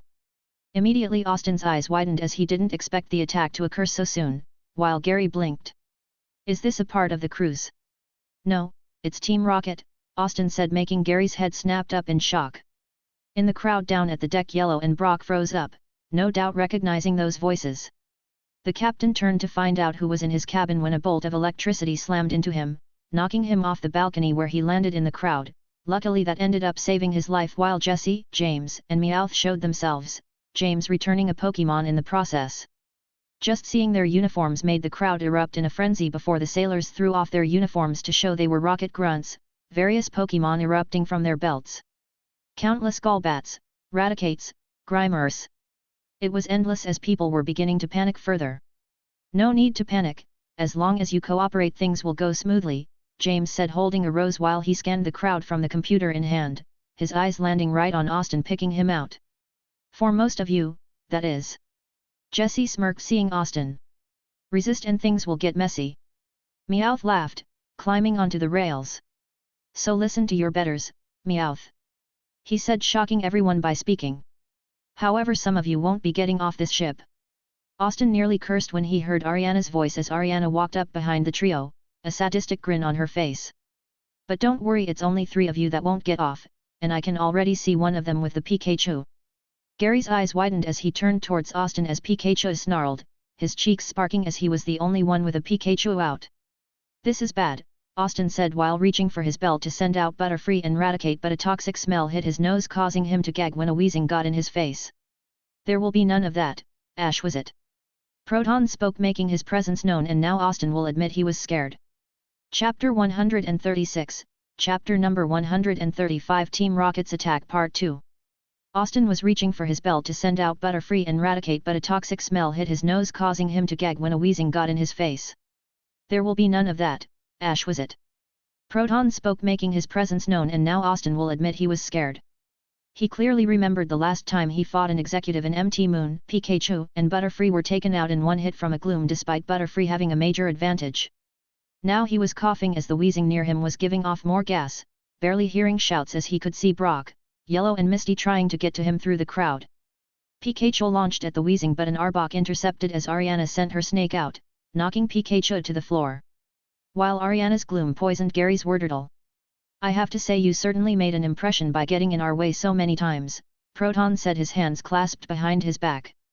Viridian City Pokémon Center, and then that mess in MT Moon, you even fought our admins in the forest, did I get that right? Wardurtle, use Water Pulse. A sphere of water slammed into wheezing, allowing for Austin to breathe as Gary had his starter and Nidorino out, glaring at Proton and Ariana. Sucking in clean air greedily, Austin quickly made some distance, sending Butterfree out, who looked confused, but his eyes narrowed in anger at seeing Team Rocket, while Pikachu ran back in to defend his trainer, weakened but not out. Seeing those two ready to fight sparked something, and the countless trainers began to send their Pokémon out with Proton, sighing. The messy way it is. Ying Yu's Psybeam. Proton barely blinked when Ariana's Arbok was sent flying past him as he looked at the new trainer. Oh, it's quite a surprise seeing you here, Looker, you're pretty, the infamous name in the underworld. Flattery will get you nowhere, Looker said with a glare. He was about to interfere herself when Gary intervened, but right now he was going to take down the executive. Forgetting about me? Ariana asked her, making Looker's eyes widen as he turned to see a Golbat flying right for his neck with its fangs showing, Ying attempting to intercept when the Arbok got in his way. Golduck's Ice Hawk. A huge blast of psychic energy blasted the Golbat back as a tall blue-skinned duck with a red jewel on its forehead landed next to Looker as Blue approached the fight, wearing a cloak to avoid being recognized by the passengers at the moment. You're getting sloppy looky. Looker didn't say anything but gave a nod of thanks to Blue while Ariana tensed, knowing exactly who this was. Ash, just what have you been getting into? Gary asked incredulously as Proton just looked at them with a cold, calculative gaze. Messing with Team Rocket. Hey, it was all self-defense, I wasn't actively looking for them. Austin snapped with Proton chuckling. Is that right? Well, self-defense or not, you made us lose a lot of money. He said right as a Graveler, Starmie, and a Beedrill shot out of the crowd followed by their respective trainers. And everyone is together, how about that? Executor uses Leaf Storm, Rudy called out as a blast of leaves shot into the Weezing, cutting him deeply as he glared. You all have some nerve attacking this ship. Proton just looked amused at them, thinking they can do anything. Sure, the elite trainers would be a massive threat, but the rest are nothing but bugs to all of them when a Psybeam slammed into the Executor. I had that handled, Petrol. He said as a third executive showed up with a Hypno. This executive looked laid back with purple hair styled in a mohawk, a look of disinterest on his face. Can't let you have all the fun now, can I? Petrol asked in a mocking tone before glancing at the Hypno. Separate. Hypno's eyes glowed as Austin disappeared, both Butterfree and Pikachu crying out in shock. Where is he? Brock asked, grabbing his Pokeball, cursing the fact that they were on a ship, otherwise he would have sent Onyx out. Oh, don't worry, he's still on this ship, but I'm not responsible if someone else finds him, Petrol said playfully. It is so much easier to deal with all of you separately. With that said, Yellow, Brock, Gary, Misty, and their respective Pokémon disappeared. Now the real fun begins, Petrol said, walking off while Proton gritted his teeth at him for interfering. The Orange Island gym leader is yours. Rudy tensed when Proton turned towards him, praying the others would be safe before Looker got next to him with his Noctowl ready. Meanwhile, in the deep interiors of the ship's administrative segment, Mr. Gibbs had been serving as the St. Anne's vice captain for the last 11 years, and before that, he had served as the head of the engineering department crew for over 20 years. Thus, he knew more about Anne than any other person on the ship. Aged more than 50, the man was always guarded by two Haunter on either side, knowing very well how easy it would be for a malicious psychic to implant some suggestions in his mind, causing him to lead the ship astray into enemy territory, or even worse, cause a shipwreck. Ever since he had become the captain, Gibbs had incremented the cruise's defense mechanisms by several folds, making it a fortress on the water to anyone trying to lay siege on it. The SS Anne had a dozen Wailord kept inside Pokeballs inside the captain's chamber, besides having a collection of several other ghosts, psychic, and dark Pokémon placed in reserve in the deepest interiors in case they were needed. He had also made it mandatory for the sailors to have at least one single flying type, most of which were Wingull, Fearow, Pidgeotto, and the rare Pidgeot, in addition to having water types at hand. Gibbs personally believed in having two Gyarados in his collection, knowing very well how advantageous it was. Thus, it was quite understandable that seeing the cruise ship surrounded by a dozen submarines on all sides, all of them within 200 meters from the cruise ship, surrounding it like a pack of Sharpedo, when barely a moment ago, everything had been clear on the sonar. Gibbs cursed as all hell had broken loose in the ship with Team Rocket's attack. Chapter 137, Chapter number 136, Team Rocket's Attack Part 3. Austin coughed when he landed in the kitchen right on a sack of flour, the substance kicking into the air covering him. Ugh, I feel sick. Looking around, Austin wanted to curse. Pikachu and Butterfree are gone. Shit. Austin cursed, quickly pushing himself up, quickly sending Raticate out. Team Rocket is here, we got separated from the others. Raticate gave a nod, understanding that, and got ready to defend her trainer. After a moment's hesitation, Austin sent Squirtle out as his black glasses would come in handy if they ran into petrol again. Exiting the kitchen, Austin had to duck as a blast of fire nearly took his head off and he saw Jessie and James standing nearby. "Worked like a charm, Jessie," James said, sending a magneton out while Jessie had a magmar, making Austin cautiously back up, surprised by the two new Pokémon to their ranks. "Okay, this is bad. Surrender twerp or be prepared for quite a beating, this has been a long time coming," Jessie warned him. "Your electric rat and annoying bug aren't here to protect you. You forget about my other Pokémon," Austin said, his eyes flashing red with Raticate and Squirtle preparing themselves. "Bring it on." While caught off guard by the eye flashing, Jessie and James got to commanding their Pokémon. Pikachu groaned and held his head before shaking it. He can worry about the splitting headache later, right now Ash needed his help. So he went to take off only for a familiar Pokémon to cross paths with him. "Hey there, rat," Meowth greeted with a smile as his claws came out. "Fancy seeing you here, Meowth." Getting on all fours, Pikachu's cheeks began to spark. "Pika Pie," he warned, not wanting to fool around. Instead of looking intimidated as he did in their first meeting, Meowth just grinned before becoming a blur, and Pikachu felt a blinding pain in his side as Meowth was suddenly past him, dark energy on his claws. "How do you like my Shadow Claw?" Meowth asked Pikachu, quickly shaking the pain off, surprised by the sheer speed Meowth just showed. "You're not the only one who got stronger, Meowth." An explosion of flames erupted around the kitchen area as Squirtle fired water gun after water gun at the magmar, using rapid spin whenever the magneton got too close before Raticate shot in with a brick break, slamming the magneton away. "Sonic Boom," James ordered the move, hitting Raticate, slamming her into the fridge where Magmar went to take advantage of that with a flamethrower. Austin ordered a protect with Squirtle moving in front of Raticate before deciding to fight dirty by looking around and seeing the flower. Sending out another Pokeball, Charmander popped out looking surprised by what was going on. "Quick, use Dragon Rage on the flower." Blinking in confusion, Charmander quickly listened, catching Jessie and James off guard as flour covered the whole kitchen from the following explosion, covering them all in flour. "Fighting dirty, hey?" Jessie coughed out. "Well, two can play at that game. Ikans, come on out and take that lizard out." "Gons!" Ikans roared, firing a barrage of poison stings at the Charmander, hitting him and knocking him back before a water gun and thunderbolt combo slammed into the snake, but that left Squirtle and Raticate open to being hit by Magneton and Magmar, knocking them back. Squirtle used counter shield to keep them at bay, Raticate Iron Tail on Magmar. "Man, these guys are tougher than ever." Charmander's eyes widened as Raticate looked pretty badly burned before wincing as poison surged through him, showing that the Ikans managed to put him at a disadvantage. Magmar smirked, about to fire another flamethrower when Austin saw a fire extinguisher. "Hey, Flamehead!" he shouted, grabbing it and spraying the Magmar, making it roar in pain. There was no way in hell he was playing by the damn rules in this type of situation. This wasn't a tournament-regulated battle, it was a battle of survival. Squirtle, quick, use Aura Sphere on Magneton. TLE. Squirtle roared, firing the Aura Sphere right at the Magneton, knocking it out as Raticate lunged, firing an ice beam at the Magmar, whose flames were put out, knocking it out. Coughing, use Sludge Attack. James ordered, outraged by this. On the twerp. His main Pokémon shot past a surprised Squirtle and Raticate, with Austin tensing, moving back only to hit the wall, showing he was trapped. Okay, he honestly didn't expect James to do this considering his anime personality, but then again he was in freaking Team Rocket, so it was to be expected.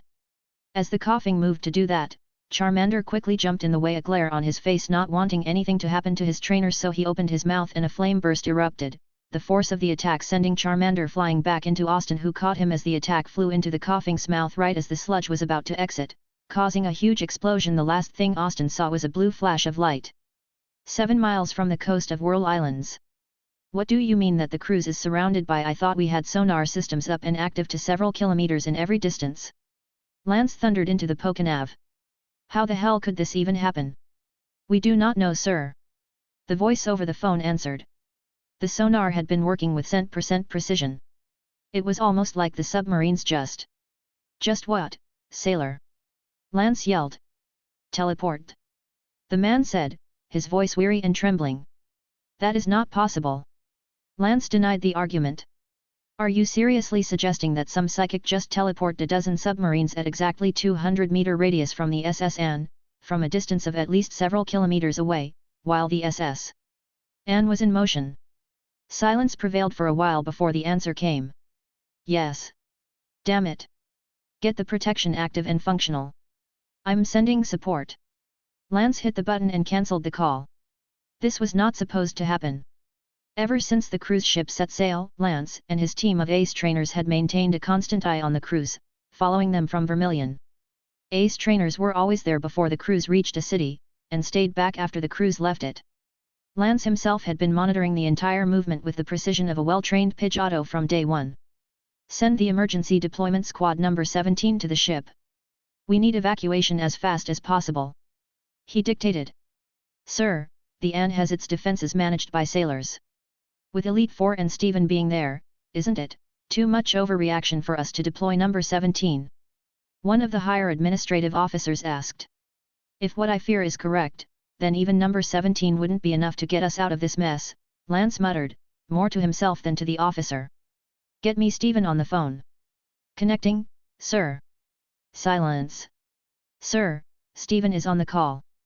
Connect me to him, Lance ordered absently, staring at the screen in frustration, as a single beep followed his order, as the connection was set up. Steven, any updates? We are getting the passengers to get their stuff while the defenses are raised. The guests have already left, and now only the trainers and the cruise staff are left. Well, that's a good start as any, Lance muttered. Any developments on how this was made possible? Steven's voice seemed to crack. Lance, hear me out first, but we have reasons to believe that the armored Pokémon is involved in the situation, and I believe it is in league with Team Rocket. Lance felt his knuckles turn white. Lance. Lance, do you copy? Lance controlled himself. Do what you can. Reinforcements arrive in 15 minutes. Got it. And Steven? Steven waited for the next part. Good luck. Chapter 138, Chapter number 137 Team Rocket's Attack Part 4. Back on the ship. It was unrecognizable. An hour ago, the deck was peaceful and empty, while the majority were inside the banquet hall, enjoying the party within. With the sudden blaring of the emergency signals, everyone had panicked and would have caused further commotion if not for the super-powered psychic blast from Steven's Metagross that stopped everyone in mid-air. Steven Stone stood on the elevated platform, his charismatic party self replaced by the cold, calculating bastard who had once reigned over the throne of Hone for over a decade. I'll say this one time. He replied in a slow, but no less stern voice. The cruise is under attack by some malicious forces, but there is nothing to worry about. The SS.N is well prepared for defending against such attacks, and you have me, former Hone champion and current deputy champion, alongside the current Sinnoh champion and members of Kanto and Hone Elite Four. The guests have already been deported to safety, and soon the same will be true for everyone else. Now, as I see over 250 strong trainers with powerful Pokémon in front of me. He paused. Is there anyone in the audience who thinks that these terrorists, whoever they may be, stand a chance when 250 trainers and the elite are standing together to face them? Answer me. Not a single person made a noise. Now I am going to let you all of the psychic traps, Steven explained slowly as if talking to an incredibly slow child. As I mentioned, the cruise is well defended. All we want, is for you, to get back to your rooms, pack your bags, and return here to the banquet hall. As the deputy champion, can I expect this much from the future trainers and masters of all regions? Yellow moved quickly, having Dottie and Ash's Clefairy out with a few unconscious Team Rocket grunts behind her, feeling very grateful that she got Ash to teach her how to battle because it came in handy. While running, she placed a hand on Dottie, focusing as he healed. Got to find the others. She thought, feeling scared. Yes, this wasn't the first dangerous situation that she has been in since starting this journey, but it's the first time she's been on her own. Hey, you. Yellow tensed when a rocket grunt got in her way with a Rehorn. Hand your Pokémon over, girlie. Yellow, however, took a deep breath and stood her ground. No. She said not to give up her friends. Clefairy, use magical leaf. Dottie pursuit. The Rehorn growled at the barrage of attacks but didn't look too affected as it ran at Dottie, using Rock Head to take him down quickly. Eyes widening, Yellow returned him before remembering her new friend. Tenty, come out and use Supersonic. Tenty landed on the floor and followed directions with the Rehorn stomping around. The grunt glared and went to send another Pokémon out when a Pokeball suddenly shot behind him with an arrow popping out, using a light fury swipes on the grunt's face making him howl, grabbing his face now covered with scratch marks right as another pokeball slammed into his gut with a hitmonchan popping out to punch him in the face, knocking him out, a star emblem on its glove.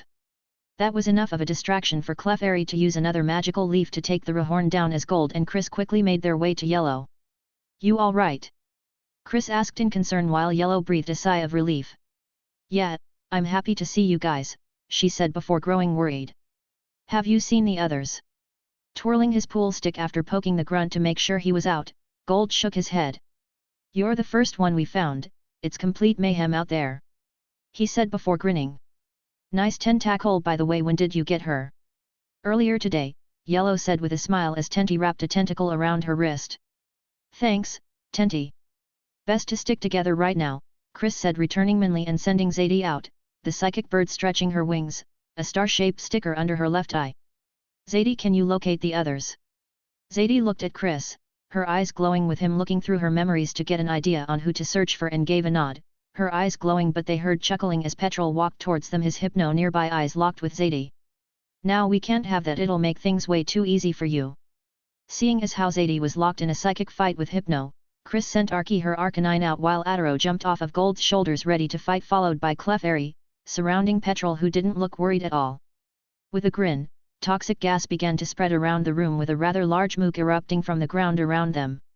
"You won't believe how many Grimers we sacrificed to make this guy," Petrol said without a care in the world. "Sacrificed?" Gold asked, a sick look on his face. "You killed them?" "No, we held hands and sang Kumbaya," Petrol said mockingly, snapping his fingers. "Suffocate them." Austin groaned in pain as he took up the brunt of the explosion and was sent through the wall. A freaking metal wall. He had no freaking clue how he was alive, but he tasted iron, showing his lip was bleeding, and from the pain in his head he probably has a concussion, or at least he should. "How did I survive?" Austin thought. That was when he remembered. At the last second Squirtle had been able to use Protect. Pushing himself up, he saw Charmander unconscious but badly injured and quickly returned him with Squirtle and Raticate looking pretty injured but awake as Jessie and James were knocked out by the explosion, their Pokémon in the same condition. Stumbling as he stood up, Austin caught his reflection on the porthole window, slowly wiping the flour off of it to get a better look. Chapter 139, Chapter number 138, Team Rocket's Attack Part 5. Blood was dripping from his face, half of it caked in a mixture of blood and flour. The flour is probably clotting the wound up now that he thinks about it. His clothes were sung badly and the hat was practically destroyed as he grabbed it to place in his backpack. "TLE." Squirtle looked at his trainer in concern. "I'm fine," Austin told him, spitting some blood out. "I'll be better when we're off this ship." The only Pokémon he had with full health at this moment was Bulbasaur, and he did lose a bit of blood. Before leaving, however, Austin looked at the Pokémon that Team Rocket had before grabbing their respective Pokeballs off their belts and returning them, placing them back. While he didn't like Team Rocket right now, he didn't want to leave their injured Pokémon out. Seeing some grunts in the other room when he went to leave, Austin quickly returned Squirtle and Raticate before sending Bulbasaur out. Opening his eyes, panic quickly flooded at seeing the state of his trainer when Austin quickly placed a finger over his lips to shush him. "Team Rocket," he said with the Kanto grass starter, getting it as he heard stories from the others. "Grunts in the hallway use sleep powder." "Sore." Bulbasaur focused as spores shot from his bulb. Sniffing the air, the grunts swayed until they fell over unconscious, with Austin breathing a sigh of relief. "All right, return," Austin went to do, only for Bulbasaur to take the Pokeball with a vine whip, giving him a slight glare. "Seriously?" "Sore," Bulbasaur said with a nod, showing he wasn't going anywhere. Sighing, Austin just went with it, having a feeling that Bulbasaur would be too stubborn to listen, and he smiled slightly at him. "Let's get going," he said with Bulbasaur giving the Pokeball back that he placed on his belt. "We still have to find the others." He hoped they were doing all right. Misty was trying to catch her breath as she hid, seeing way too many for her to try and take on alone. Staryu was the only Pokémon she had besides Goldeen and Oddish, with Starmie somewhere else on this ship. Goldeen can't fight here without there being a pool, and Oddish was still too young to be involved in a fight like this. If she had Starmie along with Staryu or the gym Pokémon she left behind for her sisters, she would have been able to take them all down by herself. So right now stealth was her best option. Hearing buzzing, Misty froze and turned to see Kitty landing right by her, making her pale as she tried desperately not to scream. It might be Kitty and one of Yellow's Pokémon, but it was still a bug, and she had a very severe phobia of them. Taking a deep breath as she tried to stop shaking, Misty scolded herself. Stop, Kitty is on your side, Misty kept thinking that. Just keep a calm head and try not to give away your position. Once she was sure she was calm, she looked at Kitty. Any idea where Yellow is? Kitty shook her head, looking frustrated that her trainer was most likely alone. Bzzz. Kitty buzzed, waving her needles. Misty went silent before nodding as an idea came to her. Kitty was pretty strong for a bug Pokémon, and being a poison type gives her a good advantage. Think you can shoot a toxic spike around them? Misty asked before rephrasing. Non-lethal toxins. Yellow will kill her if Kitty accidentally killed them. Giving another buzz, Kitty glowed with agility and took off, catching the grunts by surprise. Holy! Look at the size of that bead rill. Quick, take it down.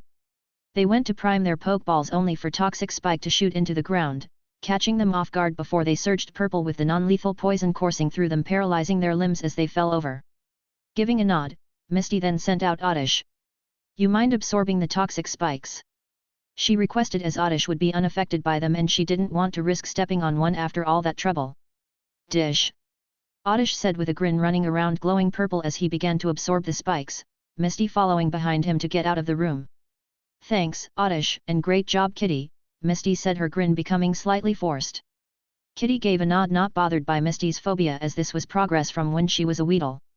Brock sighed when he returned his Graveler and Zubat, happy that he ended up near their room, as he caught some grunts attempting to make off with the Pokémon egg, and Graveler ended up around the corner so he didn't have to look far for him.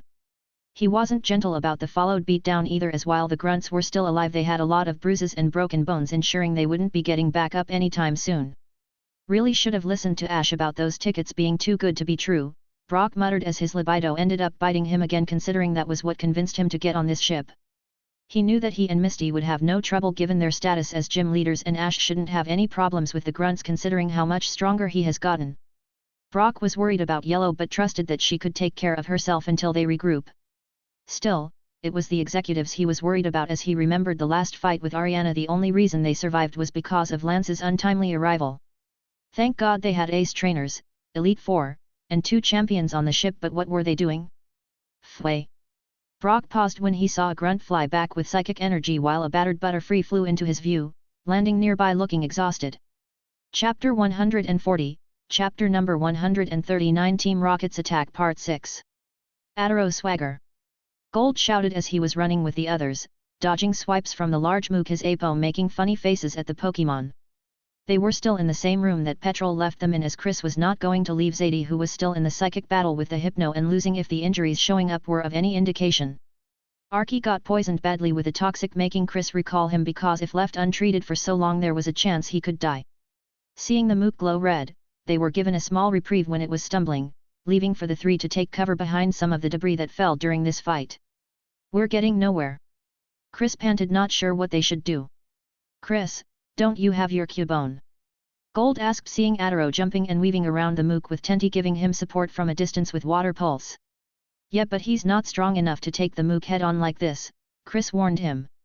Especially since Mook is now stronger thanks to your swagger. Well, excuse me for giving us some breathing room. Gold's retort was interrupted when the Mook snapped out of its confusion and nailed Adaro, sending him flying into the wall.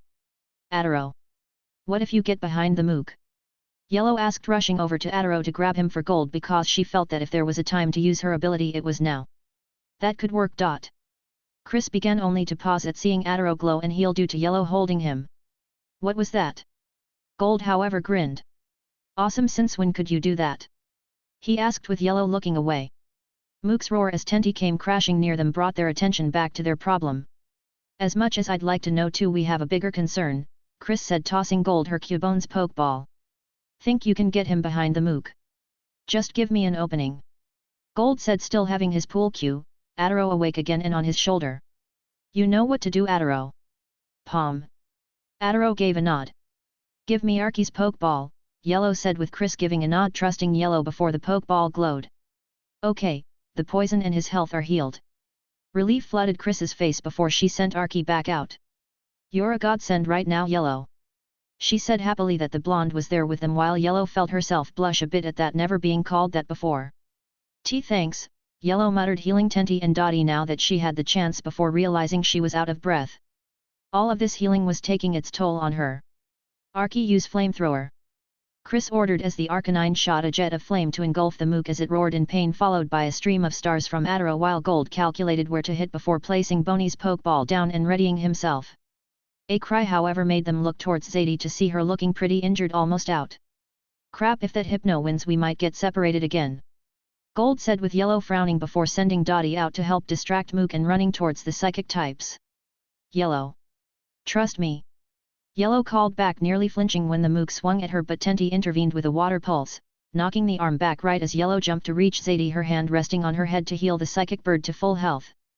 Now healthy while the Hypno was tired, Zadie had no trouble finishing it off, blasting it against the wall. Seeing that, Gold quickly hit Boney's ball, sending the Cubone right behind the Mook, where it popped out wielding a thick club, a star-shaped crack on its skull. Bone. He called out, using Bone Club to severely weaken the Mook, leaving for Zadie to turn her attention to it, her eyes glowing for a psychic, attacking Mook's brain to knock it out. Alright, we rock and we rule. Gold said with a cheer despite the acid-like liquid all over the room. A lot more fun than the local scammers in New Bark Town. How was that fun? Chris asked in disbelief, thinking she should get her friend's head checked. That was dangerous, right, Yellow? Hearing no answer, the two grew worried and rushed to Yellow, only to see that she was asleep, with Gold snickering. Guess she got tired. Makes sense, she did heal our Pokémon, Chris muttered, as that type of energy had to come from somewhere. Come on, we need to get going. Shoo. Pikachu had a few scratch marks as he shot a thunderbolt at Meowth, who seemed to know double team before using his ears to locate the real one, blocking another Shadow Claw with an iron tail. Pika Pie. Not so fun when you're on the losing side, hey. Meowth taunted, trying not to pant, because while he was certainly giving a lot of damage to the mouse, he was taking a lot as well. After all, this Pikachu was tough, damn it. And this was Pikachu without following his trainer's orders, so he knew that if Pikachu was with that twerp he would be in a world of trouble. Get a load of my payday. Meowth said, jumping into the air as coins littered the floor right when Pikachu tried to use agility, having him slip on them as he went sliding. Now take this. Running in for a fury swipes, Meowth was caught off guard when Pikachu took advantage of being on his back, spinning in place, letting out electricity, zapping him, his limbs locking up to show he was paralyzed. Oh, man, Meowth muttered right as Pikachu slammed a brick break into his face, sending Meowth into the ceiling, where he fell to meet an iron tail from Pikachu, knocking him out. Panting slightly, Pikachu's ears drooped, happy to finish that before he took off, sniffing the air to find his trainer. Chapter 141, Chapter number 140, Team Rocket's Attack Part 7. Cynthia had to give it to him. Stephen Stone had a way with words. In less than a few seconds, Metagross let go of his psychic power, as the people slowly walked out of the banquet hall, towards their respective rooms. Even from inside the hall, the sounds of people still panicking were audible. Well, that was the best we could expect, I guess, Stephen murmured, glancing at Cynthia, who was standing with Garcomp. Harrison similarly, was ready with his Houndoom along with every other trainer. I might have won the champion's position, but I still have much to learn, Cynthia mumbled as she watched Lorelei talk to some of the naval officers about the defenses of the cruise. Harrison, can I expect you to fight? Stephen asked. You need to ask. Harrison said with a nod. Stephen activated his now ringing Pokénav. Lance is calling. Can I expect you guys to handle it while I make the call? Sure. Cynthia nodded in agreement. Within the next 15 minutes, many of the trainers had been back. By the look of it, it was clear that most of them hadn't bothered with their stuff, merely put everything they got close into their trainer bags, put their belts, and raced back to the hall. Some of them even had their Pokémon out. Cynthia took a step forward. If you have water types or flying types at hand, get them ready. Worst comes to worst, get yourself on your Pokémon and get out of here. Those who do not have water types or flying types, join groups with those who do. If it falls short, do not worry. She cleared her throat. As I said, do not worry. We have water transport available in case it is needed. Those who wish to battle against these terrorists, please step forward, and follow my command. Several dozen people stepped forward. Harrison could see many familiar faces in them. Meanwhile, Stephen had returned to the hall. I just had confirmation from Champion Lance. Ace trainers and the champion himself are arriving any time now. He paused, looking at the front row of trainers, with their Pokémon ready for battle. We have a teleportation deployment service going on with 20 Alakazam in action. Steven turned towards Harrison and Richie. Can I trust the two of you to make sure that the evacuation goes on without a hitch? We'll try our best. Richie croaked. Harrison nodded again. Don't worry. Very well. Steven turned towards the crowd. The teleportation service will transport 20 people every 2 minutes to the nearest city. Please follow Harrison and Richie. Richie to the evacuation points. This is for those who cannot help us fight the terrorist, that is. Steven finished. Personally, Harrison thought it to be cunning. By calling into the bravado of the trainers, Steven made the evacuation look like cowardice, and nobody wanted to look like a coward. It would help matters much, but at least, it would decrease the tension over the evacuation. We need a group of people on the deck with me and my group. The rest of you need to stay here with Lorelei and Glacia. The ship staff will handle the rest. Is that clear? The crowd answered in a cacophony of voices. Cynthia. We need to get the other passengers who are still in their rooms to safety. Can I trust you on that? Cynthia looked ready for battle, her Garcomp growling. Get on it, Steven commanded, as Cynthia instantly left the hall from the other doors. The psychic defenses are raised on all sides already. While the ship is moving, it will be difficult for them to get on board. Lorelei observed. Almost as if in answer to her statement, the entire ship hit a halt, the sheer inertia making everyone drop to the floor, save the occasionally floating psychic type. I guess the ship isn't moving anymore. Lorelei deadpanned. Austin grimaced as he nearly lost his footing when the ship shook. Whatever was going on around the deck was affecting the ship. Sore? Bulbasaur asked, looking concerned as he grabbed Austin's waist with a vine to help him regain his footing. I'm fine, just need to find the others, Austin said. The pain had long numbed, showing he was adapting to it. Footsteps made him pause before he heard an unfamiliar voice. Ariana, we haven't found that Ketchum boy yet. Hearing that made Austin tense and duck behind a box that was in the hallway, Bulbasaur crouching next to him as some grunts came inside along with Ariana. Do I have to do everything myself? Ariana asked with a hint of a snarl, making the grunts tense and looking very nervous. Go search the other floors, I want him brought to me alive, do you understand? Alive? One of the grunts looked a bit dumbfounded. But earlier you said for us to kill. Ariana primed a pokeball with a dark look. If you value your life you will stop right there, she warned, making the grunt pale before they rushed to get to the stairs. Idiots! Austin peeked over the edge of the box, seeing Ariana leave only to accidentally knock a bucket that was on the box over, the loud clanging noise making her turn her head as he quickly hit again. It didn't take long for slow footsteps to make their way towards his hiding spot as Bulbasaur looked ready to defend his trainer. You might as well come out, Ash, I know you're there, we won't have long before those idiots realize they've been tricked. Austin froze at that voice. No way. Slowly he stood up in time to see Ariana's face melt off, making him look a bit disgusted, while Bulbasaur still looked wary before Green smiled while a Ditto sat near her. I did say I was a master of disguise, Green said, although the smile fell at seeing his state. Wow, you got messed up. Green, what are you doing here?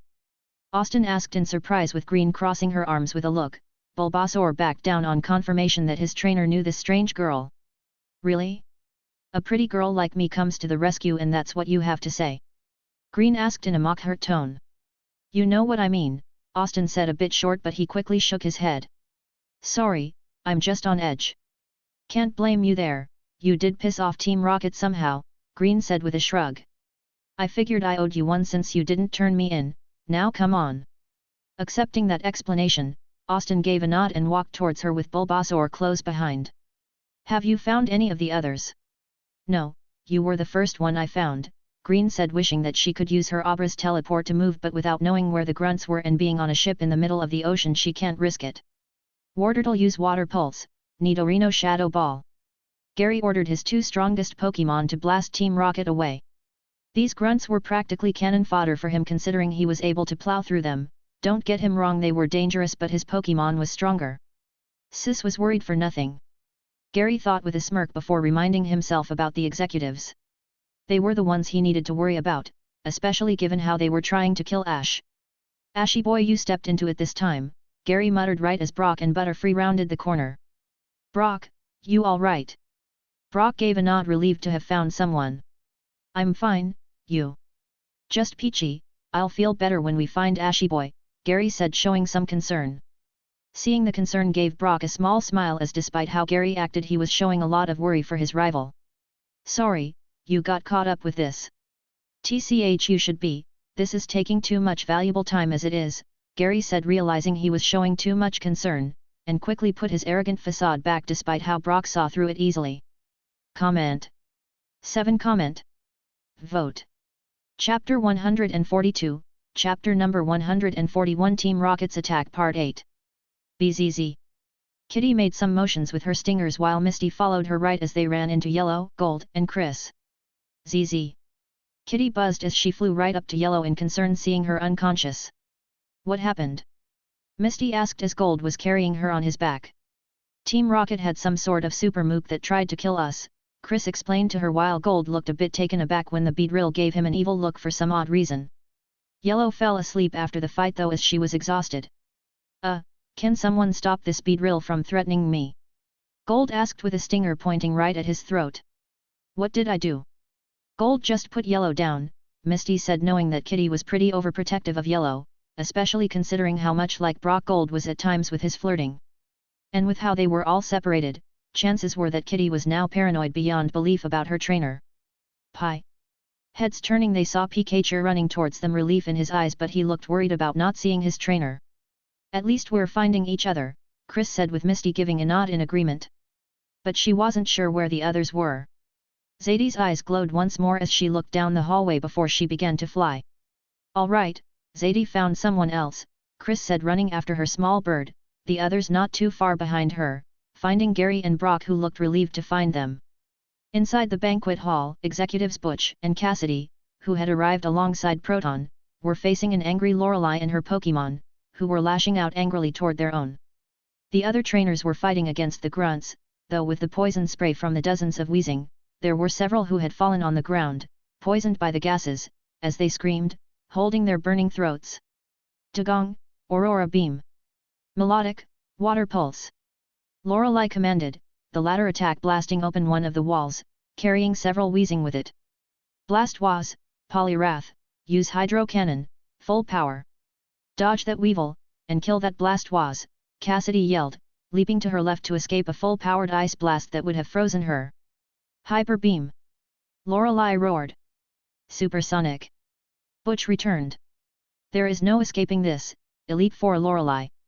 The Indigo League will be no more after this night. Over my dead body. Lorelei snarled, plucking out more Pokeballs. Bertic, Abamasno, freeze them with Blizzard. Where the hell is Lance when you need him? Austin's POV. I tried to stop my anxious heart, but given the current situation, I was in it, couldn't be helped. Glancing at my Pokeballs, I thought that I should transfer them to Professor Oak's lab to get treated, while I'll transfer them for Pokémon like Fearow and Clefable, who would be more than able to fight these Team Rocket members. Pulling out the Pokédex, I switched on the transfer, but all I found on screen was static. Just what was going on? Why wasn't the transfer system working? Was something interfering with it?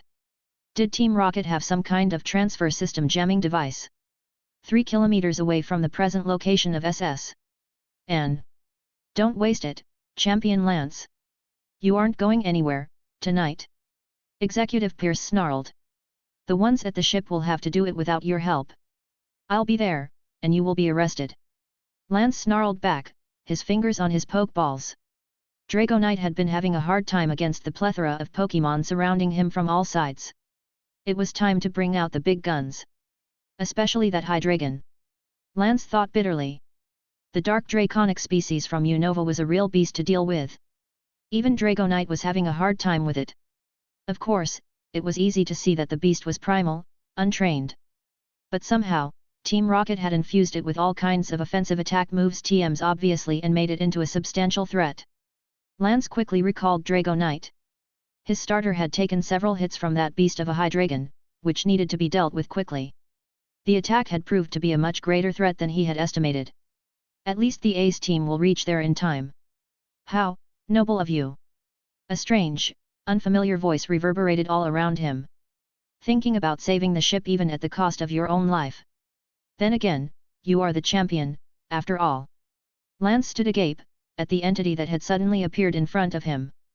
Levitating in the air, around 20 feet away, was a humanoid creature. Its entire body seemed to be enveloped in some kind of armor, while he could see a single cord-like structure connect its brain to its backbone as if the entire spinal cord had been modified into that structure. From the posterior, a rather thick tail-like protrusion extended out like an extended bulb shape. "You?" Lance breathed, "Are that armored Pokémon?"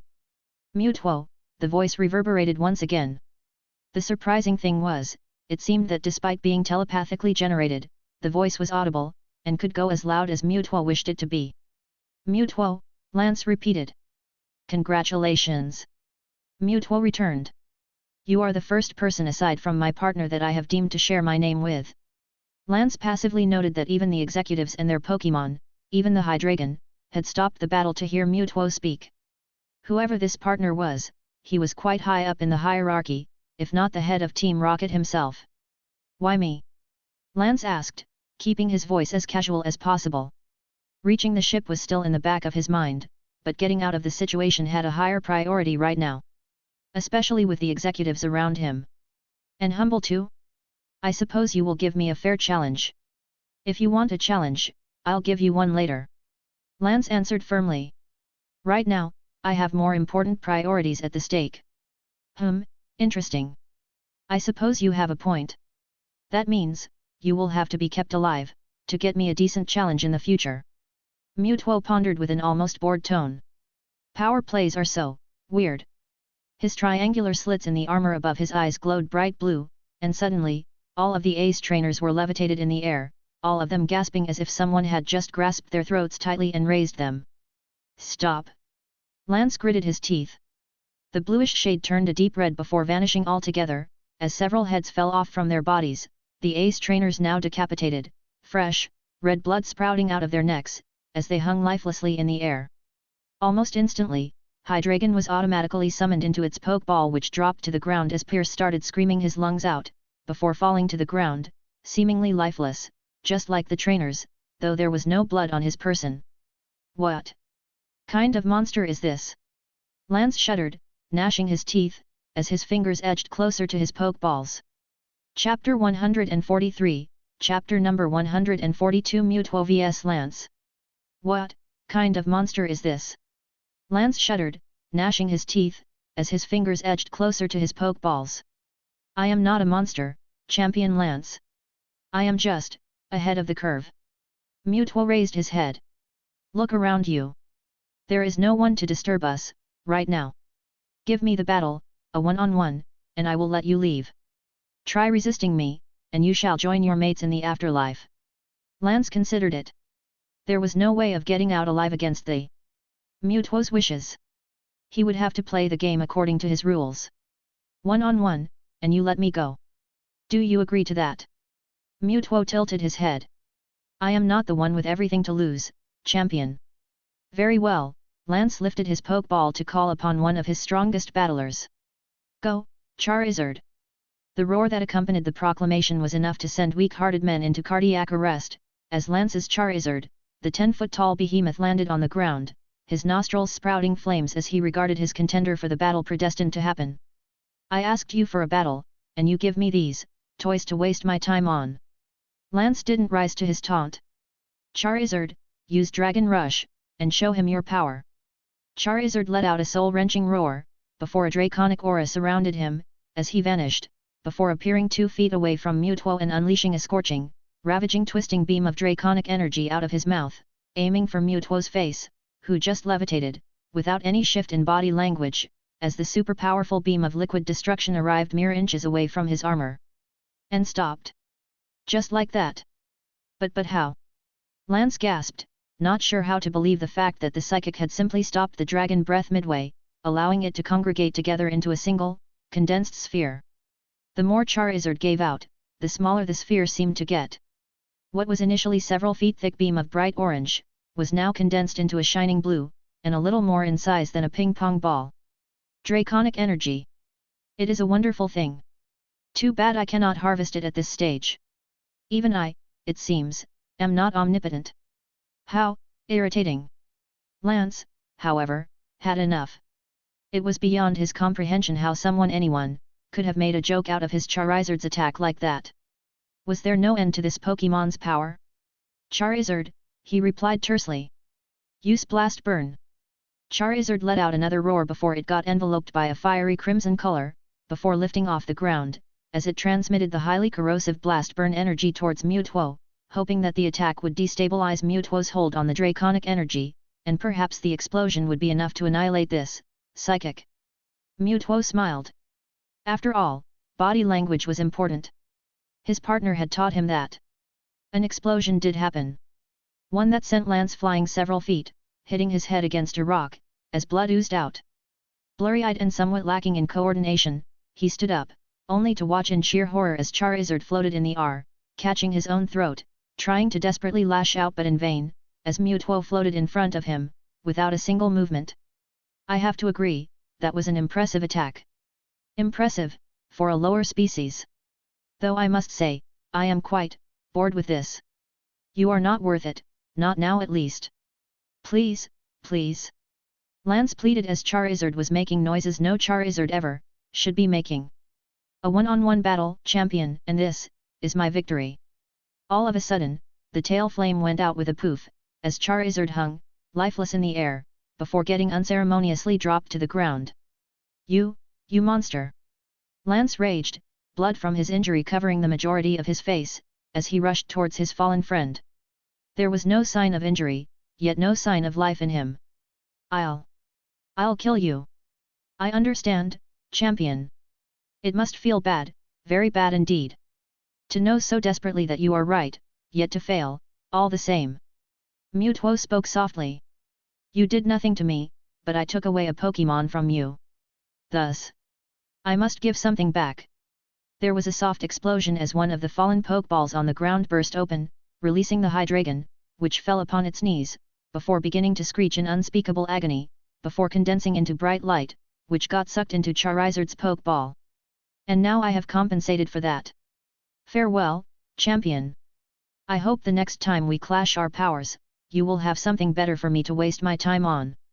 And then, there was silence, as Lance Wataru, champion of Kanto and Johto, hugged the dead remains of one of his oldest friends, and began to howl in sorrow, his voice shrieking in the middle of the empty grassland. Austin felt the ship shake again. Man, I'm surprised this hasn't sunk yet. He had to return Bulbasaur because the plant Pokémon was getting tired from all of the sleep powder he's been doing. Don't jinx us, Green said, not wanting to think about that.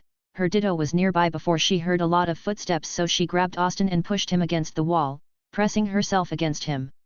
Diddy now. Wah! Austin was cut off when Diddy jumped and covered them, actually making them look to be a part of the wall. This feels weird. Quiet, Green told him as a lot of grunts were passing by. Note to self: catch a Ditto. Austin thought in amazement at this. He never thought that transform could be used in this way. That was when he realized that Green didn't have Diddy uncover them even after the rockets left. Instead, she was looking at him with a quirked brow. You going to take your hands off my hips anytime soon? At first confused, embarrassed realization kicked in. When Green pushed him into the wall, he reacted by throwing his hands up to push her away as she got way into his personal space, but he had to force himself not to when Diddy disguised them and forgot that his hands were holding onto her hips in the process. Quickly he let go, his face turning beet red. Sorry. He got out with Green backing up, looking amused at his reaction, Diddy forming on her shoulder looking ready to laugh. Oh man, this is so embarrassing. Austin thought as if nothing like that ever happened to him back home. Austin coughed to compose himself and decided to ignore what happened. Now that was a pretty cool trick. He complimented Diddy, now sporting a pretty pleased. Well, of course, Master Thief here, Green said a bit smugly. Humble one at that. Austin snarked back with Green smirking. I try. She said, always one to banter if given the opportunity, especially if someone banters with her. Silver never did that, sadly enough, finding it to be a waste of time. Still, they needed to hurry up. Are you listening? Sorry, can you repeat that? Austin said, looking sheepish. You have a concussion or something? Green asked, showing some worry, as if he did, chances are he might pass out and that would make getting him out of here pretty hard. Austin just shrugged. All right, I have a plan, but it involves contact, and since you're the one injured you'll have to get on my back, Green said, smirking before adopting a teasing tone. So watch where your hands are. Austin spluttered a bit, making her laugh, finding him too easy to tease. Still, it was the best option they had, so Austin sucked it up and pretty soon Diddy disguised them as a random female rocket grunt. Just leave the talking to me, Green told him, Diddy disguising her voice in the process. Chapter 144, Chapter number 143 vs Ariana. Just leave talking to me, Green told him, Diddy disguised her voice in the process. While unsure of how that worked, Austin just gave a nod, considering this type of stuff was something he wasn't used to. Hey, have you found those kids yet? One of the grunts asked, but Green shook her head. Negative, Executive Ariana ordered me up to the deck, and said something about sweeping the upper cabins, Blue answered smoothly as if she's been in Team Rocket her whole life. Need any backup? The grunt asked, but Green shook her head once more. No, keep here just in case they pass by. Wow, Austin said in surprise as they made it through with no problem. Don't be impressed yet, we still have to get out. Green stopped talking when around the corner came the others, who tensed at seeing them considering they were disguised. Oh, crap. Gary opened his mouth to order his Wartortle to take them out, only for Pikachu to pause and sniff the air before giving a joyful cry as he ran towards the disguised duo. Pikachu! Misty called out their Pokémon, however relaxing as they heard Pikachu's declaration right as Pikachu jumped on Grunt's shoulders. Oh, thank God you recognize us, Pikachu, Austin said, surprising the others as the mouth didn't move but they recognized the voice. Since when can Ash do that? Gold asked, a bit freaked out because this was a very convincing female disguise. Green laughed, relieved they weren't going to get attacked. Nah, it's my skill, he had to rely on me for this one, she said, with Diddy revealing their true selves. Nice job, Diddy. Ditto. Diddy said, pleased, while Austin got off of Green's back, stumbling in the process. His current state, however, drew him some concerned glances. You alright, Ash? Brock asked him, seeing the injuries. Yeah, I also learned not to have a flame burst go inside of a coughing's mouth when he tries to use sludge, Austin said in a joking tone. It's bad for my health. Seeing Butterfree looking tired, Austin returned him before seeing Yellow unconscious with Kitty carrying her. What happened to Yellow? Fell asleep after we defeated a mook on steroids. Gold explained to him before looking at Blue. And you are? Before she could answer, Chris elbowed him. Can you not do that while we're in danger? She scolded. Hey, we're fighting for our lives, I'm entitled to speak my mind, Gold protested. Besides, I'm not even flirting, I'm curious about who this is. Call me Green, I owed Ash a favor so I helped him out, Green said, not saying why she owed him. So does anyone have a plan? As if answering her question, the ship rocked extremely violently, this time the roof caving in, separating Ash, Blue, and Gary from the others as they coughed. Oh, come on! Gold protested in annoyance. Water is coming in quickly. Misty warned, showing the ship now leaked. Brock gave a slight curse. You guys all right? He called out. We're fine, Gary said, looking around, seeing the water now at their ankles. Head back up, we'll go to the other exit. I could have Zadie use Psychic to get this debris out of the way. Chris offered, but Misty interrupted. Don't, that's the only thing keeping the rest of the ceiling from collapsing. You three better hurry up. Gold said as they had to go now. Got it, Austin said, only to hear footsteps, and they turned to see the rocket grunts they tricked earlier. Pikachu used Thursday. Are you crazy? We're in the water. Green snapped, with Austin blinking in surprise, forgetting about that. It's the first time he's battled like this, so he didn't think about it. Right, quick attack. Jiggly use body slam. Wartortle rapid spin. As their Pokémon went to town, Gary kept Nidorino out near him, along with Diddy looking ready to defend his trainer. Ashy boy, you going to send out a second Pokémon? They're either too tired or injured from getting up here, Austin said, holding Raticate's Pokeball. This one is the least injured, thankfully. And he can't swap them out because it was evening. Professor Oak explained that he wouldn't be in the lab around that time, so it had to be shut down. Then send it out. Giving a nod, Austin sent Raticate out as their starters made a path through the grunts, allowing for the three to run. Come on, we can't stop, Gary said. The ship was rocking again. Seriously, what is going on up there? They came around the corner only to see Ariana waiting for them. Is our luck this bad? Austin asked aloud, with Pikachu looking ready to agree. I see those stupid admins didn't finish the job, but I'll admit they did rough you up pretty good, boy, Ariana said, looking amused at seeing the injuries. I guess I better finish the job. Sending her Arbok out, Austin felt Green tense in worry as her starter was a fairy type and thus at a disadvantage, while Gary looked ready to plow through this.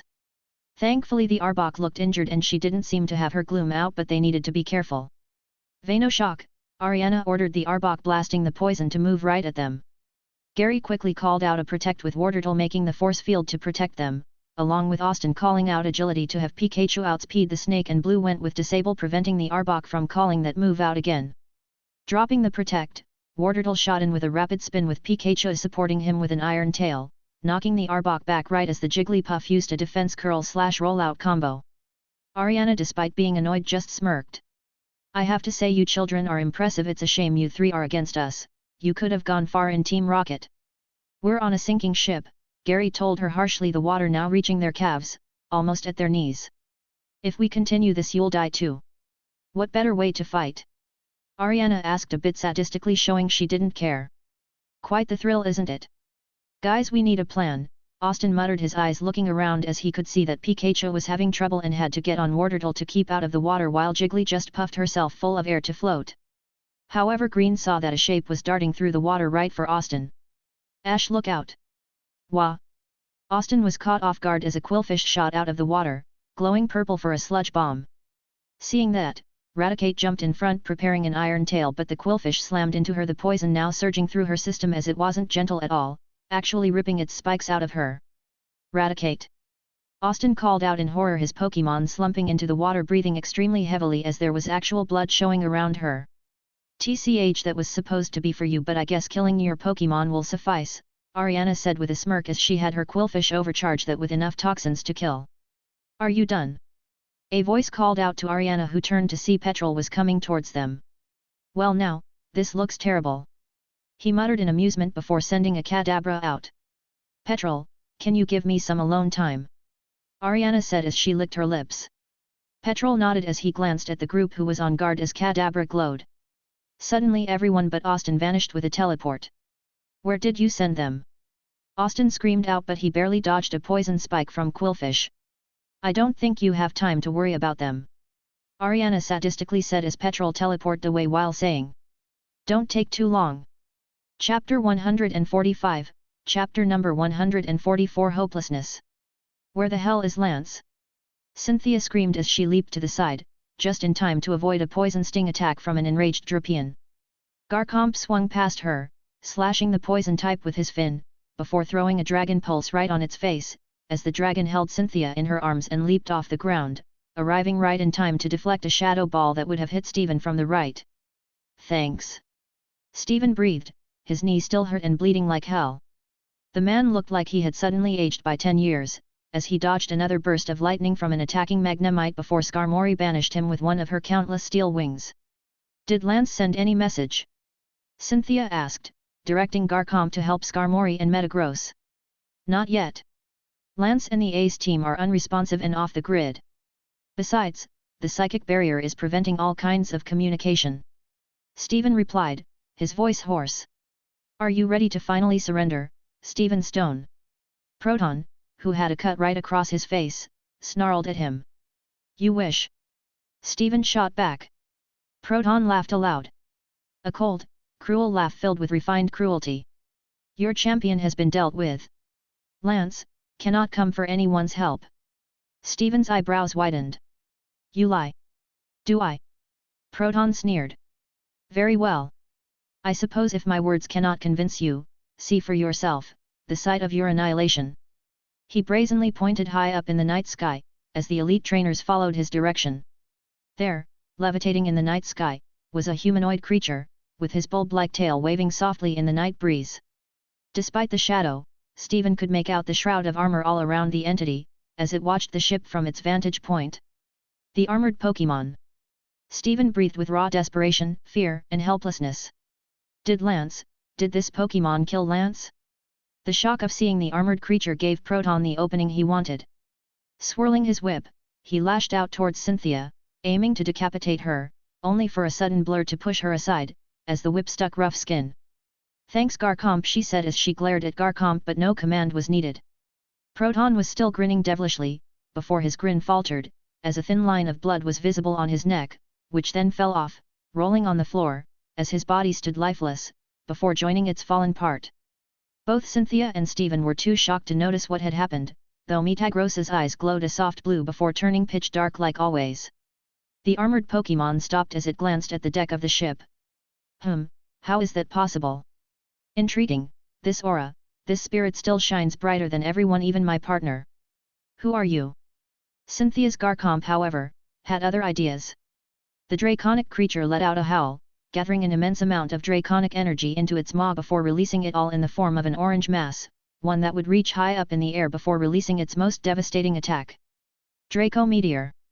Mewtwo watched with curiosity as the orange blob shot higher and higher into the atmosphere, before slowing down, before it finally settled in the air, hovering for a while, as it changed color into one of blazing silver, as it fractured into several blobs, one that looked like tiny meteors, which were projected towards Mewtwo. With a lazy thought, Mewtwo simply redirected the attack down towards the water, taking out a couple of Team Rocket submarines as well. They were, after all, inferior, pathetic worms in the face of the superior species. Draco Meteor. Interesting attack. Mewtwo's voice, amplified exponentially, spoke to them. After all, when the Lord speaks, everyone must be given the chance to listen. I believe I am an attentive student. Let us see how good I learned that attack. His lips twisted into a tiny smirk, as he channeled his assimilated power, one that he had slowly, diligently, gathered within him over the past couple of months, shaping them into draconic energy, as he recreated a vast orange globule in the sky, at least 100 times larger than Garchomp's had been. Then, he allowed the orange blob to slowly levitate up in the sky, and go higher and higher, before it stopped. Then, it slowly morphed into a silvery white color, its light enveloping the moon in sheer intensity. I love this part about meteors. The purity of them, boom, the end, start again. The world made clean for the new man, to rebuild. The brimming vortex of draconic energy then burst open with a single explosion, as countless Draco meteors shone in the night sky, ready to fall upon the SS. And send it to its doom. Austin stood inside the deck glaring at the sadistically grinning Ariana. Austin was forced to bring out all his Pokémon. Bulbasaur was on the front lines as he could absorb the poison from Ariana's Pokémon, with Squirtle and Pidgeot providing support. Pikachu meanwhile was on the back as he protected his trainer, who was trying to heal Raticate with a few potions he had on him, but it wasn't working. Why? Wasn't this a healing potion? Raticate's health was back, but the poison wasn't going away even when he used Poison Heal on her. Austin rummaged through his bag to finding anything that could him, but he didn't find anything. You think a normal Poison Heal is going to work? A poison potion is to heal against general poisons. Your Raticate has been poisoned by Quillfish. If you want to heal her, then you would need a special antidote. Ariana taunted Austin with a laugh. Austin felt his heart sink as he heard those words. Time is clicking, boy, in 15 minutes your Raticate will be dead. Ariana's words hit Austin and his Pokémon like a sledgehammer on a nail. Then I just have to defeat you and get help. Austin whispered to himself as he was trying to find a way out of this dire situation. But his mind was going blank. He didn't know what to do. Raticate's body glowed with a red light as the ability Guts showed effect. Raticate! Raticate screamed out as she shot towards Ariana with quick attack. Ariana smirked as she snapped as Ariados appeared between them. Raticate spun mid-air as she used Iron Tail on the water that was filling up the floor. Raticate's mouth sparked before Ariana's eyes widened as she let out a surge of electricity that surged through her, Arbok, Ariados and Quillfish, the attack amplified by the water around them, knocking her and her Pokémon out. Squirtle was quick enough to erect a protect barrier between them and Ariana. Austin breathed heavily as he saw Raticate's condition. Most of her fur was gone, showing multiple degrees of burns covering her body. A few tears had left Austin's eyes as he looked at his Raticate. You fool, you're the trainer who should have led the team, but you didn't, and now Raticate is critically injured. Austin's negative thoughts were cut off as the ship broke apart with the hundreds of Draco meteors raining down on it. The decks that Austin was standing on broke apart into two. Austin didn't even try to save Ariana as she and her Pokémon fell into the water's bellow. Austin finally had a view of the outside from his broken deck as his eyes gazed in untold horror as he witnessed hundreds of Draco meteors high up in the sky, almost on the verge of finishing their trajectory upwards before they would fall onto the SS. And no one will be able to stand against that much power. No one. Austin's eyes widened as he saw the one thing that he didn't want to see out of everyone in the world right now. Covered in armor was the legendary Pokémon, Mewtwo. Out of everyone, he knew just how powerful Mewtwo was. Austin had a bitter look on his face as he gazed at his Pokémon. They were tired and injured and some were even in critical condition. His friends had been teleported away to God knows where. Everything seemed hopeless as Austin tried to think of something. Something that could save them. Something that could ensure that they survive. On the upper deck, Blue Oak battled through hundreds of grunts and their Pokémon alongside Brock and the others. "We are not leaving without Ash!" Brock exclaimed as they made it to the decks and there were on some of the remaining lifeboats. He already forced Gold and Chris on one lifeboat, having them take Yellow, seeing an unconscious Rudy on it, knowing that they would meet up with them in the nearby island Porta Vista, and Misty was with him, having found her Starmie while they were running. "Don't worry, I am going to find Ash," Blue said as he knew he had to save them and these kids were too stubborn to see the situation they were in as he carried an unconscious Looker along with Green and Gary. "Red, if only you were here," Blue bitterly thought. The two of them piled into the lifeboat with Green jumping in after them, placing Looker in the ship before Brock let the boat fall. "Stir you, Goldeen. Starmie comes on out," Misty said, sending her water Pokémon out to help push the lifeboat, along with Gary's Wartortle. As the kids escaped the sinking SS. "Anne," Blue turned back towards the ship, his eyes burning with anger. "Just how many people died because of this? Team Rocket will pay." Chapter 146, Chapter number 145, The Power of Names. Despite the helpless situation they were in, Austin half remembered a conversation, one that he had had, with the researcher, in the dead of the night back on the shores of Cerulean Sea, rose in front of his mind. "What is this big deal about true names, anyway?" Austin asked a somewhat annoyed researcher, who wanted nothing better than to dispose of the topic. Bill frowned. "You realize this is under the contract, right? Under no conditions is this information to be revealed to anyone. If you do, you will lose your mind forever." "I understand." Bill scowled. "I don't think you do. However, you are my associate and I owe you. So, against my better judgment, I will share the details with you. See Ash, just like you and me, every Pokémon in the world have names, and names have power." "I don't understand." Austin frowned in confusion. "Knowing someone's name gives us a form of power over that person. Of course, we humans lack that much spiritual essence to use the power of names, but Pokémon, whose essences are far deeper, stronger, and pure, can do so. Like Dragonite for example, there are so dozens of them out there, but every one of them has a unique name. But, names are recurring. I bet there are lots of Ashes and Bills around." Bill laughed. "True, but if you notice, every person utters his name in his unique way. Not two Bills will say their name the same way, there is always a difference, no matter how insignificant, but there is. Nevertheless, as I said, we lack the spiritual essences to be tied to the concept of names, though some people do, although they are quite rare in human history." "Who are they?" "They are called Aura Guardians. Practitioners of the aura. It is said that an aura guardian can reshape his aura to imitate a Pokémon move at will." Austin nodded as his mind went blank for a second. Pokémon, however, have their unique names, and for the betterment of everyone, such names are usually hidden from humankind. I have been extremely lucky to come across an ancient scripture that contained the true name of the last of the fallen dragon kings." Austin sat agape, still unsure if what he was hearing was truth or mere fiction. "It is believed that calling out the name of a Pokémon, the true name that is, will make that Pokémon appear before you. However, beware, that for anyone to know a Pokémon's name is a grievous insult to said Pokémon, since it means you hold power over it. Under most conditions, using a Pokémon's true name will often result in the Pokémon getting summoned, and then killing you for the mere transgression alone." Austin's eyes were wide as saucers. "I should not need to tell you why not to speak the king's name aloud." Austin could only bob his head in reply. "Guys," Austin whispered as Pikachu and the others immediately perked up. "If I die here then I want to thank you for everything. Thank you for staying always with me and thank you for being a part of my family."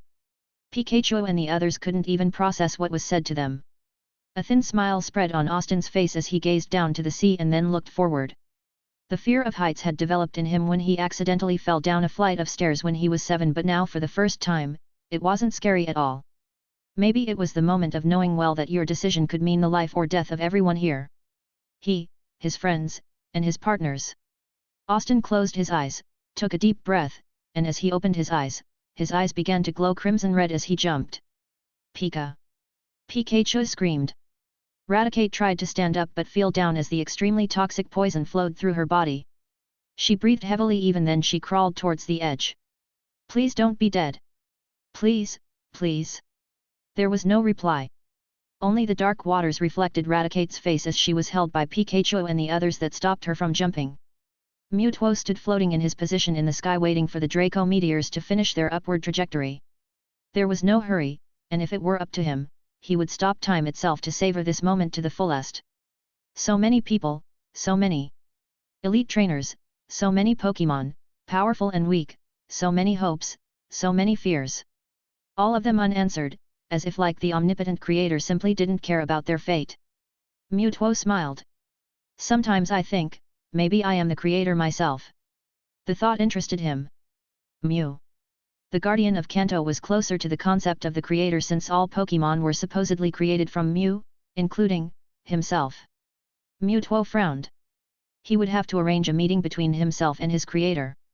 It would be interesting. He looked down at the ship, his eyes observing the little child he had just observed. The child's inner essence glowed with bravery. Despite being in the presence of his doom, the child did not run. But wait. Why am I getting the feeling of resignation from him? Did I judge him wrong? Is he also like those countless worms, who appear brave in the beginning, but then reveal their true selves when the pain begins? A feeling of disappointment rushed through his very being. Mewtwo decided he didn't like it. The kid slid into the water, sinking into its very depths. Little kid. Did he give up? I didn't think he had it in him. The herd of Tauros had given up. The Psy Pokémon had given up. The ghosts would soon follow the trend. Champion Lance had given up. The ship's population had given up. Did you just join up with them, little one? I thought you were different. Mewtwo had been rather impressed with the kid. Not because of his bravery. Bravery had little interest in him. Nor did his diligence, his hope, or his aptitude to battling concern Mewtwo in the slightest. No. There was something else in the kid. Something that endeared, for lack of a better word, Mewtwo to him. He was an anomaly. A walking, talking, breathing, living source of something that shouldn't exist. The aura that rivals legendary Pokémon. A presence that is a catalyst for causality. The boy intrigued Mewtwo as he was something similar to him. An anomaly. He looked down at the dark waters. It had been 3 seconds since the boy had sunk into the depths. Is Ash Ketchum gone? Mewtwo decided he didn't like it. He wanted the boy back, if solely for curiosity's sake. He hindered his power. It was, as unfortunate as it was, too great to pull the boy from the water, without literally tearing him into 2 halves. Power was, after all, a brute tool, one that had to be honed and shaped into focus and precision. Someday I will master my power. He concentrated on an infinitesimally small fragment of his psychic awareness, one that was still under his absolute command, to get the boy back. It was unnecessary. The entire area was engulfed in some kind of draconic mist. Mewtwo felt that he would succumb to it for a moment. It was like Charizard's power, only magnified several hundredfold. Only if he could harvest this power in this state. Wishes, they never come true. They have to be made to come true. An immensely powerful tectonic wave shocked the sea, shattering several of the submarines into pieces, as well as some parts of the already tattered SS. And with a sudden force, something lifted Austin upwards, literally throwing him off from the waters as his body hit the deck, sprouting water from his mouth, as the boy, still somewhat conscious, looked up with something like hope. Austin smiled as he found himself surrounded by his Pokémon who looked up to see that the Draco meteors were coming towards them. Pikachu took up the mantle on the leader as he commanded everyone. The sea parted, as a titan of antiquity rose from its depths. Its body was draconic, its height larger than anything anyone had ever comprehended, its power more than what Mewtwo could have imagined anyone, even himself, to ever have, rose from the depths of the sea. Is that a Draco Knight? The mythical creature of antiquity let out an angry roar. Mewtwo looked back at the boy lying on the deck. Did you summon that ferocious creature to battle me? Chapter 147, Chapter number 146 The Clash of Titans. The slumbering dragon had felt the tremors, tasted the raw power that could only belong to a legendary, shine on the world above the dark waters. For one moment, the last of the fallen kings had thought that perhaps, the dark god had risen again, to bring about that annihilation that he had promised upon the world. Then he felt it. A whisper. A dying wish. One that wasn't muttered out of ambition, but out of hope. Out of a wish for salvation. A name. Loan. And the king felt it. The person who had summoned it was the same person who had faced him the previous time and learned his true name. However, the blight hadn't summoned him out of ambition, but for something opposite. Salvation. And the king rose. After all, he was a Drago Knight. And Drago Knight was helpful, aiding sailors lost in the sea, helping the shipwrecked to return to their loved ones. The fallen king rose from the dark waters. As he witnessed the falling meteors, draconic energy, he realized the abomination was channeling reshaped, draconian energy to suit its sinister purposes. That would not do. King Drago Knight let out a roar, giving a sideward glance at the drenched humanling who had summoned him, now lying on the deck, surrounded by his friends.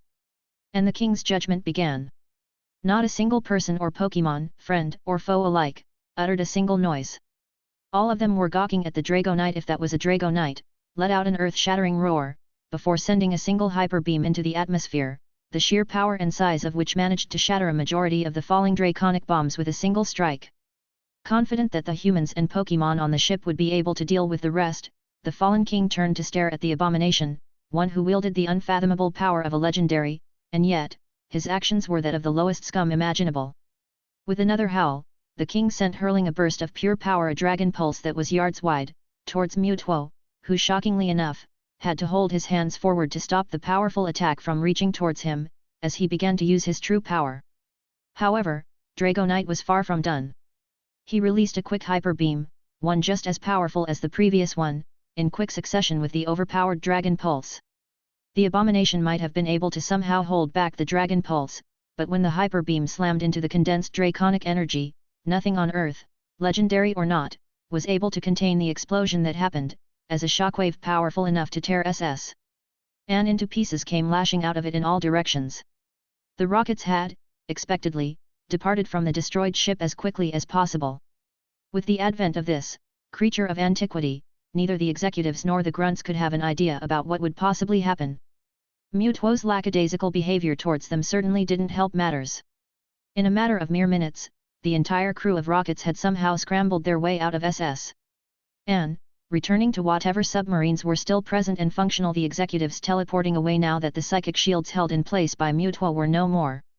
The absence of the psychic barrier was immediately felt by the trainers on the ship, teams of Alakazam appeared out of nowhere, ready to continue their task of teleportation deployment, as they were ordered to do.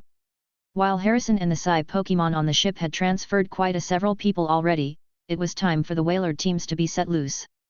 5 Wailord appeared on the water, as the remaining people began to slowly scramble onto them, hoping against hope that the mythical creature would somehow end that omnipotent Pokémon, which had been, a moment ago, ready to end their lives with a single strike.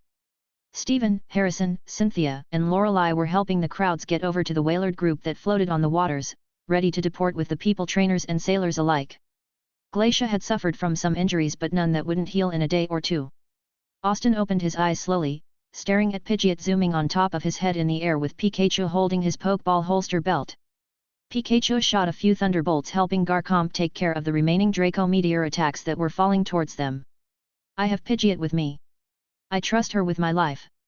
He thought he heard a screech from his favorite avian after that comment. Thank God, Firo couldn't read his mind.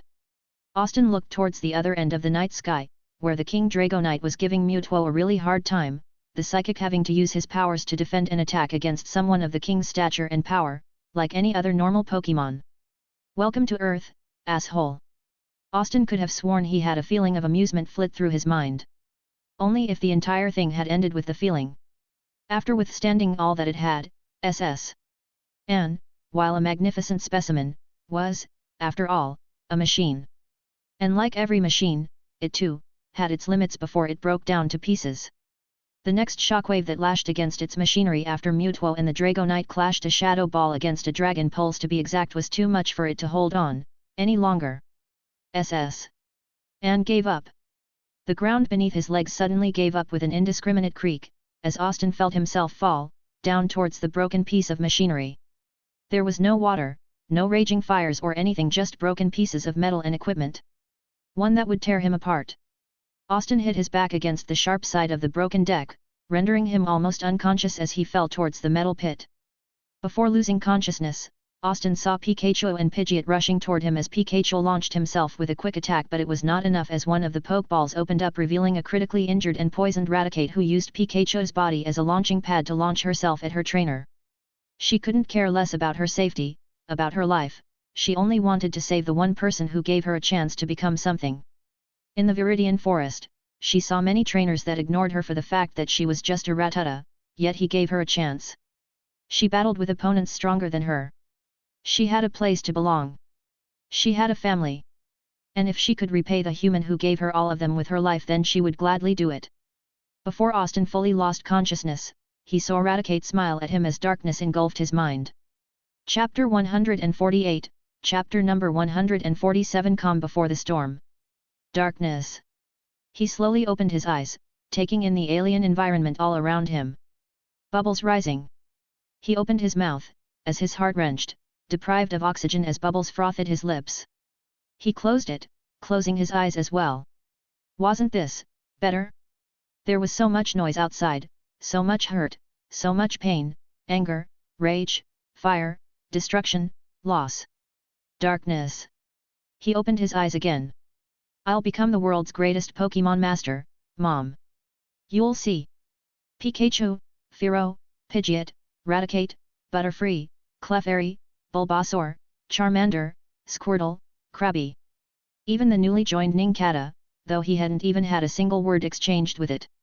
A small, spherical object floated up front, sinking into the depths of the indifferent sea. A Pokeball. He extended his hand, it pained to do so, but he did it anyway. The strange-looking Pokeball fit into his palm snugly. His lips opened, as he remembered a name. A name that was perhaps his last chance. Their last chance. Lone. Austin opened his eyes. It hurt, as bright light seemed to inundate his very existence. He shut them again. Austin opened his eyes, ignoring the stabbing pain he felt, as he sat up on the white bed. The entire room had large, whitewashed walls, the somewhat cool temperature reminding him that there was some air conditioning going on from somewhere. He looked down at himself, his arms bandaged above the elbow, a larger one on his abdomen, and one tied around his temples. He was pretty sure that there were a couple on his legs as well. Damn. It feels like getting electrocuted by Pikachu all over again. Austin chuckled. Where am I? What is this place? As if in answer to that question, the door to his right opened wide, as a Nurse Joy came walking in, a Chansey following her footsteps, carrying a plate of what seemed to be some kind of soup, he mused. There was also a large box beside it. It's good to see you're awake. Nurse Joy spoke up, with a serene expression on his face. Nurse Joy. Where am I? The nurse raised a finger. Don't fret. You are completely safe and on island. How are you feeling? Austin glanced back at his bandaged limbs. I don't know. Do you think I can walk? I wouldn't recommend it, right now, but if you insist, the nurse frowned, I could help you get a wheelchair. Austin frowned, considering the prospect. Last he remembered, his leg had taken quite the injury. Worsening it would only complicate matters even more. He slowly nodded his head in agreement. Great. The nurse chirped. Chansey, please arrange for a wheelchair for Mr. Ketchum. Nurse Joy, not to sound ungrateful, or anything, but how did I get here? Joy smiled. What is the last thing that you remember? Good question. Austin closed his eyes. It seemed like a half-forgotten dream. The meteors shine in the sky. King Dragonite comes to his summons. The ship broke, and him falling into the... He opened his eyes. The deck broke and I fell through the crack. I think I heard Pidgeot. Nurse Joy's eyes seemed to flash with something like recognition, though she didn't interrupt him. I think I heard Pidgeot screeching in pain. Maybe, she got hurt or something from the battle, but, anyway, how did I get here? Austin questioned again. The nurse sighed. The former Hone champion brought you here and paid for your treatment. You were comatose for 3 days. Now that you are back to health, it might solve some matters. Stephen? Stephen brought me here? Where's he now? And Cynthia? Where's? Nurse Joy raised a finger, gesturing for him to stop. Mr. Stone has dictated that I should inform him when you wake up. As soon as I leave this room, I shall do so. Meanwhile, she held up the bowl of soup that stood on the table. Eat up. You have been in a coma for 3 days, and need a lot of nourishment. Austin suddenly felt something missing from his right hand and panicked. Nurse Joy, was there any device on my right hand? Like, here on the wrist. The nurse frowned at the delirious individual. I have them here with me, safe and secure. She pointed towards the box on the table. Being an electronic gadget, those things can interfere with the treatment. Thanks. Can I get it back? Sure. The nurse drawled, as she lifted the top of the box, before taking out what he realized as his transceiver and Pokénav. Is this enough or should I deliver your entire luggage? Austin cringed at her tone, which was dripping with sarcasm. Without further comment, he calmly accepted the 2 gadgets, putting the transceiver in his right hand. Then, realizing that he was in white hospital robes, he looked back at the nurse sheepishly. I don't have any place to keep it for now. Really? I didn't know that. Austin looked down, wondering if all Nurse Joys were so sarcastic. Nurse Joy. The pink-haired woman sighed. Just one last thing. Just the one. Austin flushed. My Pokémon, I had Pikachu and Pidgeot out when I fell. Do you know where they are? The nurse arched an eyebrow. Your Pokémon are in perfectly good condition, Mr. Ketchum. I'd appreciate it if you would kindly shut up and feed yourself. But my Pokémon. Austin stopped midway, meeting the cold stare of the nurse. Not willing to take his chances, he instantly looked down. You sure are one inquisitive character, aren't you, Mr. Ketchum? Austin looked way too hopeful to even afford to be embarrassed. Joy looked exasperated, as she turned around, just in time to see Chansey bring a wheelchair into the ward. She turned towards Austin. I'll help you on the chair, then we'll get you to your Pokémon. Chapter 149, Chapter number 148 Talks. The Pokémon Center of Birth Island, Austin observed, was much larger than the ones he had seen in Kanto. Not only that, the entire compound was much larger and lavish compared to those of Cerulean and Vermilion cities. Maybe it was this place's thing, or maybe this particular center had a larger group to attend. Either way, he slowly moved around in the wheelchair, following the directions of the nurse who walked beside him. Can you tell me anything about what happened with SS? Anne? I mean, after that fight. Nurse Joy looked solemn. I am not sure, about over 170 people died in the struggle, and countless Pokémon were lost. There are divers hired to fish out Pokeballs from underneath the sea.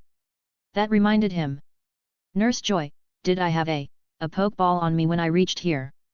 For some reason, Nurse Joy frowned. Interesting that you mentioned it. The Pokeball that was found on your person wasn't a registered one. If not for the fact that the former champion vouched for you, I would have taken you as a Pokémon poacher. Austin widened his eyes. Nurse Joy, I swear I didn't.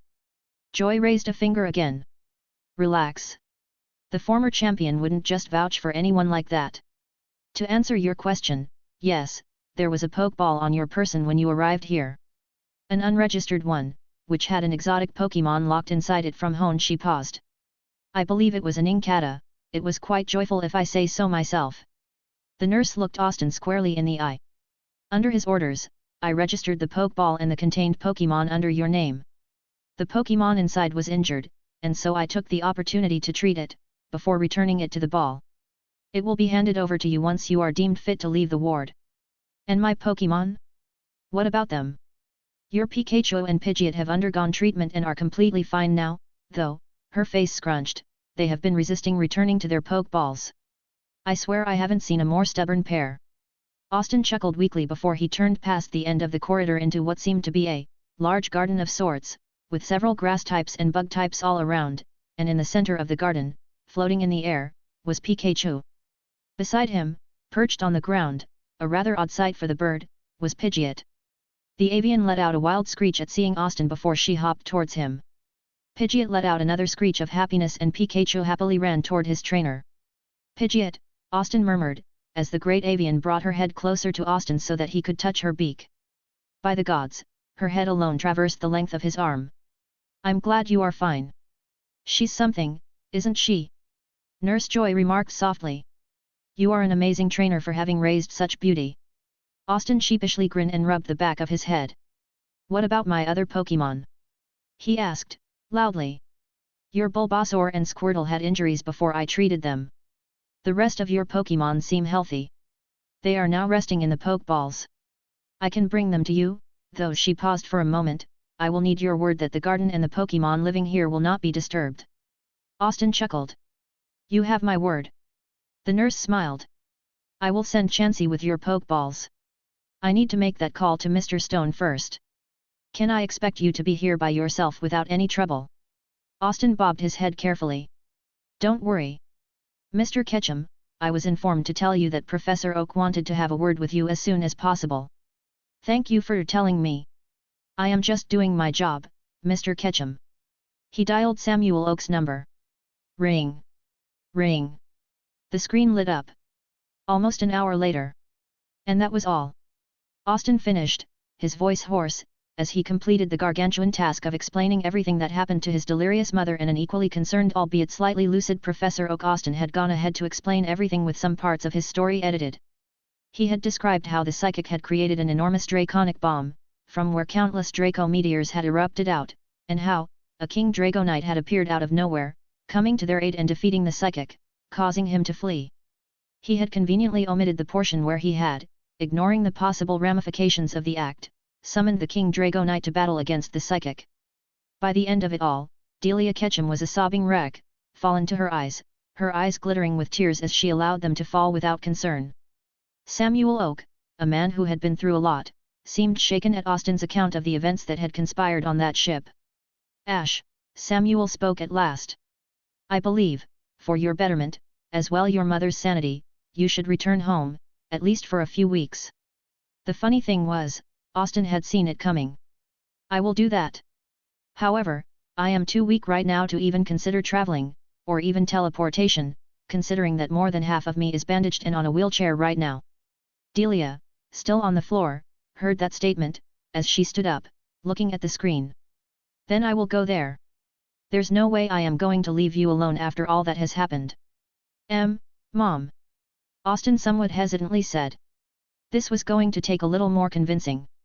I am perfectly fine now, and Nurse Joy says that my bandages can be removed in 3 days. Besides, I need to meet Stephen the deputy champion, as well as the Sinnoh champion. They were the ones that got me admitted here after all. But Austin wasn't done speaking yet. Also, I need to know about the other people on that ship. What happened to them, their Pokémon? I need to know where my friends are. We fought together, Mom. As selfish as that sounds, I cannot return home until I have at least some of my answers. But Ash, having you here will not help matters, Mom. Besides, it will take you at least 2 days to arrive here anyway, even if you get started right now. I will be allowed to leave in 3 days, so I'll come home soon. Oak arched an eyebrow. Ash? What exactly are you planning on doing there? Austin looked a tad embarrassed. Am I that readable? I have known you since you were a toddler. The old professor remarked. You have much to learn before you can fool these eyes. He paused. Also, Bill Montgomery had contacted me, regarding a certain draconic mist event, as I am sure you know. For some strange reason, Bill has the unshakable belief that you might have some explaining to do. Crap. What do you say we discuss this later on? Austin tried. Samuel Oak gave him a hard stare. I'll hold you on to that. Sure. So what are you going to do on the island? I am just going to rest for a bit, and I am going to try to contact some of my friends, and we'll see from there. Chapter 150, Chapter number 149, Light Orb. It was a strange sight to behold. Austin, the 10-year-old trainer, all bandaged up and tied to a wheelchair, was the sole human in the entire center, as Pidgeot had pushed Austin's wheelchair to a cliff nearby, a place where he could call out all of his Pokémon, without disturbing the natural ambience of the Pokémon Center, while at the same time, not breaking any of the nurse's rules, since he was barely a kilometer away. So that was how Austin found himself staring at the Pokémon who were a part of his team. Pikachu was standing on the ground, with Charmander just beside him, wagging his tail now and then. Next, was Bulbasaur, uncomfortable with the tail flame that drew too close for comfort at times. Fearow and Pidgeot, the two avians, stood on the ground, their sharp eyes staring hard at the new Pokémon that had an abrupt dance-off with Squirtle. Clefairy and Butterfree were hugging their trainer's legs as Squirtle was dancing with the new addition to the team, Nincada. Austin continued to stare at the dance-off as this was the first time he had seen a twerking Nincada. All his old Pokémon were curiously looking at the dancing Nincada. Meanwhile, Austin asked Pikachu, "Where is Raticate?" Pikachu shook his head and gestured that he didn't know, he had been knocked out when they last saw him. A bad feeling arose in Austin's gut as he ignored it for the time being. For those of you who do not know what happened, Austin began softly, the ship was attacked by a strange psychic Pokémon. I'm sure that psychic is a pretty inadequate way of describing one such as myself. Austin's face turned late pale with shock, as every single eye on the cliff looked upwards. Floating in the sky, without a care in the world, was the strange psychic Pokémon who had attacked the SS. An Mewtwo. Almost instantly, Pidgeot and Fearow appeared right above, their appendages glowing a bright blue, and Pikachu looked anxious, his cheeks sparking and ready for anything this strong Pokémon might throw at them. All the others got ready to attack as they were ready to battle and protect their trainer at any cost. The strange humanoid Pokémon suddenly drifted down to the ground. Do you usually get so antagonistic towards anyone who interrupts your speeches, Ash Ketchum? What do you want? Austin gnashed his teeth. He wondered if the King Dragonite would listen to his summons without deciding to kill him this time. Either way, he was stuck between a rock and a hard place. Relax. I'm not an expert, but you look fairly fragile to me. And who's to blame for that? Austin thought sardonically, as he felt a surge of amusement through his mind. I'm here to make small conversation, Ash Ketchum. Or if I direct, to thank you for your contribution. What are you talking about? Austin replied in confusion. You gave me a gift I haven't ever received. A between challenger with power as great as my own. I must front, even my partner hasn't gifted me with something this enjoyable. Austin's eyes widened as he realized the difference between when the Mewtwo he knew from the anime and the Mewtwo in front of him. He didn't even want to know how this monster's mind worked. Mewtwo felt amused. I do not like to be in anyone's debt, Ash Ketchum. So I have brought you a present. Mewtwo floated a small yellow orb with electricity discharging from within it towards Austin. I read through the mind of your starter, he doesn't seem to want to evolve. At Mewtwo's words, Austin turned to Pikachu, who looked down ashamed.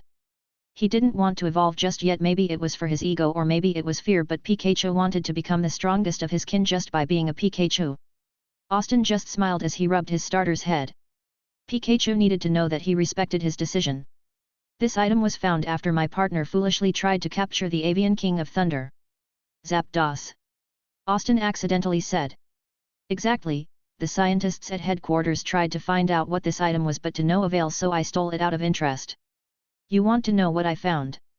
Austin looked at the orb and then Mewtwo. What? That only the Pikachu species has an affinity for this item and no other electric type. Suddenly it clicked in Austin's head. Light orb. Light orb, hey, that's a good name. You seem to know what that item is. As a matter of fact, you also knew me, but how? Austin began to sweat like crazy at Mewtwo's words. But every time I look into your mind, it almost seems alien, as it is a web of something that I can't even perceive with my current power. You are getting more and more interesting, Ash Ketchum. Austin sighed in relief as he realized that his mind is protected. He didn't want to know how it would affect a being from this reality to know that in an alternative world their world is a children's video game. Why did you attack the ship? Austin curiously asked. Out of curiosity, I guess. But no one quarreled with you. Mewtwo tilted his head in curiosity. An ant does not quarrel with a boot. Austin sighed as he realized that this Mewtwo was even more egotistical than the one in the anime. Why are you with Team Rocket then? That is an interesting question, but you don't care about any of it. Mewtwo drifted closer to Austin, who felt an incredible urge to try running away. Almost instantly, every single Pokémon close enough to Austin sprang towards Mewtwo, ready to kill a potent threat to their trainer. And then froze in mid-air. That was dramatic. Mewtwo looked up at the Pokémon floating all around him, trapped inside the locks of his design. They would hear, they could see, they could feel, but they couldn't move. no matter how hard they tried. And every single Pokémon began to wail in absolute and utter agony. Stop it! Austin screamed, getting out of his wheelchair, losing his coordination and falling on the hard ground, as he crawled over towards Mewtwo. Please, don't hurt them. Hurt me if you want, but not them. Thanks for listening.